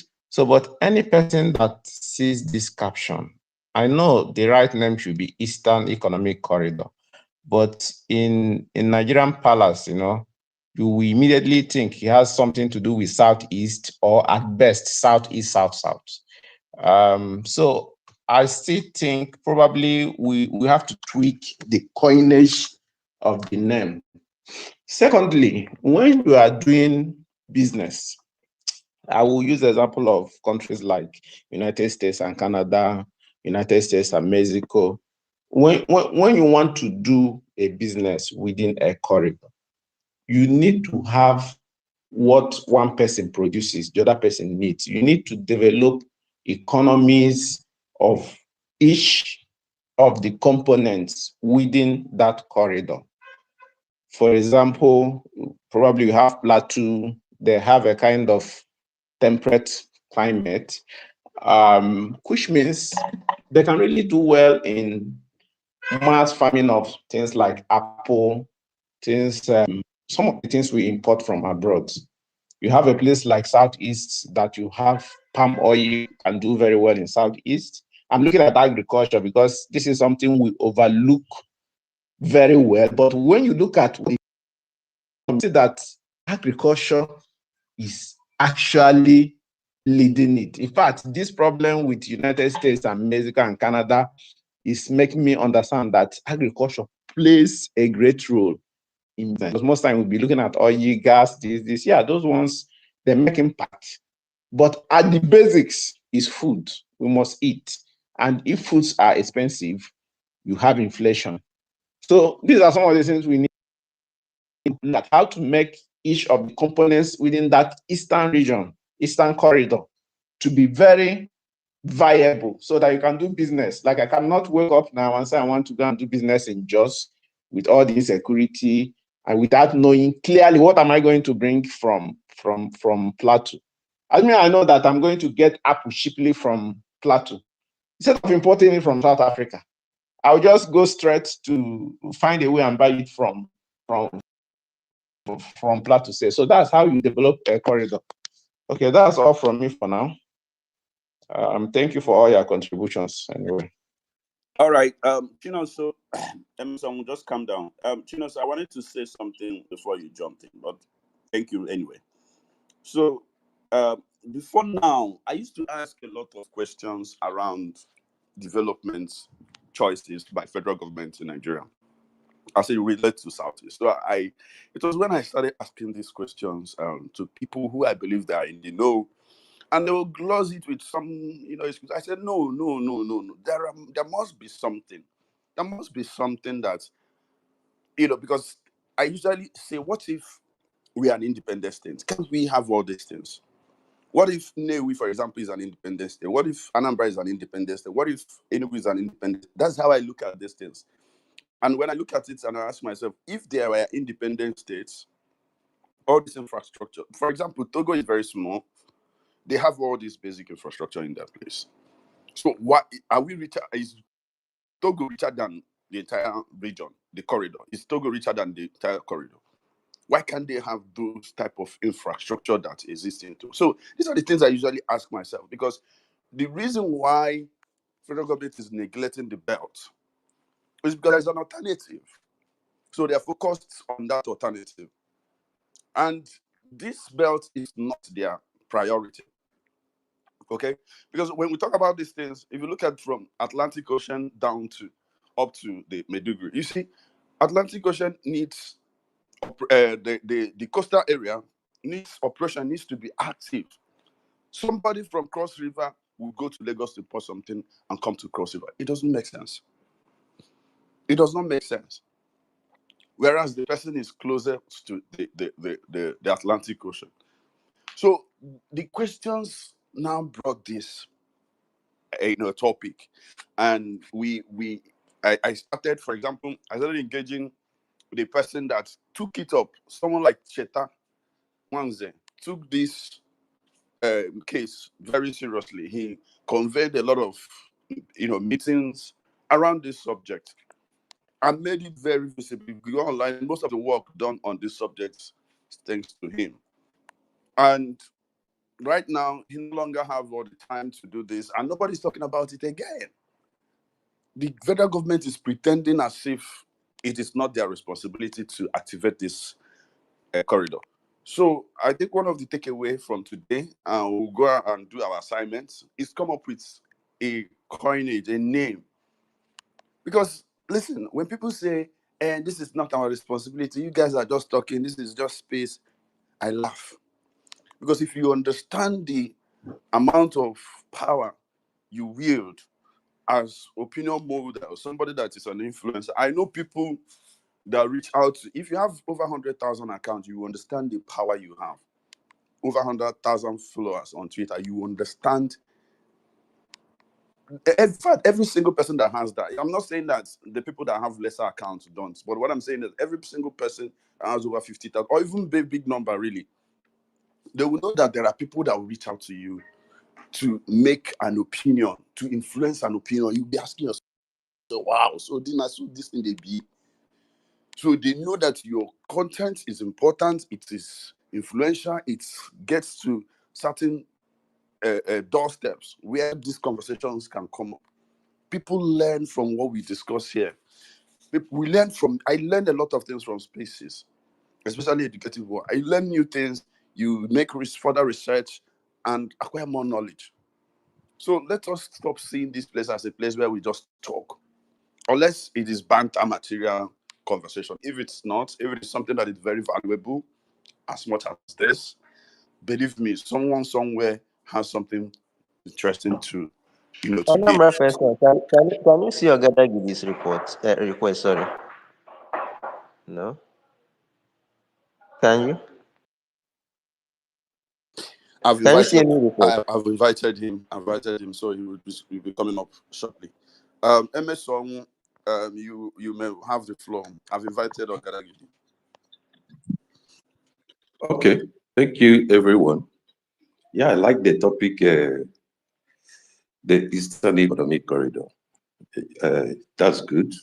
Though in a literal meaning, you might take it is about Southeast. No, it's all about creating a larger economic opportunity using the Eastern Corridor.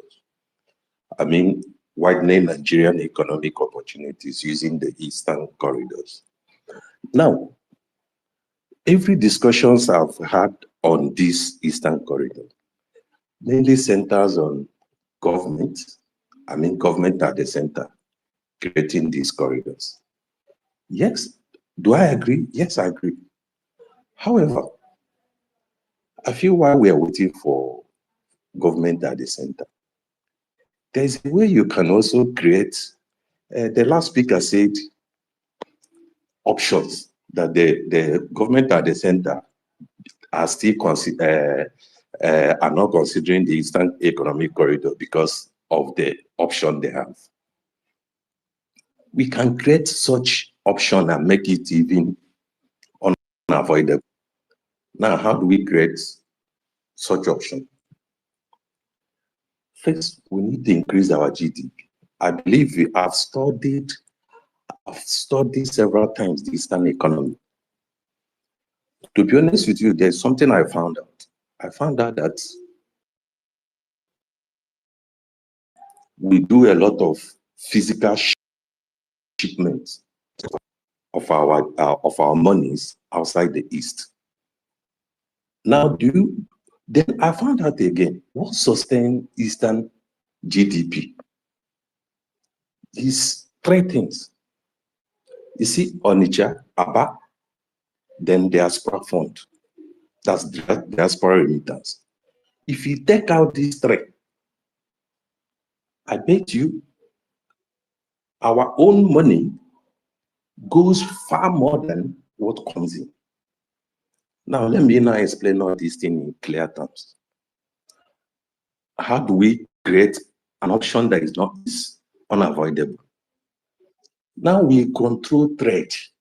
We control trade everywhere. In fact, almost in Africa, we control trade. Yes, you need seaport, you need railway. However, the option that is there now is road for Eastern Corridor. I don't see a region that controls trade should also control all GDPs, all the money that comes through trade. I don't see why we control trade. We don't bring this trade headquartered in Southeast. Take example. If all the traders, heavy importers are in Southeast, every country will come to Southeast to buy things. The government at the center will now see it, wow, since I depend here, I have to create that corridor. Now, why they are not here? Because there is alternative. A region that controls trade will import and keep their goods in Alaba, in Idumota, in trade fair, in Kano market and this. And people easily comes there. People easily comes there. So they neglect this. So I'm still believe that building our GDP bigger will help in creating this corridor. Now it's still boiled down on thinking of East. It makes no sense that a region that controls trade, I keep saying it, will not control at least all the GDPs that accrues from trading. The imports, the everything. So that's one way to create economic corridor. Second one, avoid shipping our physical resources. Have any person thought of all the Eastern government, any government, governors that come, let's say opportunity of 8 years, they will stay there. I've studied, none of them spend less than 600 billion on construction, on road construction. But see the interesting thing there. 80% of these construction companies that this money are paid to construct our roads are not based in Southeast. Multiply 600 billion times 5. And every time you ship it to a company headquartered somewhere, VAT accredited to the headquarters, not a lot of things. And these people in constructing this road, I bet you are into engineering, they spend less than 40% on doing it. What it means that out of your 600 billion, only little percentage is spent in that state. Now, yes, somebody will say, yeah, Kemborg is owned by South. Why didn't you put in South the headquarters? The volume of job Kemborg does in Imo State, in other states, is enough to build our GDP. Now, see the essence. If these people are headquartered here, they spend this money down here. A maker that is selling rod, beans. A maker that is selling one or two things in construction somewhere in a better market or artisan will be able to supply materials there. They get more money. He can decide, okay, let me import this thing. It will come straight down to Southeast. I have big market. Instead of when you starve him all these things, he send his money to somewhere in Lagos to buy goods by exporting that physical resources out. So another way to build this is how do we domicile our resources? Then see another angle to build this eastern corridor. While we are waiting for seaport, have any person considered that we can actually create an infrastructure along four eastern states using that River Niger basin? Do you know from Abia, Imo River that leads to Atlantic? You can create a road that will come to Imo through Uguta, go straight to Anambra through Onitsha, go straight to Enugu through Kogi. On that river axis, now it will not put pressure, it will not get closer. We are not getting closer. You have put first economic opportunity on that line. Now somebody can say, okay, let me put down investment to take ship, take containers from Abonimo. Because from that axis, you only need ship, bet in that Idaho run through the road down to Onitsha. What it means, you are getting closer and closer to the seaport. You are getting, but you see that axis was neglected. In fact, that place is just. So I'm thinking when governors will think, okay, let's develop, okay, just like what this government is trying to do with Lagos Calabar. It's almost the same thing. Coastal road. Can we develop Eastern Coastal Road? Yes, there is. It's cut across, I'm sure, 4 states: Abia, Imo, Anambra, and Enugu. Then down to Kogi. If we create that coastal road, not we say, okay, from there, I can, be bringing container. Somebody, like, okay, let me tell you now, that I ran into an investor that thinking of things on Togo and all these other places, comes to Onitsha and about to buy things. What if I set up a shipping company in Port Harcourt that will, if you're in Cameroon, you order things, I will keep stocking, pack it in containers. When a vessel full, I ship. When a vessel, now what I'm trying to say is this: we can actually create that bet, that coastal bet, and make it closer to our Panama. So that one can say, okay, let me put investment that will take imported goods direct from Abonimo, then road it down to Onitsha. Clear. So in summary, what I'm trying to say, to create this Eastern Corridor, sometimes let's focus on how do we limit even options they have. They have options because somebody can easily go to Lagos and buy. Why we are the importers that are bringing this thing? I keep saying it. Down home, bring it down home. If every person that depends on Alapa, Idimota, and all these big markets now sees that they don't have option to do it, to come to Onitsha and Aba, the government are the same. Immediately, they will not have option. They will start thinking of, okay, how do we create so that goods can be easily moved to Lagos, easily moved to Kano, easily moved to Niger State and all the rest.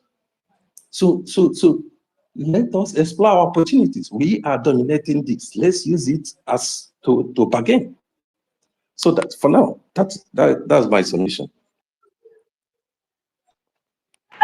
All right, thank you. Hello. Okay, another person is not there. Thank you. Yeah, I'm here.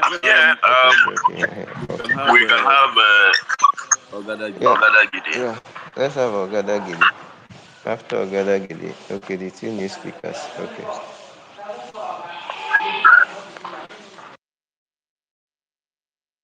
Okay. Yes, I greet all of you. Why I came up was I was listening to somebody telling us how we needed the governors of the southeast and the people of the southeast, and to be able to develop our own side. That was even before Rajraj spoke. So, and that made me to want to come up and they say this thing that I'm saying now. I don't think that the kind of resources that is required to be able to achieve this kind of objective, that it is something that we can rely on our governors to do, or on individual efforts or communal effort to do. So I don't think that it is something, the kind of resources that is required to build the things that we open up this region. It is not something that you will rely on a. I was listening to this senator from Delta State, Ned Nwoko, and he said that, do you know that the allocation that his state get from the federal government is bigger than what the entire Southeast governors get from the federal government? I don't know if he said, I think that was what he said. So, and it occurred to me that these governors that we're always expecting them to bring heaven and bring earth, what resources is even available for them to be able to do these things? You want them to build gas reticulation lines. You want them to build train stations and railway stations and railway lines. You want them to put seaports.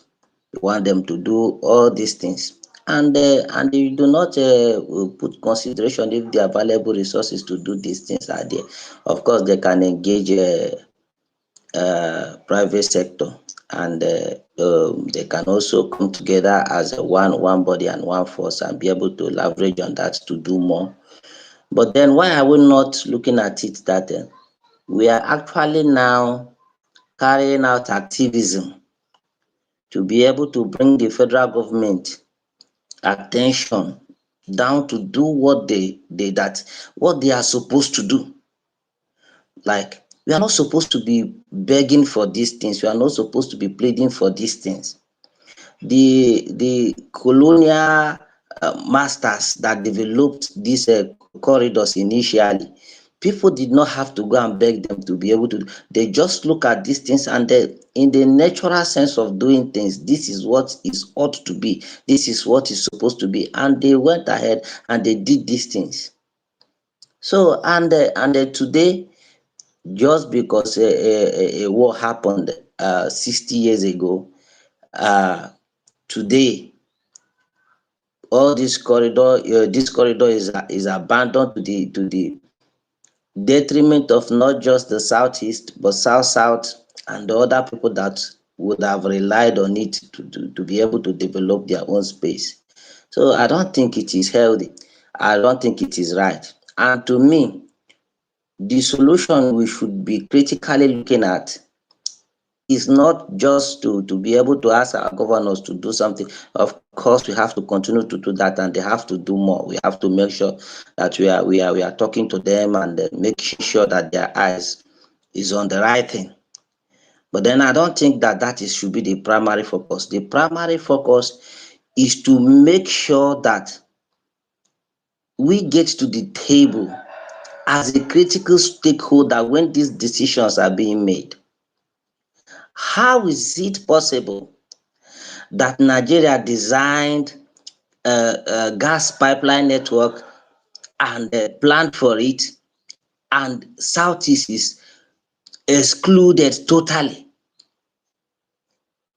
Nobody thought about industries in Aba, nobody thought about industries in Newi, nobody thought about developing even if there are no industries, in those places, because of the population that is in that place, nobody thought about it, that it would be wise to put up infrastructure that will enable this axis to develop.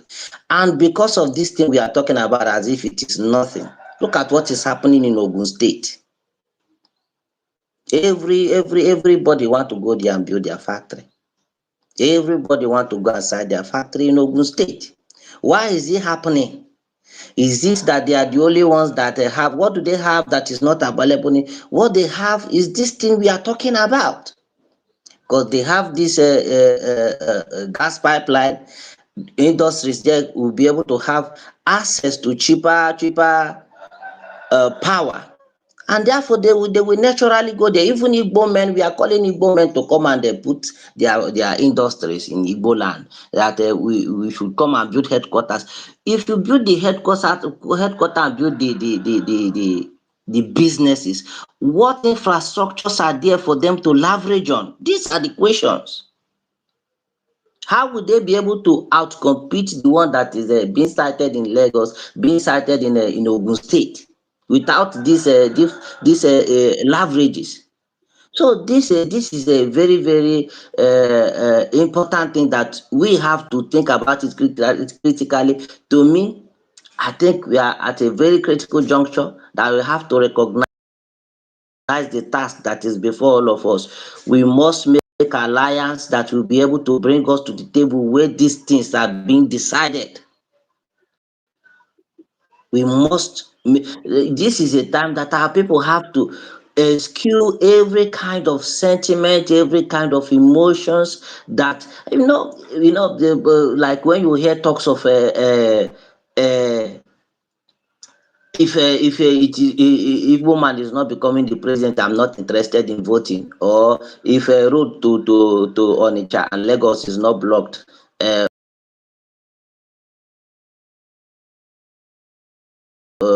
and I have access to my shop, I'm not interested in politics, or all those kind of stuff. It is time to bury these things and realize the task that is ahead of all of us. We must know now that the only way for us to get this thing we are looking for, it is not through Biafra agitation. It is not through supporting a good governance. It is important to support good governance, but then we must have access to the table where all these things are decided. We must have access to the table where all these things are decided, or give it a few years time to come from what we are already seeing on the ground. Then there will not be any kind of parameters for you to now be able to even talk about developing this corridor. We will be totally dependent on Lagos, because that is what the federal government of Nigeria have been doing since 1999. It has been amplified. Sorry, I need to come in there because your submission there, your submission now touch on what I see. No, you will come in. I am not replying to you. I am not replying to you at all. So you will come in when I finish. So as I am saying, so we really need to put our head down and I was muted. Sorry, go ahead. And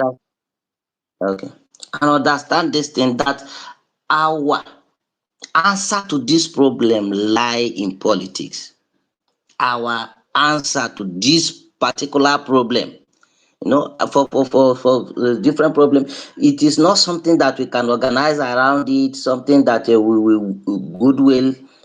our goodwill is going to help us to get into it. The answer to this particular question lies in politics. I'm not going to have any government propose a road network that will benefit your economic corridor to the tune of 15 trillion if that person did not consider himself a critical stakeholder in advancing that particular economic corridor. You are not going to have them talking about bullet train from Lagos to Abuja, from Abuja to Yobe State. You are not going to have them talking about road from Sokoto to Lagos State, road from Lagos State to Calabar, and both road and the rail infrastructure is Lagos centric. Everything is pointing in Lagos.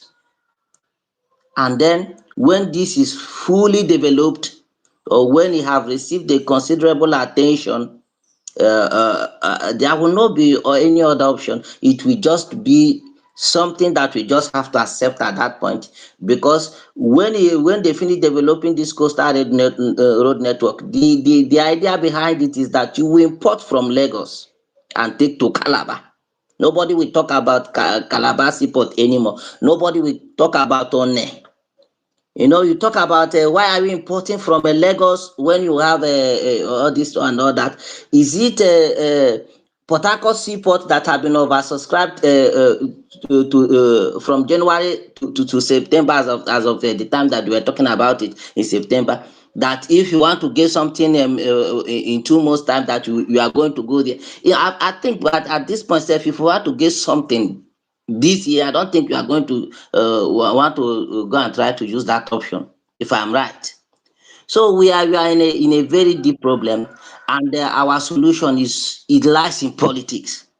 We must bring somebody that understand what is at stake for the people that lie within this region, that we have to develop that corridor, so that this over dependence in Lagos, this shipping of youth every day from various part of Nigeria to Lagos, and people crying ethnic battle cry for us, we are coming to take over Lagos, this one, so that all these things will die down.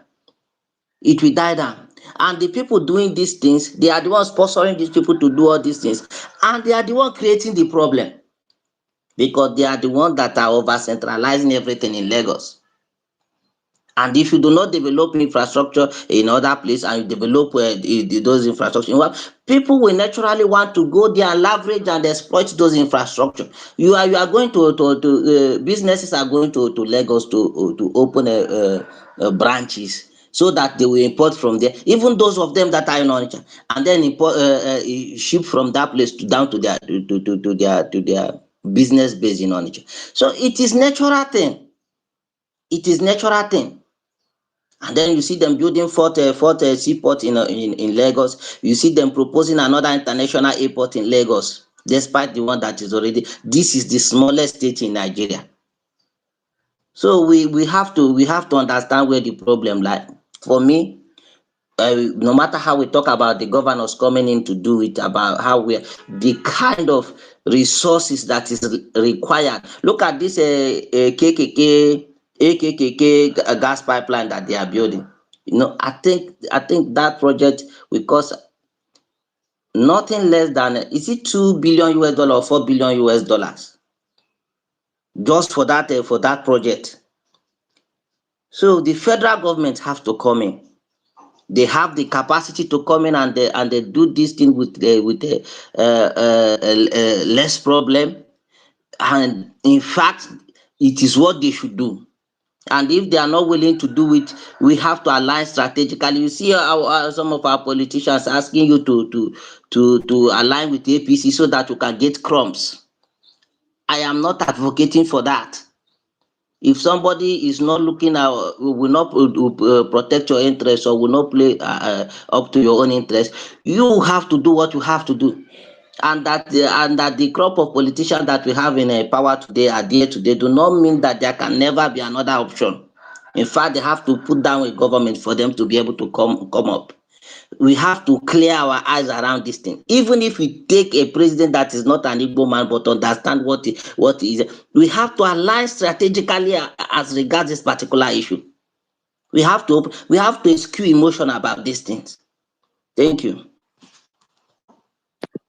Sorry, please, quick one, please. Quick one. Please, there are certain notions that is often being peddled, and people have believed it, and that it's only because Lagos seaport, that's the only how you can import, and That's why the traders are citing business in Lagos. To be honest with you, empirically, I've studied this. It's a lie. I will give you an example. Innocent Motors, Innocent, uses on airport up to 60% of everything that comes there is Innocent. When you come, Innocent is not in Port Harcourt. Innocent is not based in Port Harcourt. When this thing come, his truck has been lying down. You see container, straight to Navy. And this guy distribute all over Nigeria. That's Innocent number one. Let me give you another example. Go and ask the Thai sellers, that's the Thai traders, floor ties in Port Harcourt. 98% of them import drone. Yes, they import drone. Now, I keep saying this. A region that dominates trading, that to me, all this issue of like they have peddled it, I've believed it. And again, I believe again, people peddling this are also our people traders in Lagos. There is nothing stops you. There is no law that stops that if your container bed in Lagos, you cannot freight it down to the job. Secondly, there is something you say there is no infrastructure in Southeast. I laugh. My brother, Port Harcourt Enugu Expressway can lead you to North. Okay? Onitsha or where the expressway can lead you to Lagos. Let me ask you. It shouldn't be a stop. Let me ask you, Miss Song. Okay, go ahead. Just answer that question in less than 1 minute so that we can go to other person. In the entire Southeast as a region, combining all the federal infrastructure in the entire Southeast, are they all equivalent to Third Mainland Bridge? That's the question.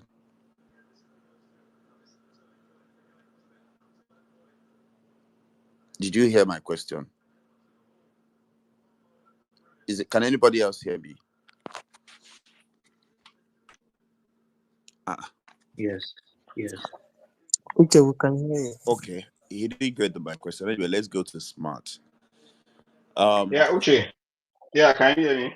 Okay, Onitsha. Yeah, you want to respond? Then we'll go to Smart. Smart is next to speak. Then after Yeah, Smart, we'll go so to Jack. okay. Yeah, I'm supporting Ogaragiri to a large extent, basically, yeah.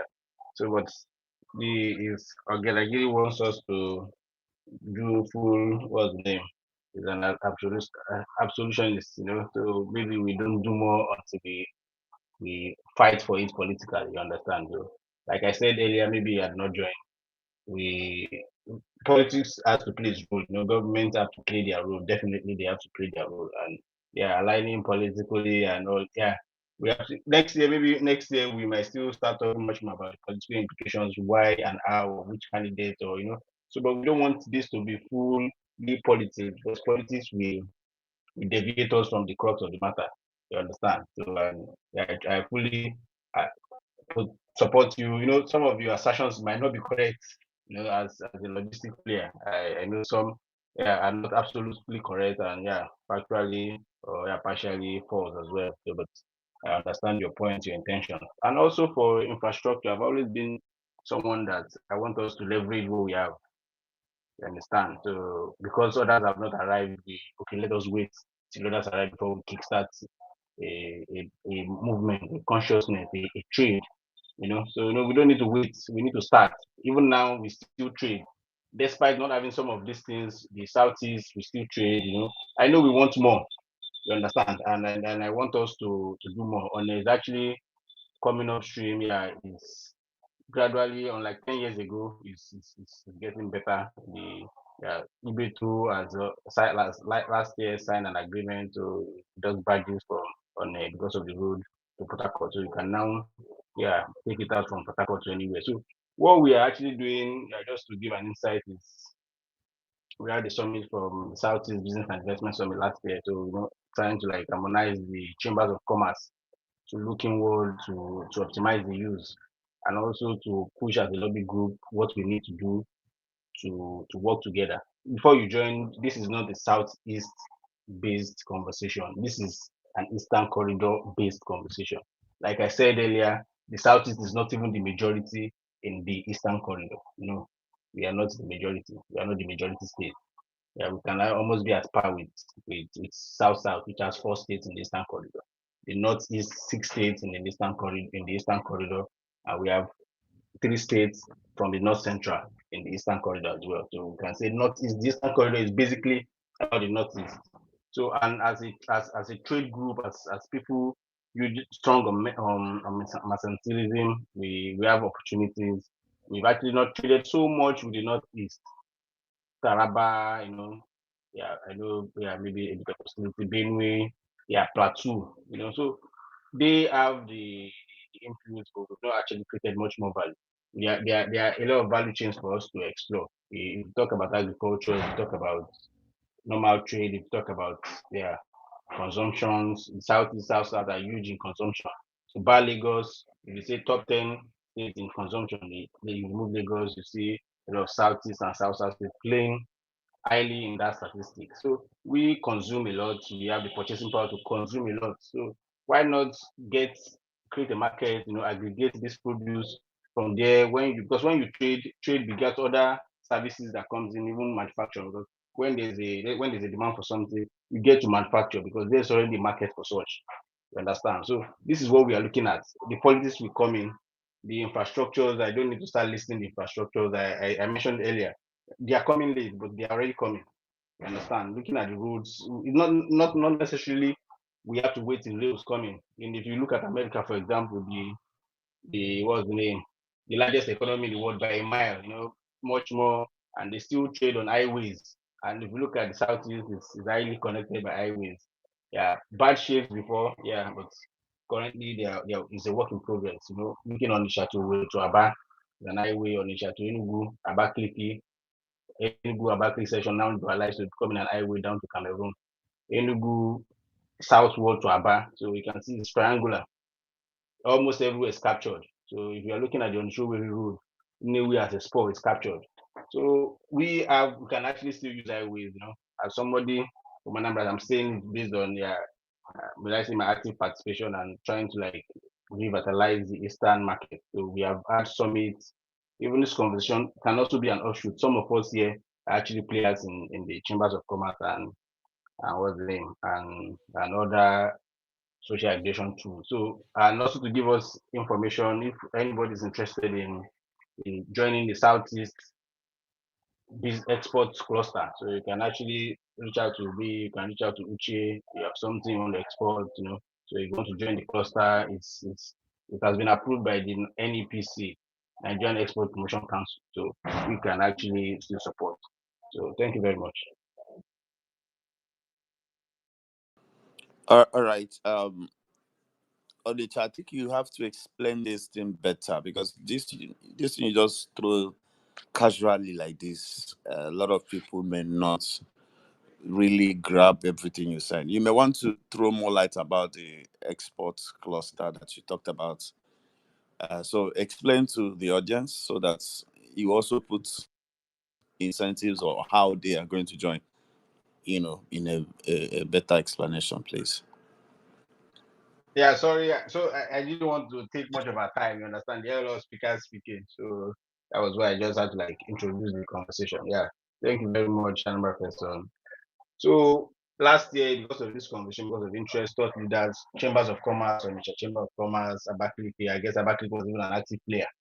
We held the summit, Southeast Business and Investment Summit. We have players come across, industry players, and we actually discussed. From there we have an offshoot, an agro cluster basically. So trying to create an agro cluster. It doesn't necessarily mean that these produce are made from the Southeast, So for example, let me give an example of a potato farmer, So you can have your farm in Jos. It's still in the Eastern Corridor, and we are having an export cluster in Southeast. So this export cluster is to make some of us aggregators, some of all these farm produce during harvest season, for example, yam. When you go to places like Boko in Benue, Zaki Biam, that close shares boundary with Taraba, almost Ukari, Takum. This tuber produce, which is yam and what have you, yam, cocoyam, they get to waste in July August, September, peak, when there's the peak of the harvest, because there's no storage facility. So why not, for a start, before this storage facilities come, then I know Enugu State is trying to like create a logistics hub for agriculture. So, but individual players can still come, go to the market, aggregate this produce. You can start exporting. You make your effect. Then from there, when you see, you also need to create more value, because you don't jump to Z. You have to count A, B, C, and other process. You understand? So when you see, you make so much more money for yourself, you decide to create values. If it's on cassava, you make cassava flour. At your capacity. There are players in this game, but let's use cassava for example. Now we are the largest producers of cassava in the world, in Nigeria, in the world, from Nigeria. And we have Imo State, we have Cross River State, we have Abia State, major players in the cassava space, very key players in the cassava space, but not much values have been created from it. So we've actually not industrialized from where we have comparative advantage. I see sometimes we get misguided. I'm not saying rice cannot be. We don't have rice in. I'm not saying we don't have rice in Abakaliki and Anambra, but where we have comparative advantages like cassava, yam, like palm produce, we've actually not taken advantage of this. So these clusters that we are trying to bet, which the NEPC and Ministry of Trade and Investment are also part of, for the Southeast to have an export cluster. So we don't necessarily move from an import dependent region. It can also be an export zone. You understand? So this is what we are trying to come up with. The cluster is still up. I will reach out to sorry about this, so the executive secretary of service, which is Southeast Business and Investment Summit. So maybe the next conversation we will be having on this space, he will speak and give much more insight. So I'm speaking because I'm aware. So I'm not speaking as in terms of authority. So maybe in subsequent conversation we have this, and the subsequent conversation, like I had also mentioned earlier, I believe the host should bring in persons from Plateau, Benue, Adamawa, Borno, so Rivers, Akwa Ibom, Cross River. So it doesn't look like a Southeast centered conversation. So we don't need to deviate from it being an economic corridor conversation to being a Southeast conversation alone. Thank you very much. All right, so we go straight to Smart. Smart after you, Njenje.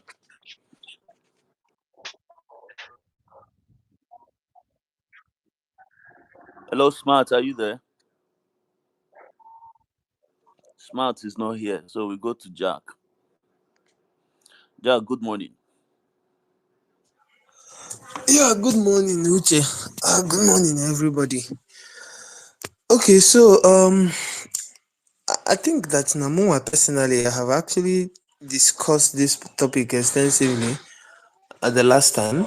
I think that was last week or so when we had similar conversations, and I made mention of in details where we are as a region, and how the lack of federal government attention towards the eastern economy, how it has affected the region, the growth and everything, very seriously. But so today I want to focus a little bit on what I consider the solutions, right? Because it's not enough to highlight the issues. We must begin to creatively think on what do we do differently. So there's something I've thought about within myself. I just realized that what we had in the past over the last years is a situation where our people complain about the things that are not going well, the things that should have been done, and we don't follow it up with sort of creating what I think we lack in our region politically is lobbying. So we don't have an elitist lobbying group that lobbies for things that should come to us. And So I experimented something lately. So about a month ago, one of the commissioners in Imo State came to Abuja and he called me. So I spent time, engaging him on some of the things I was expecting Imo State government to do, being that they are connected to they said, of course, people would always come up with this argument that you need to belong to the president's party, the party at the center, so that your state can benefit, blah, blah, blah, blah, blah. So I engaged him on some of these conversations. Particularly, I discussed the issues of gas, extensively, and explained how this has stalled development in our region. Surprisingly, he wasn't even aware of most of the points that we make here. So it will shock you that some of the people that are leading us are not even aware of some of these things we are complaining about. That is how far. I remember when I was campaigning and shouting everywhere and talking about the fact that our region is lacking behind in national database, that we are nowhere to be found anywhere. We talk about how Igbo people are about 40 million people and everything. And then I practically explained that if you come to the national database as we speak, we don't have up to 10 million people from Southeast that are captured in the national database. It is an aberration. Something is fundamentally wrong.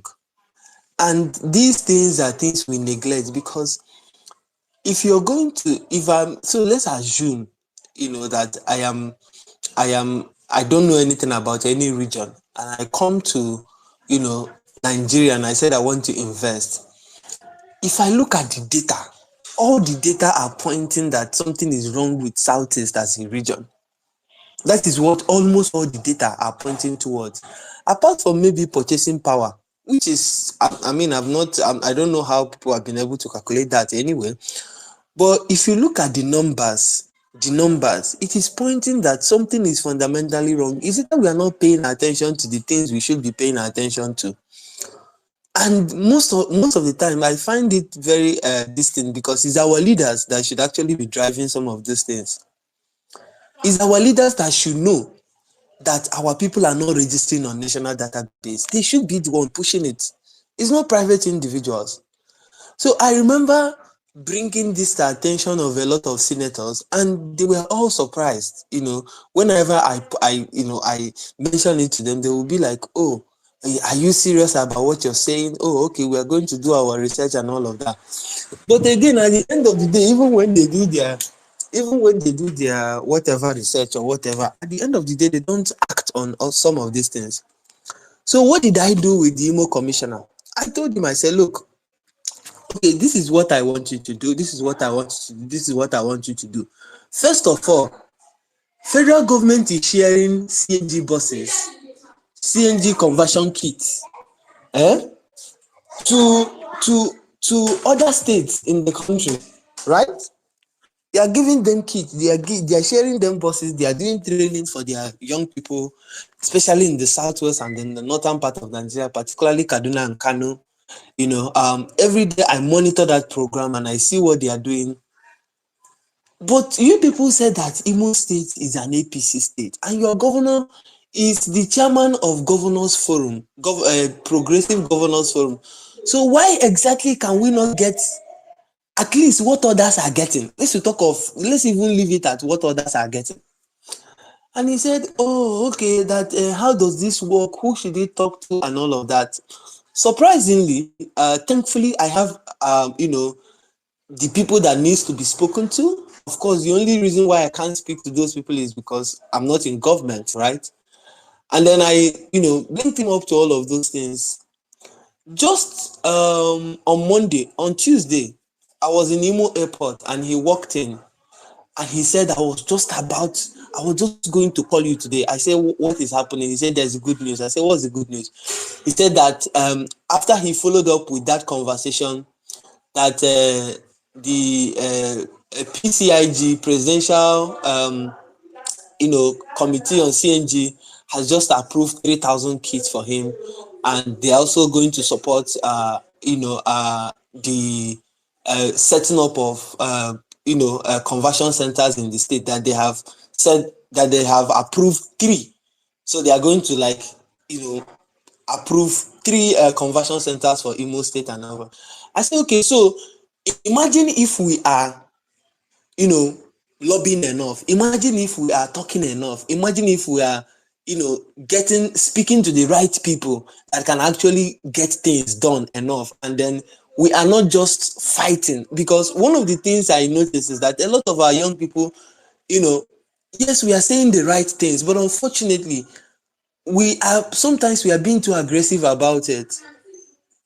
If we are solution oriented, we should actually be thinking of how do we get these things done, and not just about how to fight about it and call people names and blame people. I'm not saying that part is not important. There's always a place for everything. Me, I can abuse when there's need for it, right? But at the core of what I want to see young people from Southeast doing, or the Eastern region, is how do we lobby? How do we negotiate? How do we talk to the right people?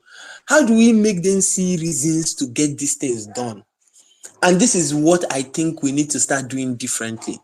So if just sitting down with one commissioner, right, could get us to do this, that means that if we continue to engage the right people that can do, that can do certain things, that means that it is possible that we're going to be getting results. Uche, I I've seen you enough go around with, entertainers in Southeast, particularly I've seen you guys engage the commissioner of, art and culture in Anambra. I wouldn't know what your experiences is with people in government, but the more I engage people in government, the more I realize that there's an information gap. The more I realize that most of them don't even know what we are talking about. I'll give you guys an example. So it's not news that Mark Okoye is somebody I respect and someone probably that I speak to as often as possible.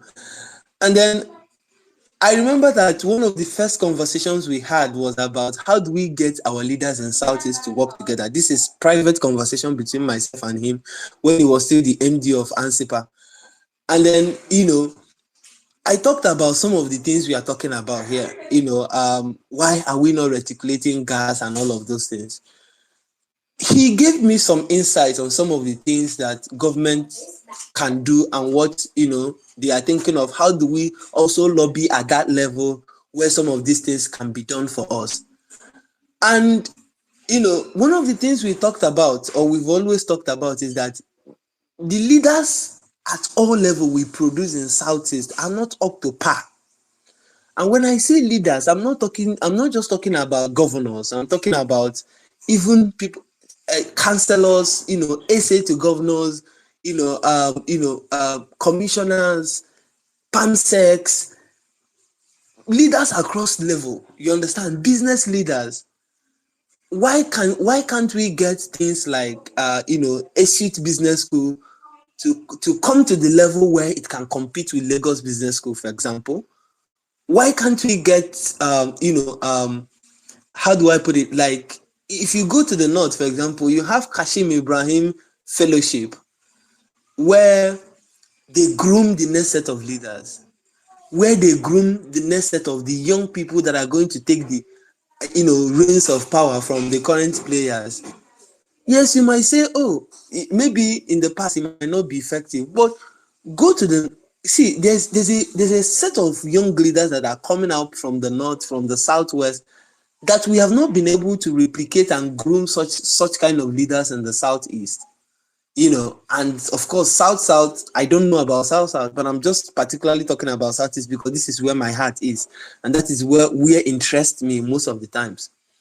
So, you notice that, okay, Southeast Development Commission now have told us that they are launching, Southeast, Michael Opala School of Fellows, more like Michael Opala School of Politics. We need to groom the next set of leaders that will even understand our challenges.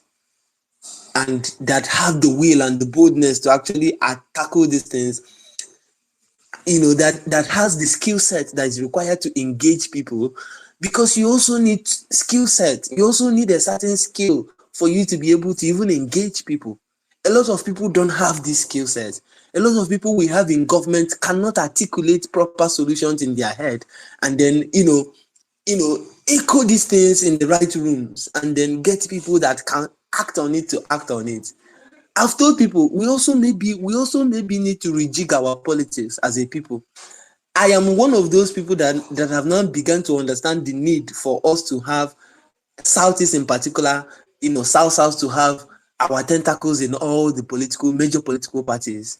It is not a bad thing for us to have brilliant young people from our region in APC. I'm now beginning to see the reason why you need to do that. Because imagine we have sound and brilliant minds from our region that are in their party. In the last 8 years that have been wasted, maybe we might have been able to use it to attract major projects. We might have been able to use it to, make case for our region, and then not just, open universities everywhere, but actually, looking at those projects that will open up our region. You cannot overemphasize the importance of gas in our region. Cannot be talked about enough. I don't know how people are not seeing just how important gas pipelines, gas reticulation is at this point in our region. Because nobody is going to come and set up a major factory in your region without gas. Can people not see it? Are you guys not understanding what we are talking about?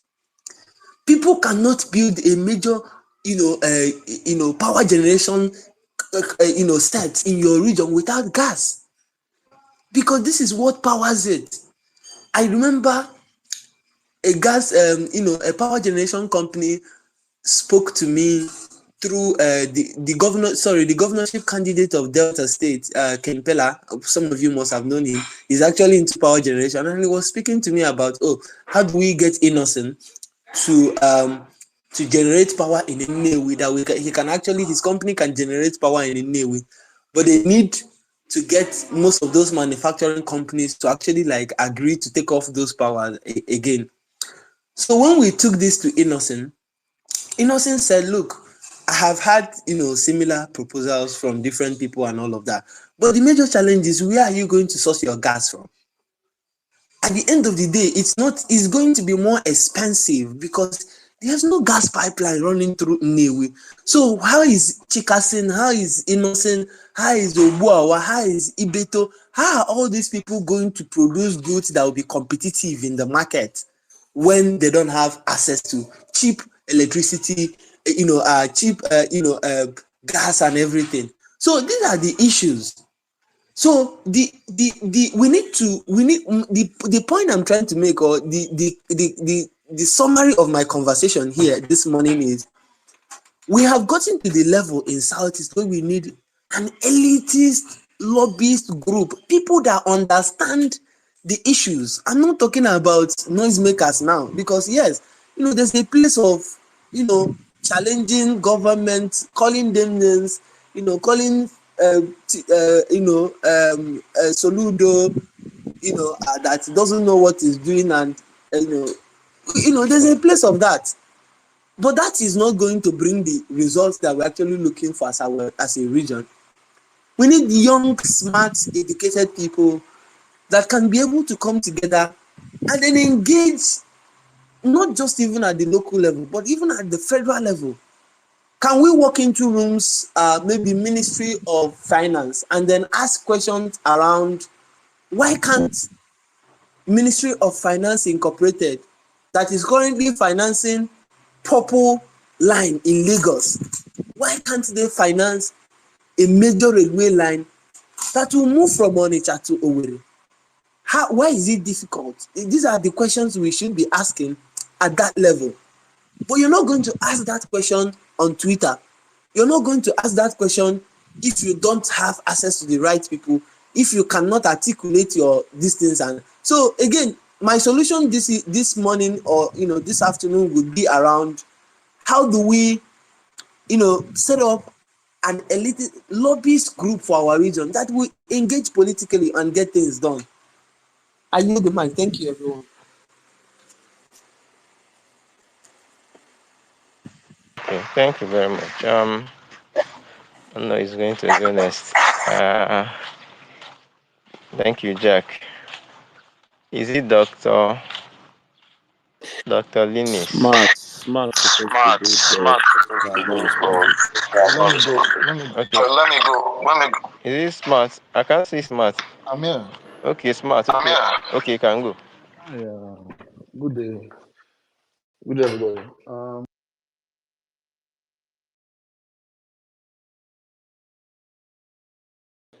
Um, just step outside for me, just for a minute, please. So my opinion includes two ideas, right? So my first idea is that with regards to leadership in the Southeast, my hope is that the leaders that come out from the Southeast should begin to see leadership beyond party lines, right? Like for me, it's a question of ideology. Like, what's more important? Is it party or is it your people? You know, there is nothing bad in having several political parties like Labour, APC, ABGA, you know, but can the leaders after the election, whether whoever wins, whether ABGA, APC, whoever wins, can those leaders, you know, from different levels, governorship, whatever, after the elections, whoever wins, let it not be for us. Let it not be a case of winner takes all. And then shift from the mindset of winner takes all to, whoever wins, it still belongs to all of us as a people. After the elections, our people should learn to, or the leaders that come out, they should learn to be able to come together and remind themselves that, yes, the party was just a vehicle used to win elections.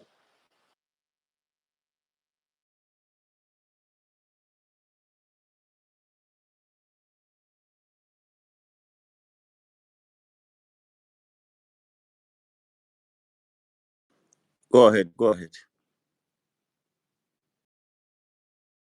Smart. Hello, Go ahead. hello, can you hear me? Can you hear me? Yes. Okay, yeah. Okay, it seems I was muted at some point. Sorry about that. Okay, yeah. So what I'm saying is that beyond elections, our people should be able to show Nigeria as a whole that we are speaking with one voice. Our people should be able to show that the party system that we use for election or the democracy that we practice should not be a winner takes all democracy. We should be able to show that the party system is just a vehicle that was just used to get a leader. But beyond that, whoever wins the election should be able to bring everybody together. The 5 states, the 5 governors, irrespective of party, they need to see themselves beyond party. They need to just see the party as a system or a vehicle for which they use being elected. But once that is done and clear, they need to come together and be able to speak with one voice. First of all, I feel like that is where Nigeria as a whole will be able to listen to Ndibo. Because the truth is that, with the exemption of Ndibo, we are not the only ones who are waiting for, our section of the country to rise again. That is the truth. So many minority tribes, even in the middle belt, in the south side, they are waiting for that third leg of Nigeria to stand up again. Because Nigeria has always been and will always be like a table that sits on 3 legs. And right now, one of those legs is down. And that's why it's a complete mess, So for me, I feel like that would be the first step. Like, when we're able to request for what he said about the blue is it the blue rail that is being set up in Lagos and all these investments there. Those guys are able to get what they want, especially the southwest and the north. They're able to get what they want because Nigerians who can clearly see that they're speaking with one voice. Nigeria, as you know, can clearly see that when the Yorubas talk, they talk with, or when the West talks, they talk with one voice. Despite party lines, they don't care if they're PDP or ABGA or whatever. But when they want something, they come together and say, this is what they want. Like, the party is just a system or a vehicle for getting an election. It shouldn't be a winner takes all situation and and runs away with everything. No. I'm talking about at any layer of leadership, judiciary, executive, wherever it is, we need to be able to come together in one voice. That's one. Number two, my number two opinion is this is something me personally I'm kind of working on, or hopefully I'm planning for. Me personally, the part of Nigeria I'm from, the east, right? The part of the east I'm from, I'm not doing so badly myself. I get plots of land, but my issue now is, unlike most people who own maybe ancestral lands back home, and all they think about is when they go home, they want to build big houses and stuff like that. Right now, because I don't base in Nigeria. Normally, I would say, okay, the first thing I'm going to do is let me go, after setting myself up here where I am in the States. The next thing I'll be in my mind will be, okay, let me go build a big stuff in a big palatial mansion back home. But right now, what I'm actually thinking about is greenhouse farming. Greenhouse farming, I think one of the major greenhouse farming, especially in the south, is in Benin. One Idahosa greenhouse farming. I've gone there once, and anytime I come to Nigeria again, I'm also going to go there again. I go there, take notes, and do my research, because I realized that farming is one of the things that our people are really shortchanged for. Right from even what our people suffered during the Biafra War, or what they had to suffer, like the major instrument that was used to bring down the spirit of of the East was starvation. Why? Because right from time, yes, we're good. They always know for planting yams, but when you don't have vegetables, when you don't have like the larger agricultural produce, it's not, yams alone won't sustain a generation of people. And it was clearly seen in the Biafra War, So, and I realized that in Nigeria, it's only in the south especially, the only like major greenhouse farm I've seen is, from my research, is one in Benin. And they are doing quite well. They're doing quite well. They are able to produce. So I don't know if so. That greenhouse farming is basically the system of farming whereby you'll be able to like train the soil, a soil that's not able to produce tomatoes or normal vegetables. The ones that they always see they produce in the north. You're able to train the soil, train the condition of the weather, even during Harmattan, when there's Harmattan outside. The weather inside the farm is maintained in order to suit the production of this agricultural produce, right? So I feel like, personally for me, instead of me now to say, okay, make I go Nigeria, go my ancestral home, start to build a house, build big house, which is something I can easily do. But this is what I would rather invest in. This is something I'm kind of personally I'm working on, And I know I've seen some other big Igbo guys that are doing quite well. I see someone trying to bring cattle ranching, back cattle ranching in the east. He bought a large plot of land. He wants to start cattle ranching there, stuff like that, like coming down to the basics, like stuff that would not just even see beyond. You need to see beyond profit, right? Because even when you build that palatial mansion at home, it's not going to give you any.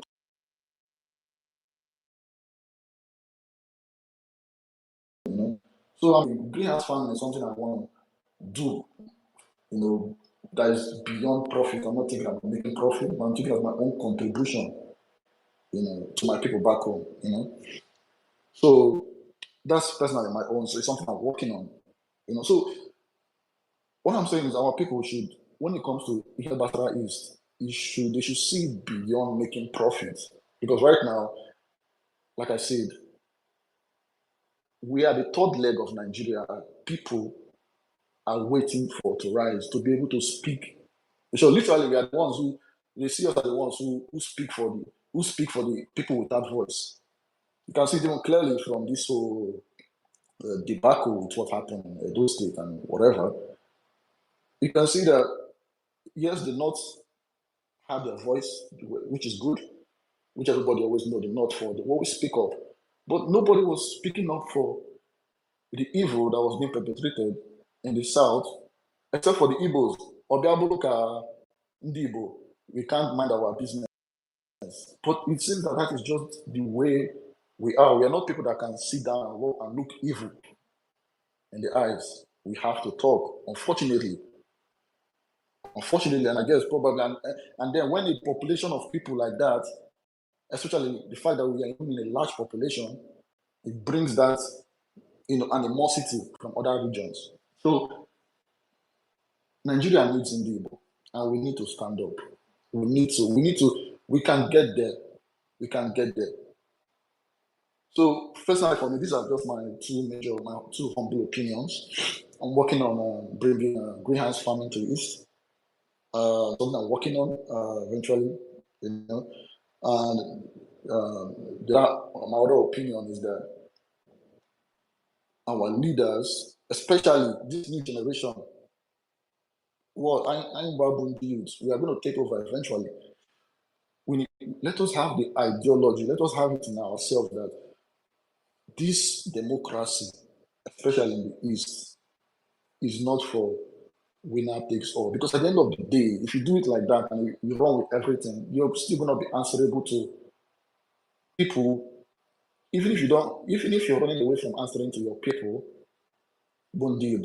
you're still going to answer to those who you feel as if they're your paymasters. You're still going to answer to them. At the end of the day, you're not free. So who is better for you to answer to? Is it not better you answer to your people and leave a legacy for them than you answer to people who don't,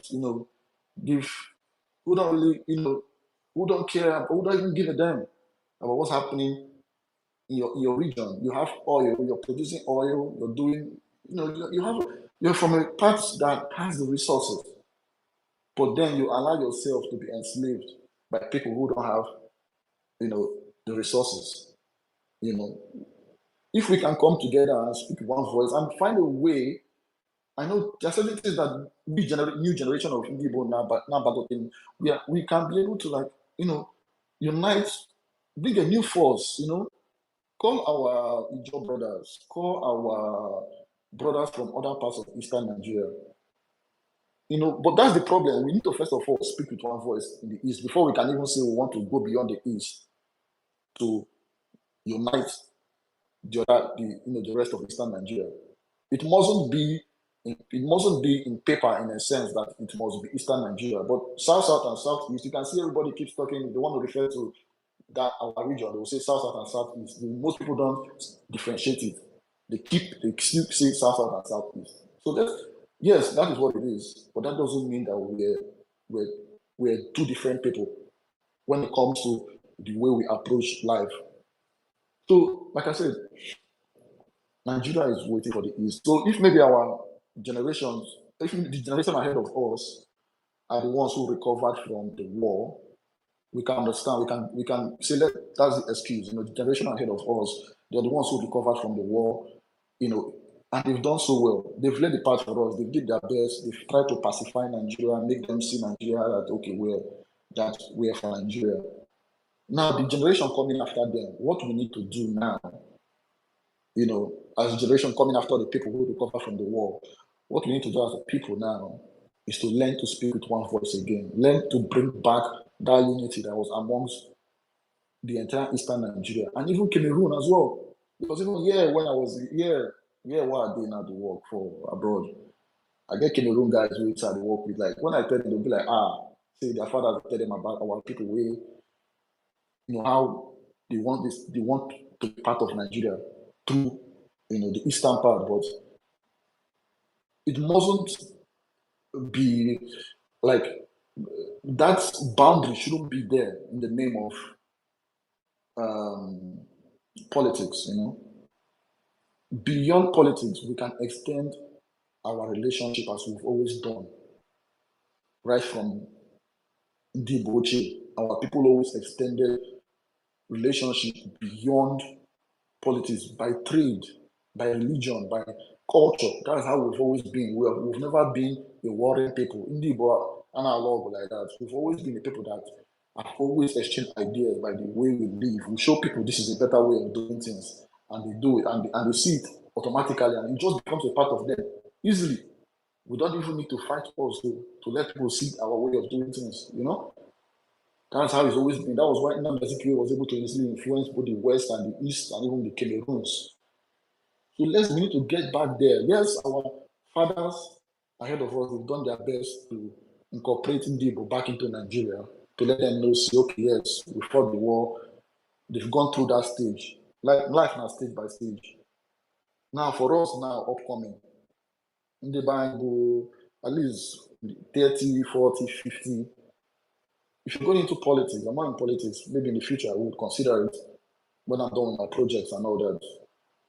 But if you're going into politics now, please go into politics with the idea that it is not a winner takes all situation for you. Use the vehicle of the party system. Get your leader, get your power. Let it be a healthy competition. You get what you want, but still come back to your people. Come back to even the people you competed with, you did your politics with. Come back to them. Let's come together. Let us rebuild Ali. Let us get back to where we were. Let us be that voice of the voiceless that we've always been. So I use my mic at this point. I need to get back to work. Thank you very much. I appreciate it. Okay, yeah, thank you. Let's go. Doctor, are you there? I don't want you guys. I'm here. Your mic. Can you hear me? Can hear you. Go on. All right. Thank you very much, and good day to everyone. I don't really have much to say, but I'll just make this quick submission. You see, it is a sad situation that we keep having leaders at the national level that, though they are at the national level, they don't understand that their leadership should cover every nook and cranny of Nigeria. You are not the president of the North or the president of the Southwest or the president of the North Central. You are the president of Nigeria. So development should your policies and developmental strides and drive should touch every part of the country. But unfortunately, we have people who seem to just be myopic, if I can use that word. Now, and for me, I'm not Igbo, I'm from Edo State, but my major support, one of the reasons why I'm strongly behind Peter Obi is because he's the only presidential candidate that seems to understand this idea of inclusive development. And we need to give him that support. But on this issue of the developing the Eastern Economic Corridor, I want to draw our attention to the state governors. You see, we in the last 3-4 years, there's been some changes with regards to some of the things that were on the executive list being removed and placed in the concurrent list. And these are some of the things. These are some of the constitutional drawbacks that didn't allow that. Sorry, Doctor, one moment. I hope you understand the Eastern Economic Corridor we talk about, right? Just to put that in perspective.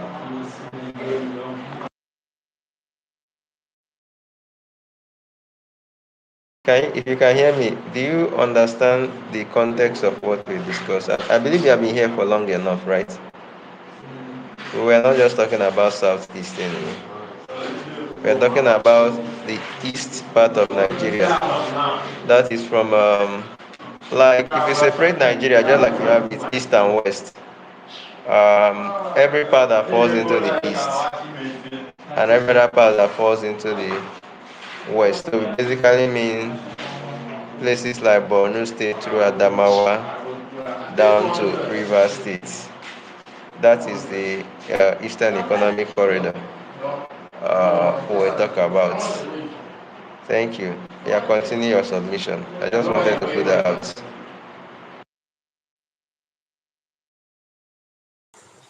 But Chukudima, just to even say that, away from, I think the point he's trying to drive at is the fact that some of these things, like building of railway, power generation, and all of that, that state governments now have powers to do it.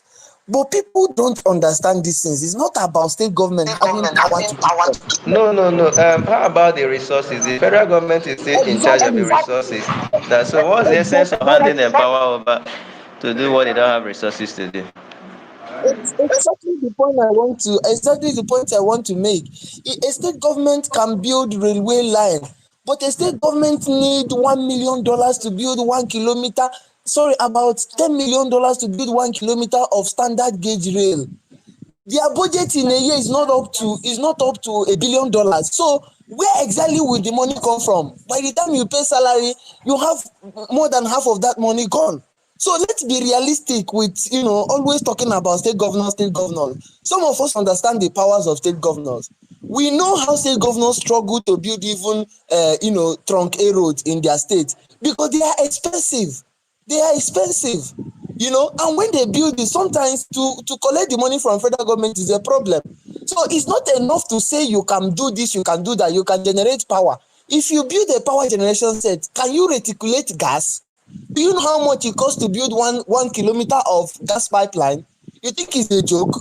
Even federal government cannot even build most of those things. They need funding from abroad and something like that to be able to build it. AKK gas pipeline is being funded by, is it African Development Bank or something? Or Afri-Exim Bank or something. It's funding it. They are building railway line from Kaduna to Kano. You needed China loan to be able to build it. Even the one they are building in the east, the one they built from Port Harcourt to Aba, the narrow gauge line they built, it was a broad resources. So you need to first of all understand that there are some certain things that are way beyond the purview of the states. Even if the states come together, they still cannot handle some of these projects at that magnitude. It's a lot of money. Our states are too poor for them to even think of embarking on such kind of project. So let's spare also this talk about, we are not paying attention to state governors or all of those things. How many state governors anywhere have been able to be, with all the money Lagos is generating, they still needed funding from Federal Ministry of Finance, Federal Ministry of Finance Incorporated, to be able to build the Purple Rail with all the money they generate as a state. So that should tell you something, that these projects are way beyond that what you're trying to say, Jack. But you're not allowing me to finish what I'm saying. All right, go ahead, please. Sorry. Good. Now, you just mentioned that even the federal government, right? Even the federal government cannot do these things on their own, that they have to go into a partnership with maybe foreign bodies and all that. What is stopping from state government from coming? See, I'm not, when I said looking at state government, I'm not talking about one individual state. What happens to states coming together to do something that will benefit this corridor we are talking about? What happens to states coming together, forming a block and going out to seek the same set of people that the federal government is going to look for funds for project and do things like this? See, let me tell you something. I believe in one thing. As long as your mind can conceive it, then you can do it. And with the see, state governments are not that poor the way you are trying to paint it. Most of the reason why so many of these people state are complaining they can't do all this is because they run over bloated contracts. Many of them do not do. They don't run contract the way it should be run. It's usually all this our paddy nonsense and they're giving contracts overinflated contracts. See. Even the federal government, you just said it just now, the federal government has to look for external support to do this kind of thing, this kind of things. So what stops states from coming together? The Eastern Corridor stretches from the Atlantic up to the northern part of the country. What stops states in this region coming together and do things that benefit them? Look at the issue of so the real question, Doc, the real question should be, why should federal government get back on this project in the Western Corridor and then leave that of Eastern Corridor for the state? That should be the real question. Because if the federal government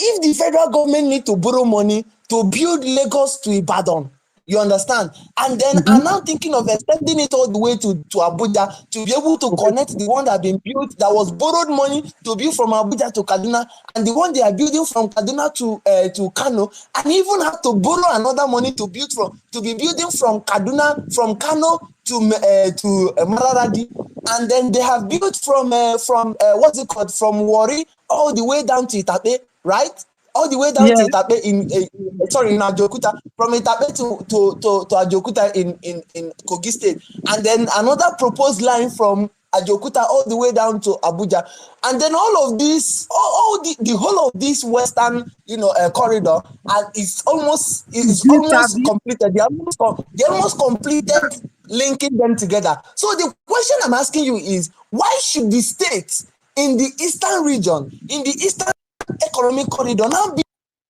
able to come together to build infrastructure of national importance? If not the same method they did with that of other places to also build this line. So I want to ask you, why should the state come together to do this? Instead of the federal government? That's the question.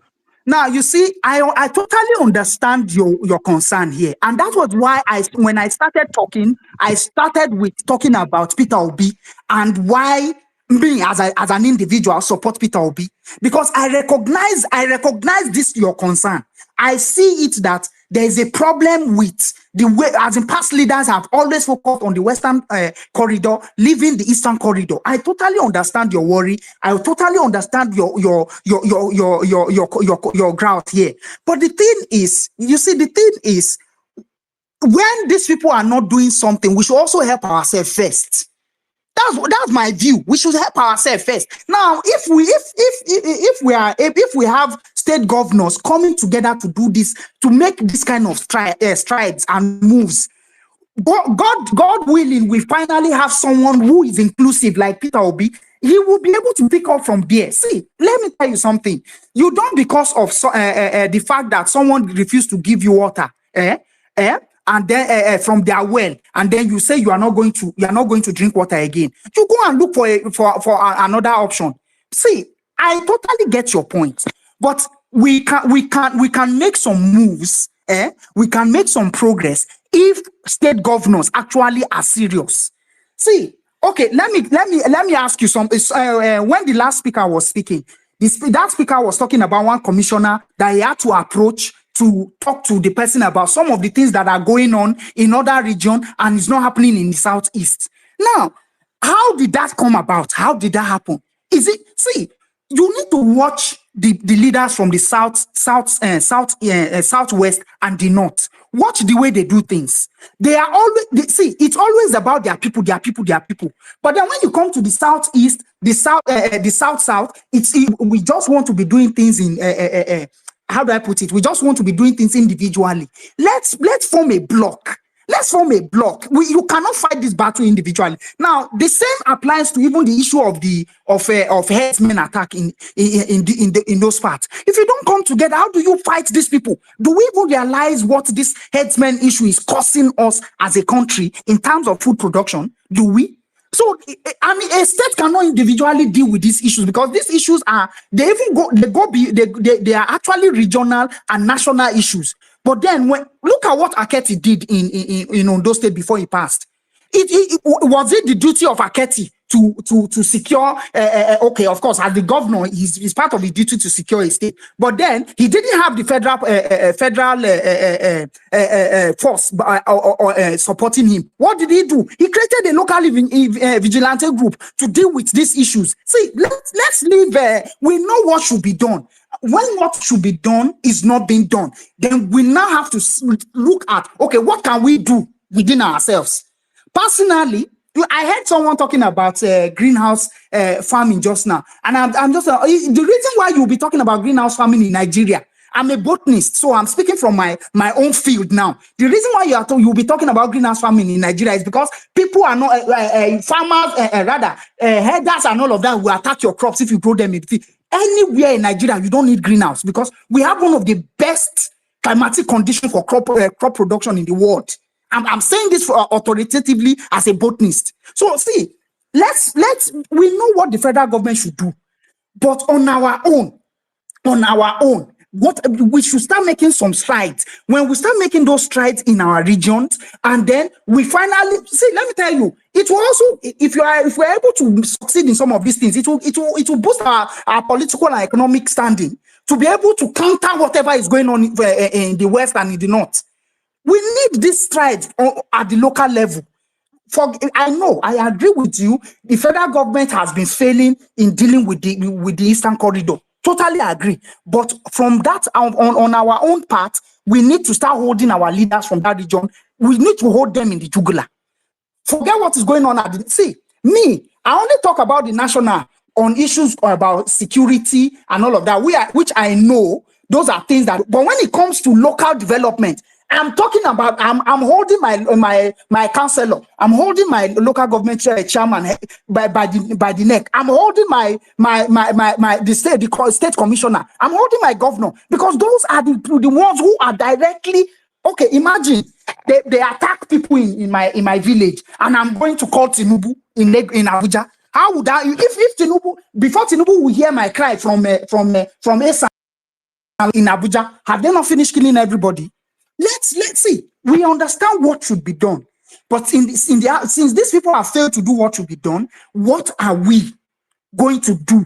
As in, why we try to get ourselves to drag them to come and do what should be done? What are we as a people doing on our own? And that is where the state governments come in. Me, I believe if we can get our state government to put their heads together, right? To put their heads together, we can form a block and we'll be able to build that region, and it will be able to compete effectively with what is going on in the West. That is my submission. I'll leave the mic here. Okay, I want to add something real quick, please, to what this guy just said.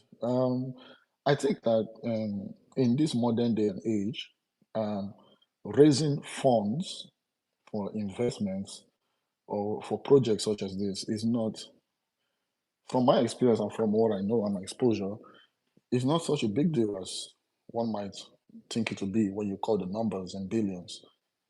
It's not such a big deal because the truth is this: most projects like Tesla, Google, whatever you want to call Samsung, even your popular projects in the East, is all about having an architectural network that investors can clearly see and believe in.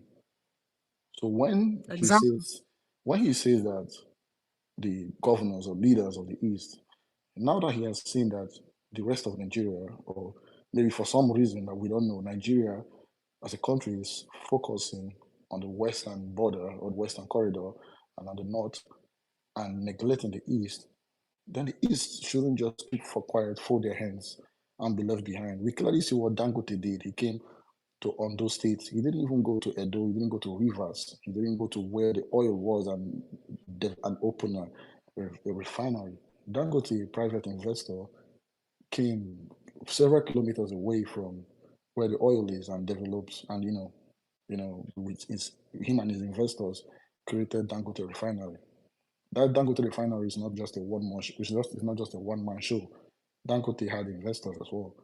And then what do? They run pipelines all the way from River State, run pipelines all the way from Delta, all the way from Anambra, around all those oil lines under the ground straight to to him. Or I don't know how he gets his oil. I don't know how he gets his raw oil. So I won't speak exactly. But my point is this: when you check the statistics and the logistics, it would have made more sense if he,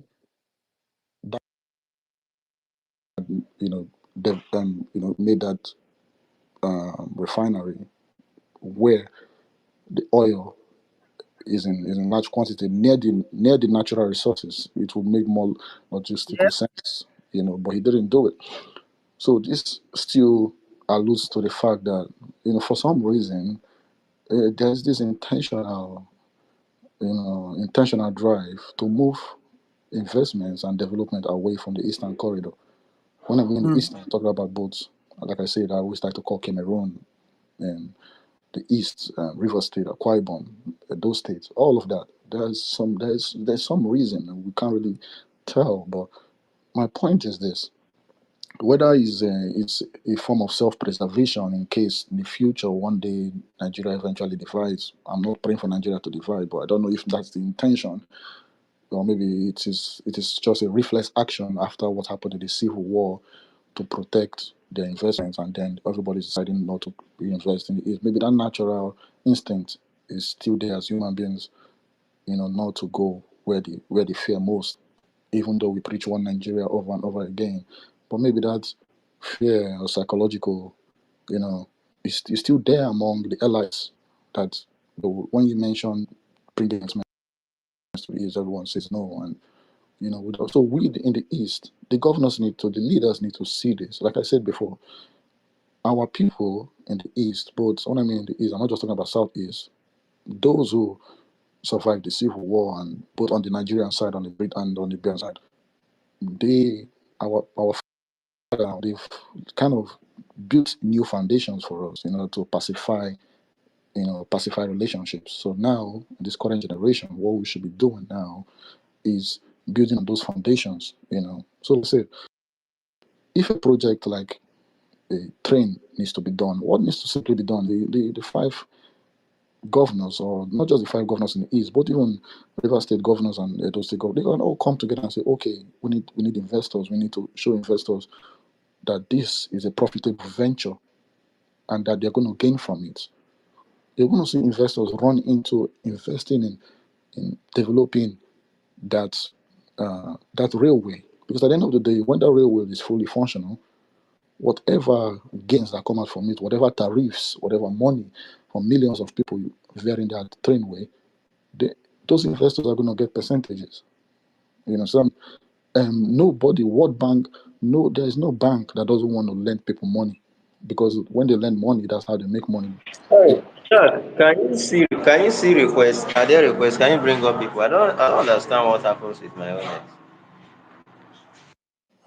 Sorry, Okay, are you with me or not? I'm sorry, I was cut short. yeah, go on. Sorry. Okay, yeah. So my Or point is, another question.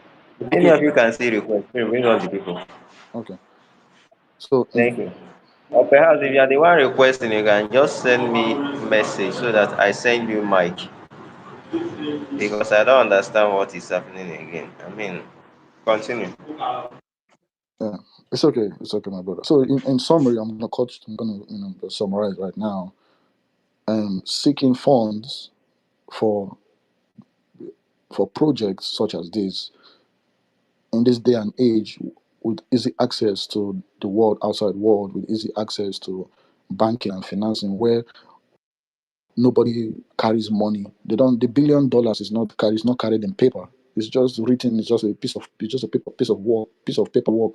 When you write, people sign agreements, and then the money is just wired.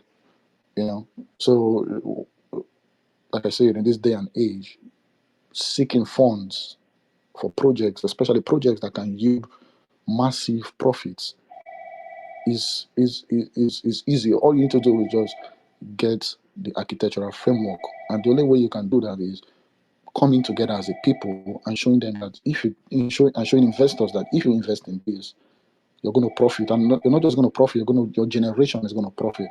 You're going to have generational wealth. You can't tell me now that when investors come and invest in railways in the East, they're not going to get generational wealth. They're going to get generational wealth because so many people, because railway is not just human beings that will be plying the railway. Containers will be moved on the railway. So many things. You're talking about millions of naira that will be constantly going in people's accounts without them doing nothing. So when we talk about getting money in this present day and age, I don't see that as the main issue. The only issue is how are you able to show investors what that they're going to get their return in investment. And when I mean investors, I'm talking about banks, Arab banks, world banks, Nigerian banks, even private investors. That is just it. And the only way investors can have the faith to invest in such projects is when you as a people come together. And if definitely the federal government comes, if the state government come together, it will be a witch hunt if the federal government begins to fight them on it. So let's say the state government come together and say, okay, they've agreed, they found investors, they want to start this project. And then from nowhere, the federal government will be like, no, they're not going to allow you to do it. Then now we can go to the next phase, which is negotiating with the federal government. But before you get to that level, you need to first of all have a forefront. You need to first of all come together, show a frontier that when they see from afar, they know, okay, something really reasonable is happening. But right now, all we have as leaders are just ass lickers, foot kissers, people who just want their pockets. People who naturally, even as enlightened as the South and Easterners are, when I mean and South are, normally those people wouldn't even be leaders for us. But unfortunately, we find ourselves in this predicament. That's why I say I like what he's doing. I like what Governor Mbai is doing in Enugu State. You can see that competition. You can see how they're trying to put investments in those instruments that will lead to more sources of income coming into the state. Every day I check on the People of Abia website, and all I see is foreign investors coming into Abia State. So that's to tell you that this is not something that can be done. It can be done. The entire world is looking for where they will put their money into. There's nobody right now who has money or banks who is not looking for where they're going to put their money into to get return of investment. I'm telling you right now, everybody's looking to make more money. But the only way you can do it is if you come together and show investors that you have something that they can depend on, something that they can have faith in, that can bring generational wealth. Man, this East is still ripe. I'm telling you this truth.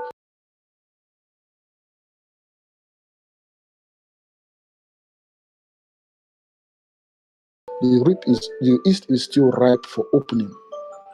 So when I'm even saying something about opening greenhouse farming in the East, is because I know if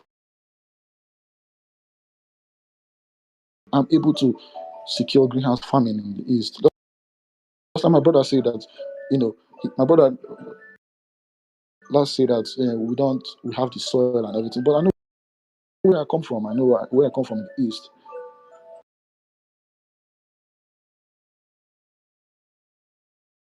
Certain things we're not able to plant because of, I don't know, maybe I will do more research into it. But certain things we're not able to plant because of the harsh weather, especially the Harmattan season, and sometimes, And like I say, tomatoes, certain vegetables like cabbage, and some legumes like all those guinea corns and all those stuff. We're not able to plant it in the East. Like when I'm in the East, I'm talking about where I'm from, like in the southeast of Nigeria. We're not able to plant it, and like I say, this is one of the shortcomings the East had during the Biafran War. That is my major reason why I said, okay, if anything at all, if I would decide to build a big mansion or whatever in the East, I'm doing quite well in the States. I could easily start doing that. But I said, no, I'm going to, first of all, do my research. I'm going to get that greenhouse up and running before anything else. So, in conclusion, what I'm saying is that, sorry, give me a minute. In conclusion, what I'm saying is that, as a people, Jack, wait 1 second, don't be offended. Jack, can you bring up people? Okay. Jack, Can I round up? Jack, can you hear me? Okay. Jack is not here. Okay. I think I will leave at this point now. So I think I've said my piece. It's this new crop of leaders should just have that ideology of bringing the East together so that we can speak in one voice. When I mean the East, the Eastern Corridor, that's what I mean. Thank you very much.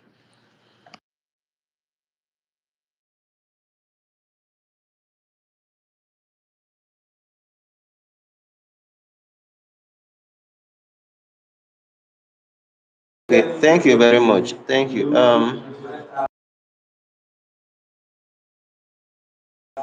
We have Pascal. I'm coming. After Pascal. Jack, are you back?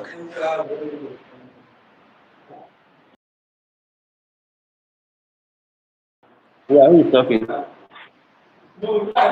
Ma, can you hear me? Hello? Yeah, I can hear you. Who is talking? Is it Can Jack? anybody hear me?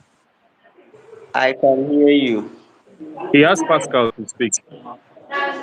Yeah, Pascal, Okay. can you hear me? Yes, I can. Oh, okay. Who is Just very it? quickly, I wanted to just do a quick response to Smart before you go. So, Smart, I hear you. I hear everything you say. But you see, when you want to get to a location in this life, right? You decide to either go via train. You can walk. You can also fly, right? One of the things that you people don't understand is the complexities around uh, tying agreements around states. And one of the things you need to understand is that, for me personally, I've actually I ask a lot of questions, especially people in government, because sometimes I get confused. I'm like, okay, is it that these people don't understand these things the way we see them? And then from my understanding or from a lot of people's responses around working together, I have actually grown to understand that some of the complexities around working together is that, I'll give you an example. You might come to Anambra, you might come to Southeast and say, oh, you want all the governors in Southeast to work together on a particular project. You know that a lot of people don't know that conceptualization of a project sometimes can even take more time than actual execution, right? The drawings, the feasibility studies, and all of that. So you can imagine, for example, so let's assume that all the 5 eastern states want to build a railway line, for example, and then engage a company, and then they go into feasibility studies, and Soludo tenure expires. Elections come, another governor comes in, and then the governor says, oh, this is not priority for us, we're not going to put money into this, right? They move to another thing. Because if you notice, one of the challenges we have in our government at the state level is lack of continuity, not just at the state level, even at the federal level. There are too many abandoned projects. So a river state, for example, Anamechi felt there was need for him to build a monorail, in Onitsha, Nnewi, sorry, in Port Harcourt. And then he starts this project, built it to up to 70-80%, and then a Wike comes in and abandons the whole project. A Fubara comes in and they didn't see the need to continue in that project and all of that. Now, these are some of the challenges. So the point I'm trying to make is very simple. Why do you need to crawl or walk when you can fly? Because there is a federal government that can simply bring an investor, since this thing is their basic responsibility.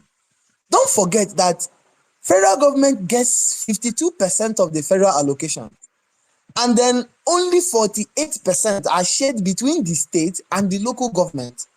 What does this tell you? This tells you that federal government has a humongous amount of money available to them.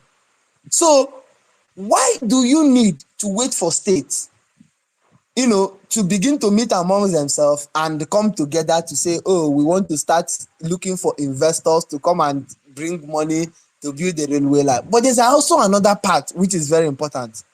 Now, in investment, when you're dealing with, government, right, whether at the national or the subnational level, investors are always very skeptical, right, dealing with government when it comes to investment. And I will tell you why. It's just like what happened between a Chinese firm and Ogun State government, where they had to, there's no judiciary in your country that is going to give you judgment, even as an investor. So the rule of law has a huge role to play in scaring investors away from coming to deal with multiple subnational governments. You need to understand this, because this is where the intricacies comes in. Somebody, at least you want to know that if you're taking anybody to court, you're taking the federal government to court. Imagine you have to deal with multiple states when they renege on the agreement, or when another government comes and then revokes everything. But away from that, you need to also get the federal government to contribute to counterpart funding. That is very important, because they need to de-risk your investment.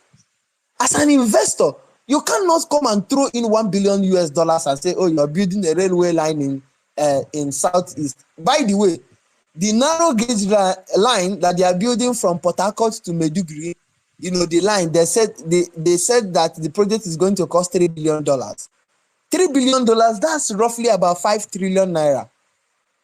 Or if not more than, 5 trillion, let's say plus or minus 5 trillion, yeah? And that is narrow gauge. So if an investor is coming, no investor is going to come and give you 5 trillion. They would expect at least a 1 trillion in a counterpart funding from you as a state government. Also, there's also the viability part. How many passengers can this move around? Now, when the passengers are not there in sight, it is the responsibility of the government to de-risk it by investing in it. Now, when you invest in it, then allow the investors to come in. What that does is that you're giving the investors confidence that no matter what, we are in this shit together with you. You can't just come and throw this thing open and say, come and put your money. So we need to also understand that part. Though I'm not an investment expert, but at least I have a slight understanding of how a typical investor behaves, because I have dealt with a couple of them myself. So that's just the point I want to make. Thank you, I yield. Okay, please, can I respond to that? I totally get your point. I totally see all the points or the concerns you raised are very, very valid. And of course, these complications and all these intricacies, all of them, they are there. But I still believe that, fine, there's especially that risk of subsequent government coming in and pulling out, and that is where I believe that when you have a, how do I put it now? When you are unified in purpose on something, you approach this kind of things in such a way that the moment this has been agreed and started, the state stands to lose a lot if they decide to shift the goal or pull out subsequently. Personally, I just believe that the state government can actually do something. Let me give you an instance. Look at the fact that the ports in Lagos has practically dominated everything that has to do with import and export in Nigeria. Now, fine, railway might be so expensive. How about ports? How about all of these small things? Don't mind you, all this small infrastructure is what will necessitate a larger infrastructure like a rail line. That because by the time you have ports in all those regions that don't have them, and then there's a lot of goods coming in through those regions rather than going to Lagos first, what do you have? You are now creating a need for that. See, I still believe that we can do something. I have that belief. Maybe it's just my personality or how I see things, but I know that whatever complications that we envisage, there will be ways, and that's why we have experts in every area. We only need to, if we are really serious about this, we only need to call on these experts to come. Okay, this is what we want to do. How do we make this work? That is how I see it. It is a viable option. The truth is, until we are able to get a leader who is inclusive in his policy and the developmental strides, forget it. The Eastern Corridor will continue to suffer. And I know why that is so. The rest of Nigeria is scared of the Eastern Corridor, because they know that the strong investment come from that region. Go in the West that we are all shouting. Who are those who investing in those parts? Are they not people from the West?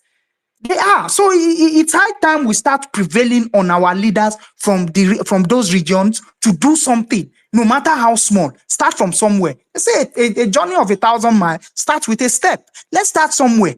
And then gradually, we can then start pushing and pushing to get all the bigger things. Thank you. All right, thank you, Dr. Tommy. Sorry, can anyone hear me? Yeah, you can go on. All Yes, right, yes. Yeah. Yes, I can. Thank you for having me. And thanks for all your submissions. I've not been listening. I don't know when this started, so I haven't quite listened to everyone's submission. But I want to come in from a different angle. Maybe it has been discussed, maybe not. This in relation to the apprenticeship system we have in the Southeast, Eba Boy. You know, it has been happening for years. Many people have succeeded in their business or become relevant, or millionaires have been made through this. Many people have been empowered through this process of Eba Boy. And my thought is this: why can't the state governments, as individual states or as a combination of states, or even better still, this new Southeast Development Commission, why is it possible for them to formalize this Eba Boy system, make it like through laws, make it as a formal thing to do? You know how we have students go to the universities, the others go to Polytechnic, the others go to College of Education, and so on. You know, that Eba Boy apprenticeship should be recognized by law as one of the options for young people after their basic education. And then there are ways to make it function. Number one, you regulate it, and then you can also do part funding. It can be a situation where the government provides funding or through tax cutbacks. So basically, whoever takes up a child, a young person, to Barboy with them, then there could be tax benefits or so they'll be enjoying. I know we're not that organized in the tax thing, but I'm just thinking out loud. They would enjoy setting tax cuts or whatever. We formalize it, and those young people, while they learn the trade, they can have supervisors, and this could be, I don't know, NYC, or I don't know, somebody, or even university, they can work with universities so that there are supervisors who go to where they are working, where they are learning the trade, and make sure that they're learning something, or that they're coming, or that their living situation is good, and that sort of a thing. At the end of the day, it's a long-term investment. The job of government is not just to build roads and to build, we're talking about railway station, that one I don't even tire. But these other little things that can support SMEs and increase our internal generated revenue. There's also a danger of one government starting it and another person abandoning it, like somebody just said. But I believe a commission like that Southeast Development Commission is something that would outlive different governments. So if they take this up, find a way to formalize it. At this point, I don't know if anybody's thinking about this or anybody's doing it. Even myself, it's just a thought. I haven't quite gathered how I feel like it should work, but these are the points I want to make around that. And if it becomes a popular project, then people will embrace it. It wouldn't be here where people are disrespected or looked down on because Fajr Boy. No, it's just one of the things that they can do. Some people can go to the university, study mathematics, others can become engineers, others can become teachers, and themselves, they are in the trade. All that will bring money back into the state. My submission. Thank you. I'd like to hear your opinion or responses to that.